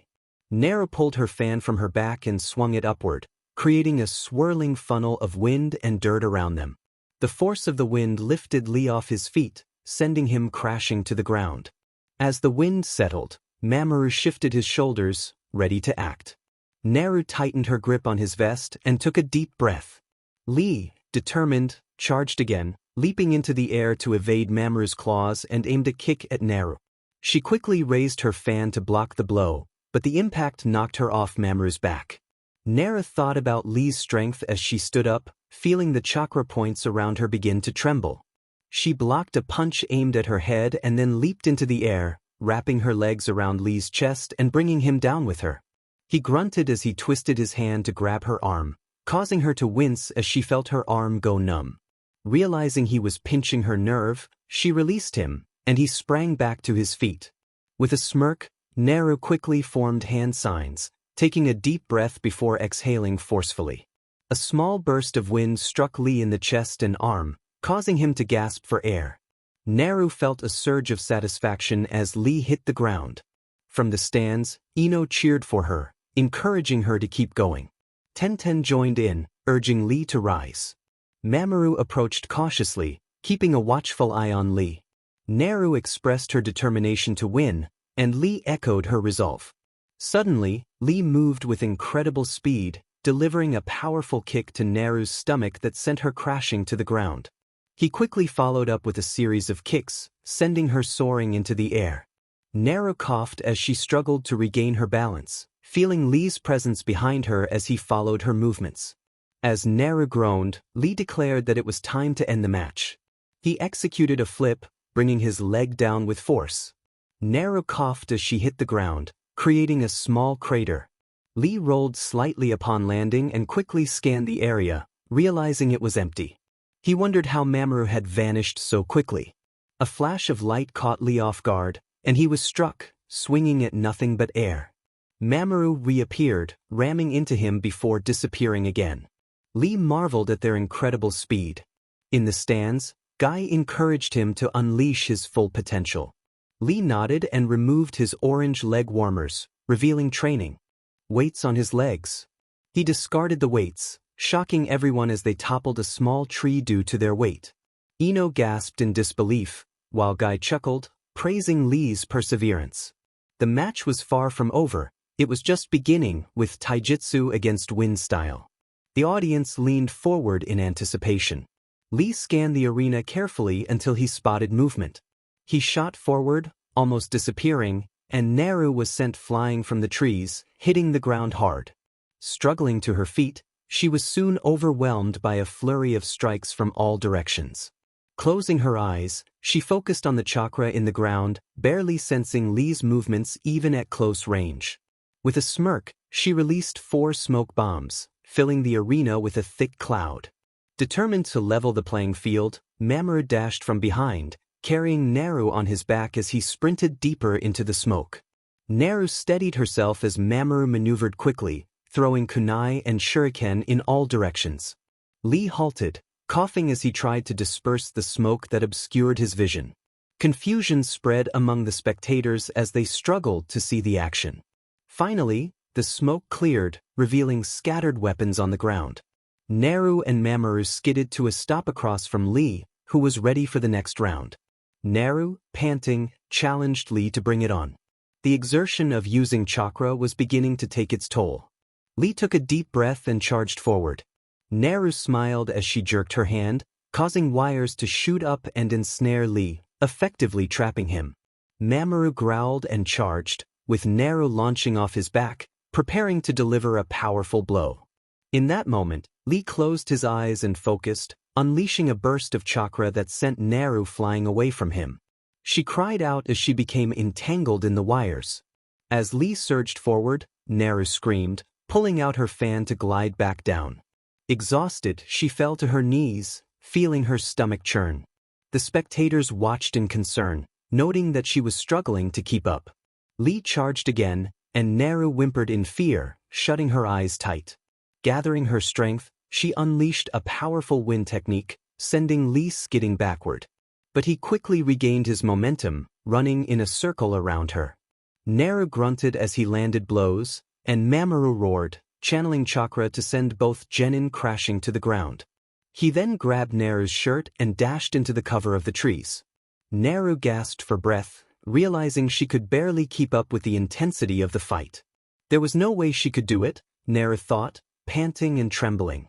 He believed in her, urging her to focus and try the techniques they had practiced. With determination, she held out her hand, and he placed his paws over hers, both whispering the incantation. Smoke enveloped them, and Lee, still recovering from opening the first gate, prepared for the next challenge. He sensed the impending danger and braced himself. Mamoru charged at him, and Lee dodged the swift attack from the snow leopard, narrowly avoiding his claws. Suddenly, Mamoru skidded to a halt, smirking. Lee jumped back, realizing too late that he had stepped into a small hole. He stumbled, falling to his knees and struggling to free his foot. Just then he felt a hand grasp his ankle. The ground beneath him shattered as Naru emerged, pulling him into the air. He blinked in surprise, noticing her transformed appearance, her teeth elongated, nails sharper, and her eyes gleaming with intensity. With a swift motion, she flipped him, sending him crashing to the ground. The crowd gasped and erupted into cheers as Naru landed gracefully in a crouch, resembling a cat ready to pounce. Urizen, observing the scene, smiled, realizing Mamoru had bestowed his cat-like abilities upon her. Naru rumbled softly, shifting her shoulders in preparation for the next move. Lee, forcing himself to his feet, declared his intention to open the third gate. His chakra surged, tearing up the ground and turning his skin a fierce red. He charged forward, unleashing a flurry of punches and kicks. Naru grunted, struggling to keep up with his speed. Mamoru darted towards Lee, who dodged just in time, causing Mamoru to crash into Naru. She groaned in pain as Lee seized her ankle, flinging her into the air, her fan falling to the ground with a thud. Mamoru roared her name, the sound disorienting Lee for a moment. In a swift motion, Lee bound Naru with chakra-infused wraps, and despite her struggles, she was sent crashing to the ground. Lee managed to adjust her landing, ensuring she wouldn't hit her head or neck. As the wraps fell away, Naru lay on the ground, trembling in fear, while Lee collapsed beside her, both gasping for breath. The audience sat in stunned silence, awaiting the outcome. Mamoru rushed to Naru, pulling her away from Lee and gently nuzzling her cheek. She flinched but didn't resist. Mamoru continued to comfort her, pouring his chakra into her to ensure she was unharmed. Gunma approached, observing the exhausted fighters. Lee, barely standing, looked to the Hokage and the proctors. Gunma announced the match's conclusion, declaring Lee the winner due to Naru's inability to continue fighting. The crowd gasped and began to applaud, acknowledging the effort of both fighters. Naru closed her eyes tightly, a tear escaping down her cheek as she hit her head in frustration. She felt a wave of disappointment wash over her, thinking she had failed. Mamoru, sensing her distress, encouraged her to rise. She climbed onto his back, feeling defeated. Mamoru reassured her, and Lee approached, gently grabbing her arm. He expressed his admiration for her strength and resilience, acknowledging their shared determination to fight against the odds. Naru blinked, tears welling in her eyes as she listened to his words. He promised to fight Niji for her and for Hinata, raising his thumb with a grin. Naru smiled back, touched by his sincerity. Grateful, she thanked Lee as he walked away. Mamoru suggested they head to the stands, and she agreed, riding on his back to join her friends. Ino praised her performance, and Naru smiled in response. Sakura inquired about Sasuke, but Naru admitted she hadn't seen him. Genma announced the next match, calling for Shikamaru and Niji. As they stepped forward, Shikamaru surprised everyone by forfeiting, citing his exhaustion and acknowledging when it was time to admit defeat. The crowd murmured in disbelief, and Naru stood in shock. Gaara observed from the stairs as Shikamaru passed him, and when called, he too forfeited, stating it was not his place to fight Niji. The audience reacted with discontent as he returned to the stairwell. Hiruzen sighed, contemplating the unexpected turn of events with the two forfeits. He rubbed his face, wondering how to handle the situation with these young ninjas. Gaara approached Shikamaru, acknowledging his understanding of the plan. He gestured towards Naru, revealing his intention to protect her interests. Shikamaru smirked, and together they walked towards Naru, who looked at them with curiosity. How could they both just give up? Naru felt a wave of frustration wash over her.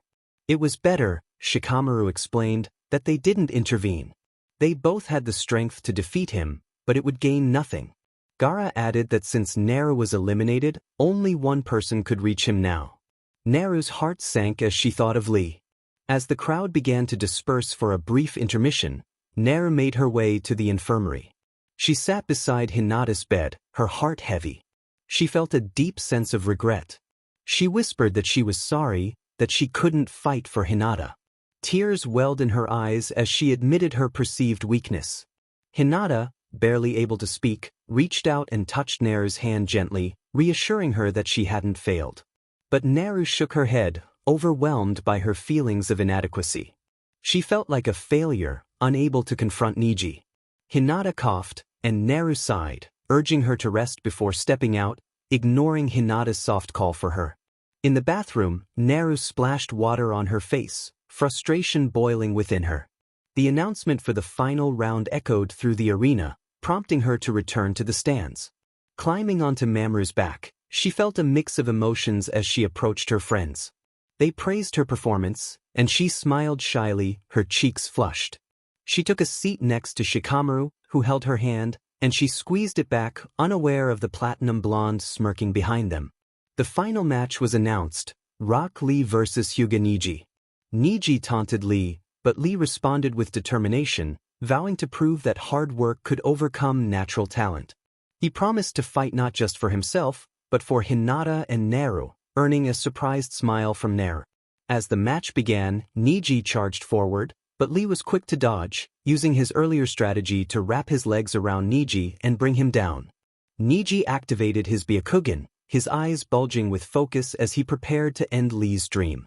Lee, however, was undeterred, countering Niji's attacks with agility. Niji landed a blow on Lee's shoulder, causing him to stumble back.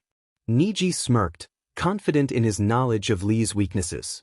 But Lee was determined to prove him wrong. He declared that he would show everyone that sheer willpower could triumph over any obstacle.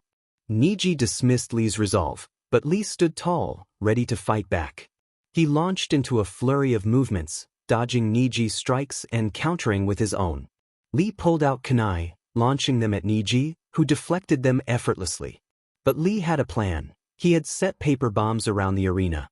As they exploded, Niji was thrown into the air. Lee seized the opportunity, delivering powerful kicks to Niji, lifting him higher with each strike. But Niji retaliated with a spinning defense, sending them both crashing to the ground.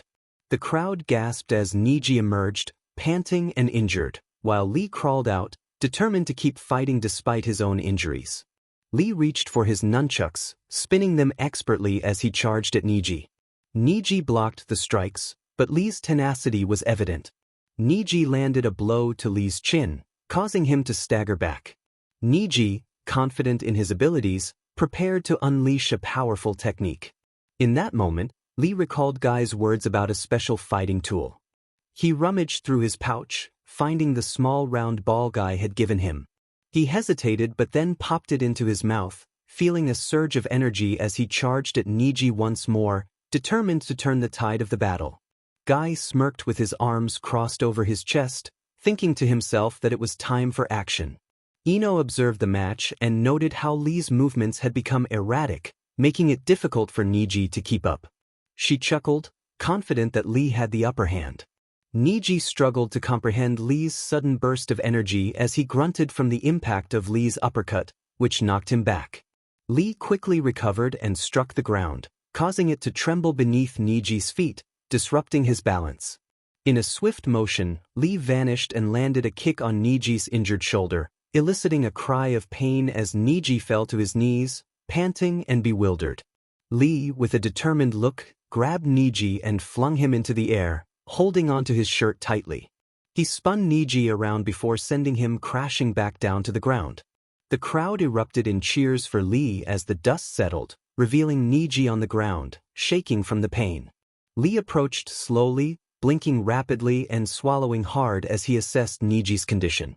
Niji kept his eyes closed, but Lee smirked before suddenly slamming his palm into the center of Lee's chest, causing him to cough and fall to the ground, trembling and clutching his chest. Niji took a calming breath and moved toward Lee, raising his hand to strike again. Lee closed his eyes, clenching his fists and thinking to himself that he had to push through. He felt the surge of energy as he opened the fifth gate, and Niji watched in shock as Lee's chakra points began to pulse with newfound power. Guy cheered loudly, rallying the crowd to support Lee. Niji sneered, preparing to deliver a final blow, but Lee shouted and surged forward, his chakra radiating around him. Niji skidded back in the dirt, astonished by the overwhelming power emanating from Lee. Niji questioned how this was possible as Lee charged at him.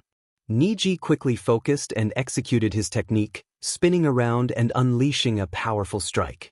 The crowd gasped as Lee broke through Niji's defenses, landing a punch that sent Niji flying. Lee wrapped Niji in his bandages, flipping him around and slamming him into the ground once more. Niji coughed and struggled to his feet, shaking his head as his hair fell around him. Lee chuckled, which only deepened Niji's frown. With a powerful punch to the ground, Lee caused the earth to tremble, trapping Niji up to his neck. Niji fought to free himself, but Lee fell to his knees, feeling the toll of opening the inner gates. His leg throbbed painfully, making it difficult to move. Niji struggled, exclaiming that it was impossible to be trapped like this. Lee reminded him that knowing many techniques and being intelligent did not make one invincible. He pointed out that Niji's arrogance had led to his downfall, emphasizing that true strength came from bonds and friendship, not hatred. Niji snapped back, telling Lee not to preach to him. Lee replied that it was satisfying to see Niji trapped, attributing it to Niji's refusal to accept help during the earlier fights, which had weakened his chakra. Fueled by anger, Niji began to claw his way out of the dirt. He kicked at Lee, who dodged and retaliated with a strike to Niji's jaw. Lee taunted Niji, pointing out that he had to resort to his strongest techniques just to keep up. He declared that the fight was over and that he had won. Niji, however, was not finished yet. He pulled out a kunai and swiped at Lee, managing to catch his arm. Lee jumped back into a tree, and Niji pursued him, watching as Lee readied his nunchucks. Lee spun them around, ensnaring Niji and lifting him into the air before crashing him down to the ground.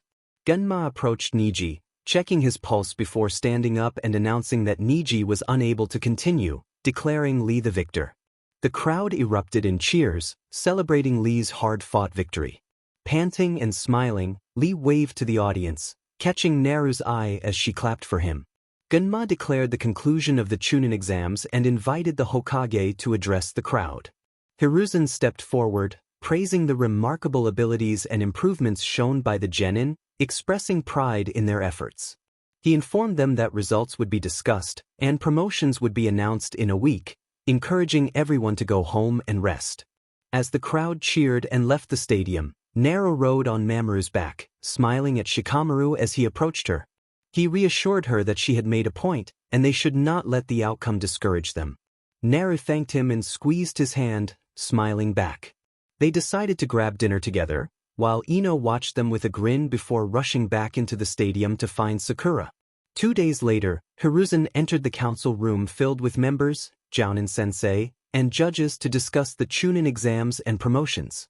Adjusting his hat, he took his seat at the head of the table, and everyone bowed in respect. He began the discussion by reviewing the files of the participating genin, starting with Temari from Suna. He acknowledged her power and knowledge of techniques but noted her impulsive nature as a significant weakness. He turned to Baki for his opinion, but Baki stated that the decision was ultimately up to the Hokage. Temari was known for her hot-headedness and confidence, and her sensei seemed indifferent to her struggles. The decision was made to fail her. Hiruzen moved on to the next file, Hyuga Hinata, and inquired about her condition.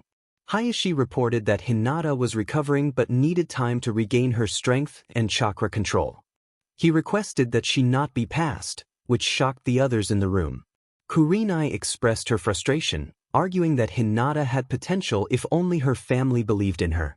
Hayashi clarified that he intended to train Hinata himself, believing she had grown since being around Uzumaki Naruto. He wanted her to be ready before advancing to the rank of Chunin. Kurenai was taken aback by this revelation, and Asuma had to gently pull her back into her seat. Hiruzen acknowledged Hayashi's wishes and moved on to Gaara of Suna.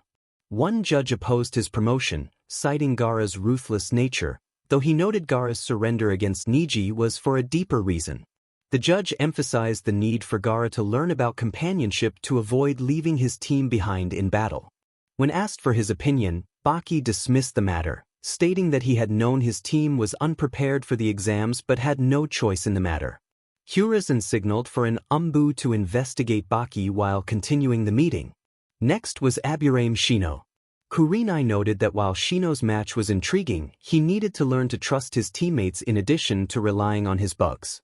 Izumo agreed, recognizing Shino's intelligence but emphasizing the importance of trust. Hiruzen then moved on to Rock Lee, whose determination and skill despite lacking ninjutsu or genjutsu impressed everyone. A woman praised his perseverance, and the consensus was that he would make an excellent Chunin. Guy, Lee's sensei, was visibly emotional with pride.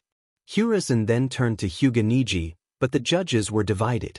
Some acknowledged his skills but pointed out his arrogance and tendency to look down on others, which could lead to trouble. Hiruzen ultimately decided to fail Niji, closing his file. Next was Inuzuka Kiba, who was criticized for his ego and impulsiveness. Genma noted that Kiba had underestimated Lee, leading to his defeat. Kurenai added that while Kiba could be a good leader, he needed to learn when to step back. Sum, Kiba's mother, agreed, stating that he was a hot-headed pup in need of guidance. Hiruzen then addressed Kinyuta Dosu but sensed something off about him, especially since his sensei was absent. He moved on to Uzumaki Naruto, whose skills and composure in battle were praised. However, some judges felt she relied too much on her cat, Mamoru.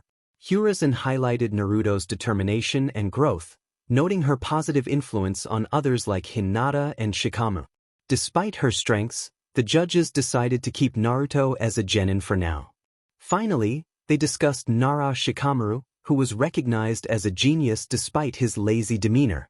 His decision to forfeit his match against Niji for Lee's benefit was seen as wise. Asuma confirmed Shikamaru's protective nature toward his teammates, including Naruto. He has a high IQ and can devise a battle plan in seconds, he stated. Hiruzen raised an eyebrow and asked, "So?" The others confirmed, and Hiruzen smiled, nodding his head. "So Nara Shikamaru and Rock Lee will be promoted to Chunin. Let's keep this under wraps until we announce it to them," he added. "Hokage-sama, what about Sasuke?" one of them inquired. Hiruzen sighed, his expression turning serious. There has been no word from Kakashi or Sasuke at all. The concern in the room grew. Did Orochimaru capture him? came the worried question. I have no idea, I pray not. I have someone looking for them to ensure they are safe. I will address it when they return, he replied. Thank you all, dismissed. Everyone bowed and exited the room. Hiruzen remained, listening to the creaks of his aging body. He groaned softly, contemplating the weight of his responsibilities. I think it's time, he thought as he made his way to his office, where someone awaited him. Upon entering, he closed the door and activated the privacy barriers around the room. Jeriah sat on the couch, writing in his notebook. A new book? Hiruzen asked.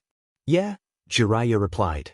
So what did you want to discuss, old man? He added, putting the notebook away. Did you or your toads locate Sasuke or Kakashi? Hiruzen inquired. No, sir. They are not in the same place they were during their first training, Jeriah answered. I'm worried that Orochimaru has gotten his hands on them. Jiraiya's expression turned serious.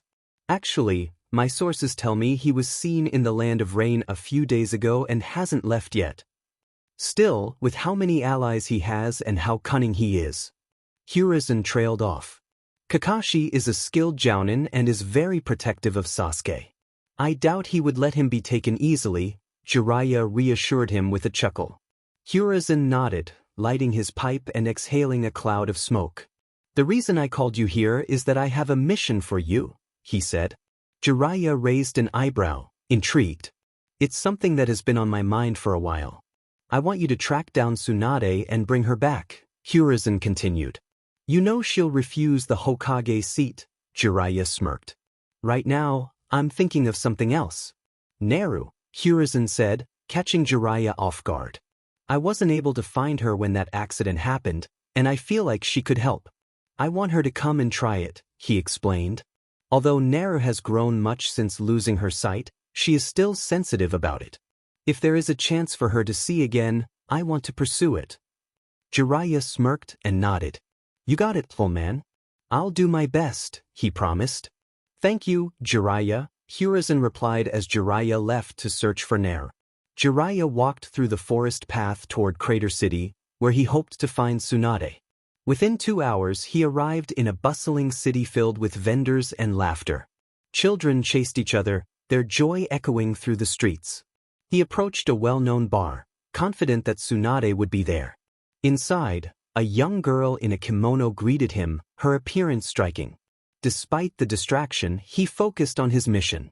Can I help you, sir? She asked sweetly. He shook his head, clearing his thoughts. Yes. I'm looking for a woman who frequents this place. She has a full figure, pale blonde hair, amber eyes, and tends to gamble a lot, he described. The girl's demeanor changed, and she responded coldly, I know exactly who you mean. She's in the private room for the rest of the day, possibly less if she keeps racking up her bill. Jeriah chuckled to himself, thinking, same old Tsunade. He nodded, handing her some money before heading toward the designated door.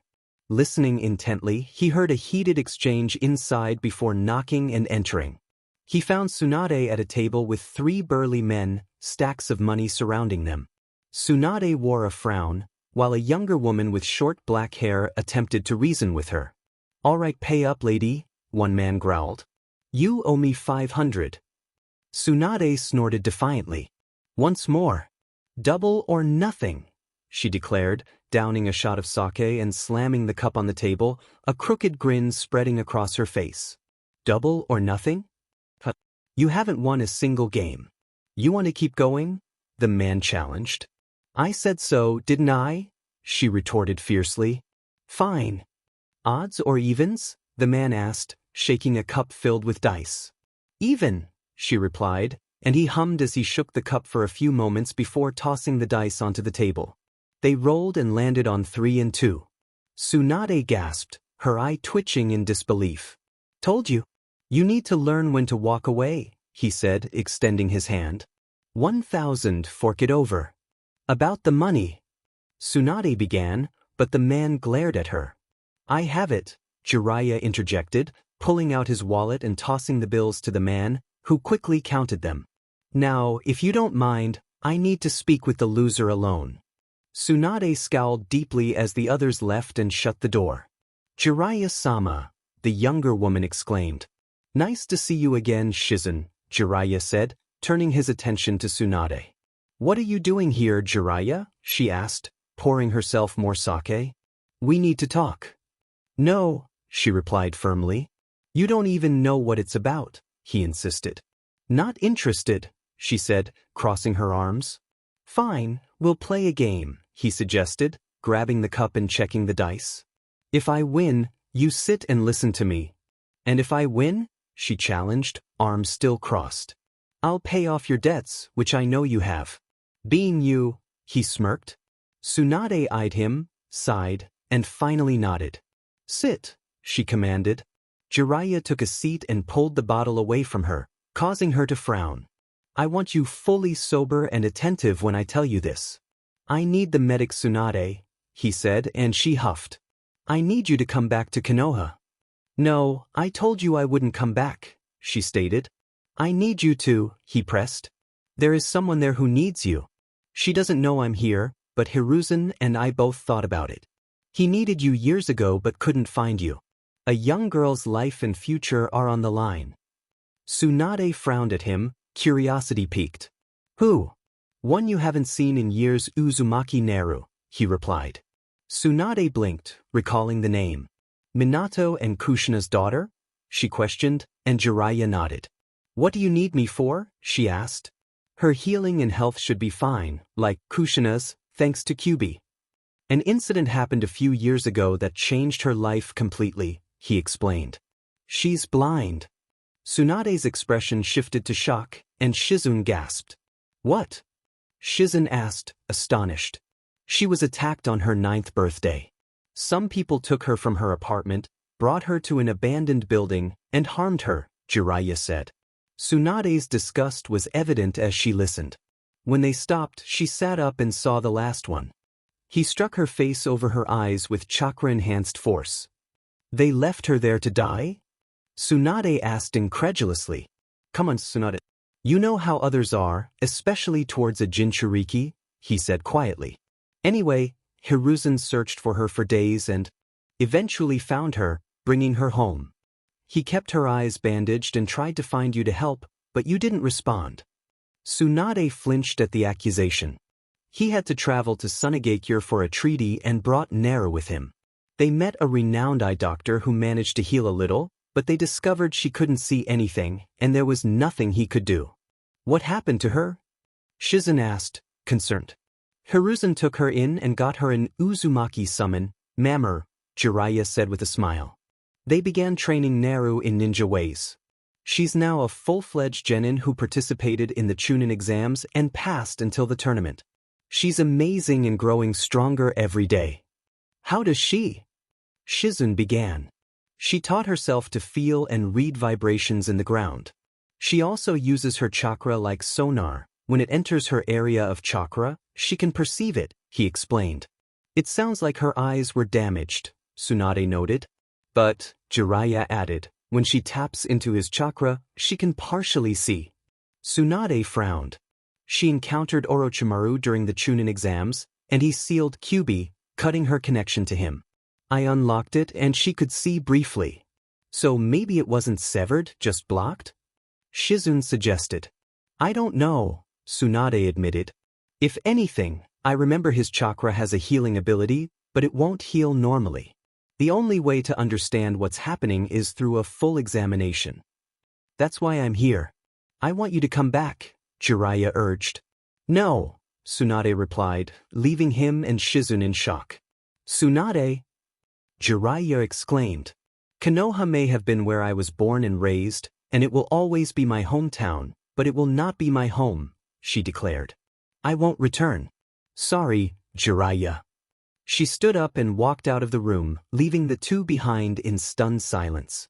Later that evening, Jeriah tracked Tsunade down and sat beside her. She sighed, rolling her eyes. It won't matter what you say, she stated, swirling her sake. I thought you became a medic to help people, he said. Your grandfather. Don't you dare lecture me about him, she snapped, glaring at him. I've lost too much because of that village. I quit. It just shows how weak you are, he retorted, and she glared at him while sipping her drink. I understand you lost your brother and love. But don't you remember that after losing your brother, you swore to become a medic so no one would die while you could do something about it? And Dan died anyway, she replied, bitterness in her voice. It was war, we're at peace now, he said. Tsunade, you're the only one who can help her. It's still no, she insisted, downing her drink. I'm sorry she's going through that, but I will not return. Tsunade, you experienced 2 losses, he continued. But you had the ability to move on. Naru? She doesn't have that privilege. She's a child, a young girl who should be able to see the sun and clouds in the sky, to see her friends and family, to appreciate the landscape around her. But she can't. He paused, looking at her earnestly. She embraced her loss and grew stronger. He accused her of tucking her tail and running away like a coward. Tsunade frowned at his words, feeling the sting of his accusation. He continued, stating that she was nothing but a coward. He expressed his determination to find someone who genuinely wanted to rescue and heal people, rather than relying on a bitter old drunk who was afraid of her own shadow. As he stood up, he warned her that by refusing to help Naru, she was giving up on a young girl who could be saved. With that, he walked away slowly, leaving Tsunade slumped over at the bar, tears streaming down her cheeks and pooling on the table. 3 days later, just outside the stairs leading to the Hokage Tower, Sasuke and Kakashi stood after being missing for nearly a week without any word. Kakashi observed the boy, who had completely transformed since learning the truth and breaking free from Orochimaru's influence. He asked if Sasuke was ready, to which Sasuke replied with a heavy sigh that he was not. Kakashi reassured him that he didn't have to share anything if he didn't want to, promising to support him no matter what. Sasuke nodded, brushing his bangs back, and declared that it was time to get things done. Together, they ascended the steps and knocked on the door. Enter, called Hiruzen from the other side. Upon entering, they found Naru sitting on the couch, with Mamoru lounging on the floor and Hiruzen standing beside her. Hiruzen expressed mild shock at their presence and asked where they had been. Sasuke explained that they were just checking in, while Kakashi remained silent, knowing Sasuke wouldn't divulge anything about their absence. Hiruzen noted that they had been missing for over a month, with a week of silence, and demanded an explanation. Sasuke sighed, resisting the urge to roll his eyes at the older man. Naru, sensing the tension, suggested she would return another time. Mamoru stood up, and she climbed onto his back as they made a quick exit, shutting the door behind them. Hiruzen then turned his attention back to the 2 boys, stating that their absence was unacceptable. However, seeing that they were both okay, he decided to let them off with a warning, expecting a full debriefing of their training in 2 days. As they left, Sasuke quietly questioned why Kakashi had taken the blame. Kakashi replied that he would always stand by Sasuke's side, urging him to go home and rest while he had something he needed to do. Sasuke looked at him curiously before shrugging and walking away. Kakashi sighed, touching the ground, which caused smoke to appear before clearing to reveal his little pug, Pakin. Pakin inquired what he needed, and Kakashi requested that he track down Naru, as he needed to speak with her. The pug nodded and began sniffing around, leading Kakashi through town to Ichiraku's stand. Kakashi took a deep breath before walking in to find Naru sitting on a stool, chatting with Irika, while Mamoru curled up at her feet with a bowl of meat. Tuchi greeted Kakashi, who rubbed his head and sighed, feeling the weight of the moment. He asked Naru if they could speak alone, prompting a harsh glare from Irika. Naru agreed and stood up, with Mamoru following her. They exited the restaurant and walked down the street in silence until they reached the training grounds, stopping at the 3 wooden poles. Naru asked what he wanted, and Kakashi hesitated before finally admitting he wanted to apologize. Naru blinked in confusion, prompting him to explain that he hadn't acted like a true comrade. He had doubted her and questioned her, trying to uncover things that were none of his business. He acknowledged that he had hurt her by not trusting her abilities and expressed his deep regret, hoping she could forgive him someday. He suggested they could start over, but ultimately it was her decision. He accepted that if she chose not to see him again, he would understand, acknowledging his failure as her sensei. Naru stepped forward and extended her hand, which Kakashi took, surprised by her gentle smile. She introduced herself as Uzumaki Naru, sharing her interests in learning new jutsu, being outdoors, and spending time with her true friends and Mamoru. She also expressed her dislike for being babied, scolded, or dealing with cruel and ignorant people. And her hobbies included training and enjoying a relaxing, fun day. She smiled and he looked at her in surprise, smiling back as he gently shook her hand. "Hi, my name is Hitaki Kakashi. I appreciate my team of students for opening my eyes. I dislike liars and when my loved ones are in danger. My hobbies are reading, training and walking my dogs, and my dream is still unclear." He shared, and she smiled at him, nodding in response. He thanked her and she moved closer, giving him a gentle squeeze. He blinked and smiled softly, returning the gesture. "It took you long enough," she remarked, and he laughed, ruffling her hair playfully. She asked if he wanted to join them for ramen, but he declined, saying he had some things to check on first. She nodded and waved as he walked away. She sighed, and Mamoru sat next to her. He commented on the unexpected encounter, and she smiled, saying it didn't matter because it was nice. Mamoru nodded, sighing, and she suggested they return before Irika-sensei had a panic attack. Mamoru chuckled as she climbed onto his back, and they headed back to Irika, who immediately began questioning her. She kept her response light with a smile. Jeriah sighed as he packed up, feeling it was pointless to wait for Tsunade. After their conversation, she had vanished, and even Shizun had no idea where she was. He tossed his scroll onto his back and sighed, thinking about Naru. He left the hotel, tossing the keys onto the desk, and headed out. Arriving at the city border, he was surprised to see Shizun standing there with her pet pig, Tunin, while Tsunade leaned against a tree behind her. "What are you doing here?" he asked. Tsunade stood up with a huff and replied that, despite her feelings about Konoha, he had made a valid point. She admitted she had become a coward and agreed to return to examine the girl but insisted she would leave for good afterward. Jeriah smirked and thanked her. They began their trek back to Konoha, with Shizun walking alongside Tsunade. As they approached the gates, Tsunade slowed her pace until she stopped outside. Shizun asked if she was all right, and Tsunade sighed, touching the necklace around her neck. After a moment, she opened her eyes, looked at Jeriah and Shizun, and said they should go. She walked through the gates and back into her village. Hiruzen smiled as Jeriah entered with Tsunade and Shizun behind him. "Long time no see, Tsunade," he greeted. She nodded in acknowledgement, and he mentioned that Jeriah had likely informed her of the reason for her summons. She confirmed it was about Naru. Hiruzen explained that he had been unable to find her when it first happened.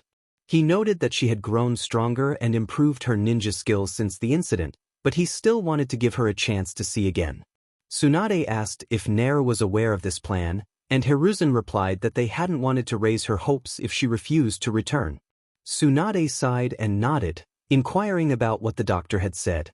Hiruzen explained that the chakra had affected the points and muscles in her eyes, and the doctor had never seen anything like it before. He had to use chakra water to unbind her eyes, which were physically glued shut. Tsunade contemplated the situation, suggesting that if the chakra had glued her eyes shut, it might have created a barrier inside her eyes preventing her sight. She theorized that when Kyuubi's chakra spread, it could potentially weaken or destroy that barrier temporarily. Hiruzen asked if he could call Naru in, and Tsunade nodded, agreeing to go find her. Jeriah focused on locating Naru's chakra at the training grounds. He approached slowly, making noise to announce his presence. To his surprise, he found Naru sitting on the grass, concentrating with chakra radiating from her. Mamoru lay a few feet away, watching her with a smile. Jeriah was taken aback, and Naru looked up, smiling at him. "Hi, Jeriah-sensei," she greeted. He noted her progress in chakra absorption, and she confirmed her success, standing up and flexing her hand. He remarked on how she seemed to have let go of her previous limitations. Naru smiled and asked if he had found his teammate. He confirmed that he had and mentioned that she needed to come with him. Curious, she tilted her head, and he told her they needed to talk. She nodded, quickly putting on her shoes and climbing onto Mamoru's back as they made their way to the Hokage Tower. As they reached the door, Naru asked what was going on. Jeriah chuckled, telling her she would see soon. She frowned at him, and he playfully pinched her cheek, prompting her to rub it gently. He reassured her to relax as he opened the door and stepped inside.